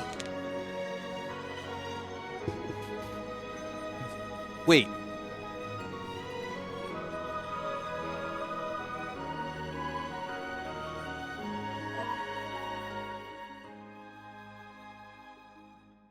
Wait, why are we here? We have to... I thought we were doing a whole... I don't understand. Why we were at the cliffs when I... What's going on? Pyra said to kill frogs? Wait, I just came into the stream after fencing. Why is there a side... What are you talking about? You have to kill frogs, and then she'll love Rex? Oh, okay.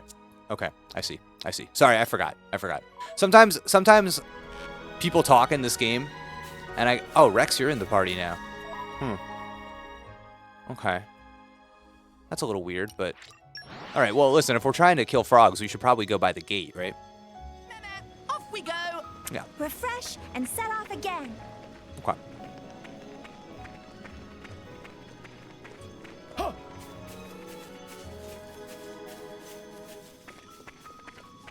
Man, this is just like when Rex got called to Elysium, and then he was back, and I feel like I've undergone a transformation.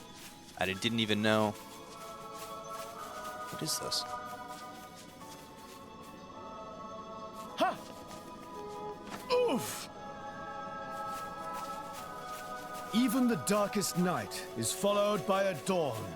The time is now 7 a.m. Jesus Christ, Cosmos giving me the exact time.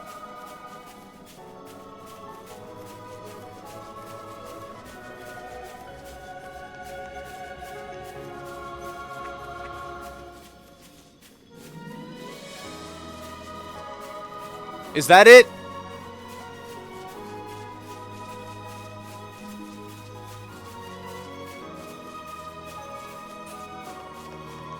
Oh my god, I think I see it. It kind of looks like a Palpitoad. Guys, I know this Palpitoad. You would not believe the things that he says sometimes. A little politically incorrect, I would say. Hogging the glory, eh? Permission to fire X Buster? Bullseye! Rating at max power! Bam! Pow pow! Cannon! Denial protocol! Wicked arts! Bullseye! Affinity increase detected. Rock, That's you're one. a bit too flashy. You gotta be cooler and darker, like me. That's Roger one. that, Seeking it. By all means. Look at these. Look at this little side quest right here. Shining justice. They're gonna die. We're too busy.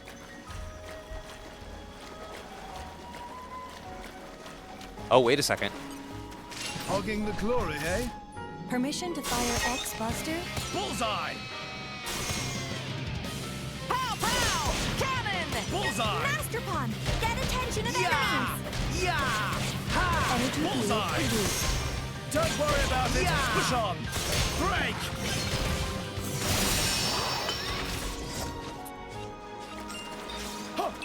Oh my god, a core crystal. You don't think maybe we should no. No, that would be silly.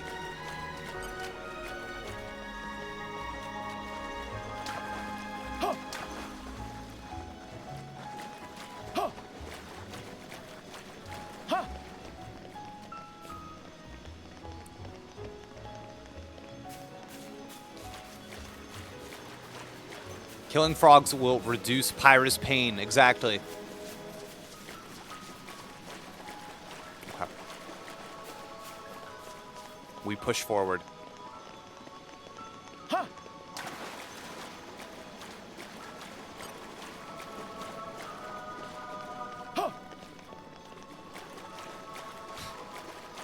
You don't think. Oh, frog. Let's go then! Unable to evaluate the armament you speak of. We got a couple frogs. Break! Pow pow! Cannon! Yeah! Bullseye! Yeah! Bam! Haywire Energy changer! field amplified. Rex, will you help Tora tune up Poppy next time? No worries. I bet I can learn something to help her salvaging too.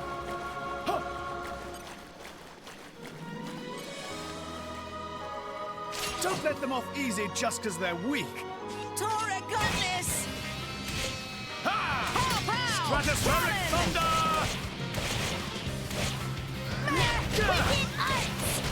Yep! Just say the word! Overload thunder beam!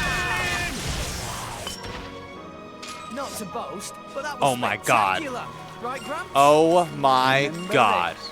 Pride comes before a fall.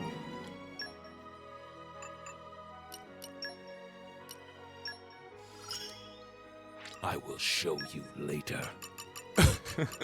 Sick.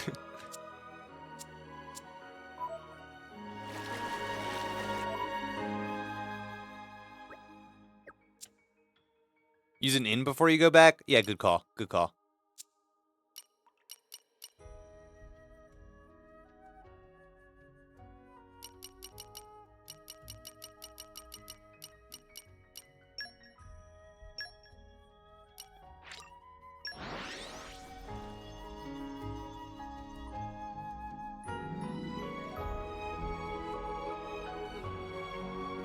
Came a pretty long way, eh? Eat another item to replace the love source? Okay. I don't know what people think I'm saving things for. I don't know, you know. What's the situation? It's like, Jake, you gotta have those 9 love sources.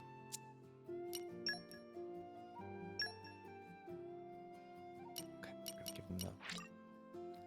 Thank you. Oh, whoops. It's been too long. Sorry. I made a mistake.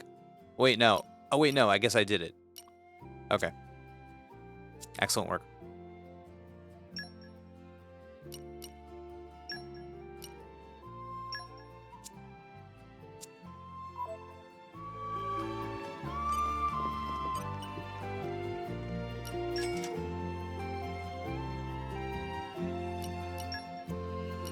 Oh my god. My incredible power knows no bounds. Tora feels stronger! Really? I'm still getting stronger. Experience begets wisdom. Oh my god. See, Gramps? I'm getting better. Yes. Excellent.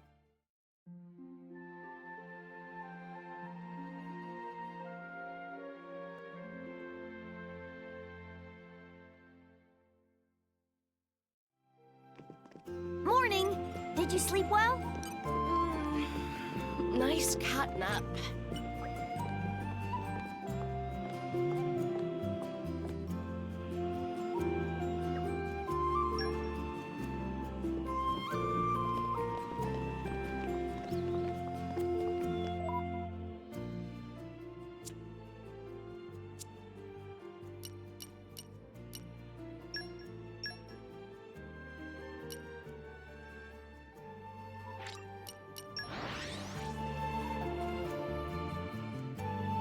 Bad news, Corinne. Oh my god. Came a pretty Okay. long way, eh?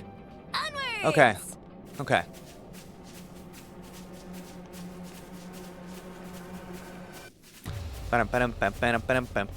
Oh no, please don't make me switch back to them. Please The don't. wind is my Please. mate. No. Poppy boosters No, engaged. please. Is that all?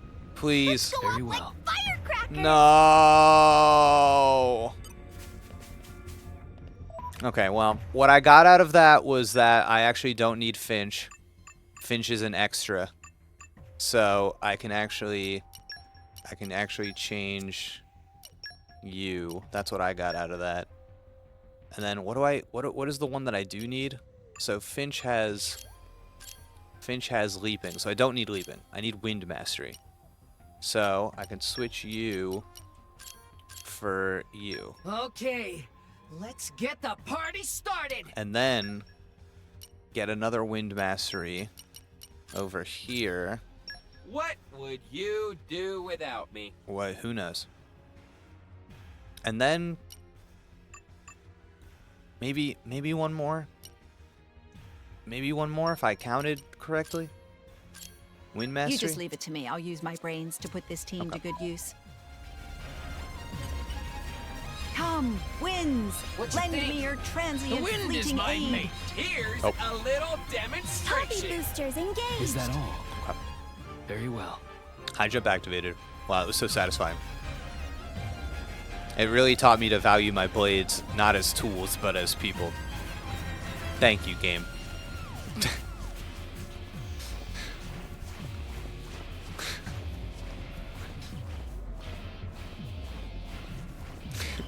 Is there like any consistent reading of this game that like works with the blade driver relationship and also is like consistent with like how it actually works in the game? I don't know. Oh, Nia. I don't know what Nia. No, literally everyone in the chat just going, honestly, no. Oh, man. Okay. So, what do I need again? Oh, no. Okay, so we need Earth Mastery. So, you know, we don't have that with him, obviously. But we do have Wolfric. Okay, so you... Let's turn you into you. Hey! And then you've got to go back into you. Thanks. I'll do my best. Okay, then I think we're good, actually. You need Finch on Morat? Oh, okay. Ugh!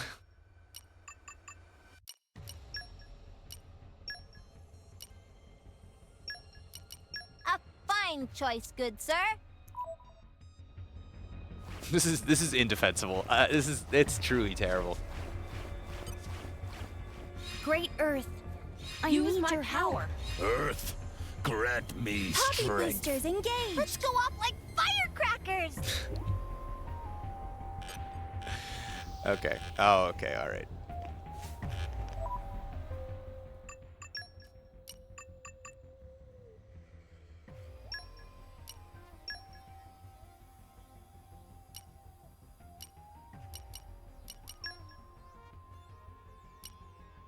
Hello there.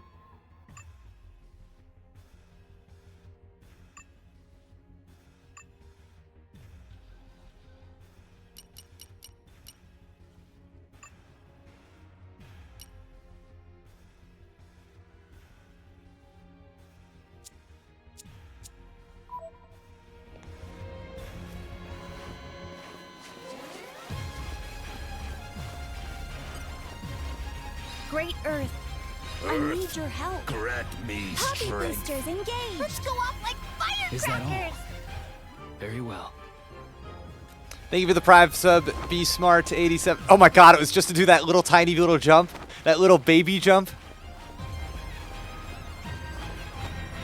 Oh my god. Oh man, that is... I am sad. Oh man. I am sad.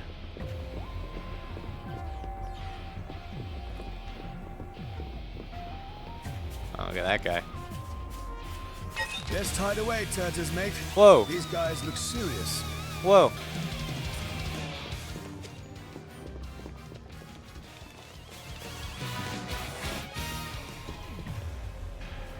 Oh my god. Wow! World has many amazing.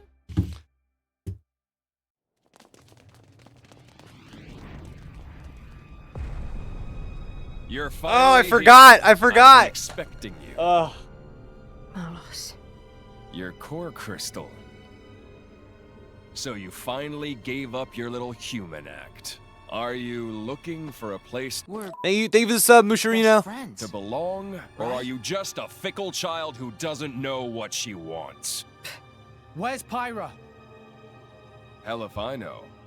She's probably dead by now. Is Nia like 7 inches taller? I'm alive. She's alive. Think whatever you like. But don't be mad at me. All I'm doing is reclaiming what was stolen from me. 7-inch You're never heels. going to Jesus see Christ. her again. You make me laugh. You know that? Look at you. Glumbop, thank you so much for the gifted. They got gifted, and now they're gifting one back. Oh my god, Glumbop, I appreciate it. That salvager brat I picked up in Argentum. Standing here with the gall to challenge me? Someone's gotta. We're not gonna lose to the likes of you. You did well to make it this far. But you end here.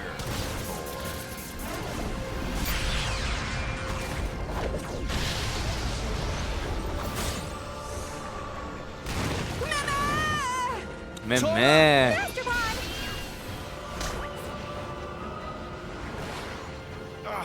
What the hell is this? Ah! Watch it, Shalad. Malos's power will destroy anything it touches. It'll take your arm or your head right off. What? What are we gonna do? Poor, helpless little maggots! Oh! That's cool. Nia! You! Nia! I should have used this power earlier. But I was afraid. Afraid to go back to those days. Lives have been lost because I was afraid. Right. Nia! We saw that. But someone Like when that little prince got killed, and she could have saved him, but he died. taught me that I don't have to be afraid. Yep. Now I get it. My life has a purpose. Because somebody told you. Your power might destroy Malos, but my power Bro, restores. if the person in the chat is arguing that that is about fandom, sincerely, you're lost, brother. As long as my friends have a will to live, that's all I need. There is no wound you can inflict that I cannot heal. Blade weapons, too. They were born from us and could be healed just the same. Rex, everyone, it's time to end this. Okay. Yeah! Let's get him, baby.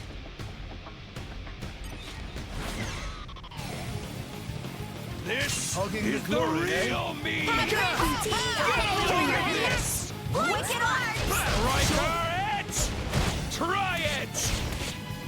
Denial protocol. Thanks, Puppy! Try it! Try it! Cannon! Dolphin snake! Mastodon, watch out! Overload Please leave it Thunderbeam! still! Someone will do it! Try it! Puppy missile! Twice! That just makes Monado Cyclone! Ooh, Monado. Halo is playing and having friends fun, Nia. Get out of here! Mastodon, watch Got out! it! Monado Armor! Stratospheric Thunder! Try it! Mastodon, watch out! Try some scatter shot! Striker it! Mastodon, watch out! Thunderbeam! Monado Jail! Don't slack now. Try it! I'm getting fired up! Oh my god. I shall defend you to the last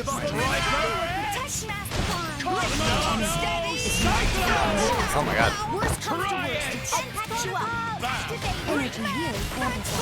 Burn out. Let's do it. Look, first.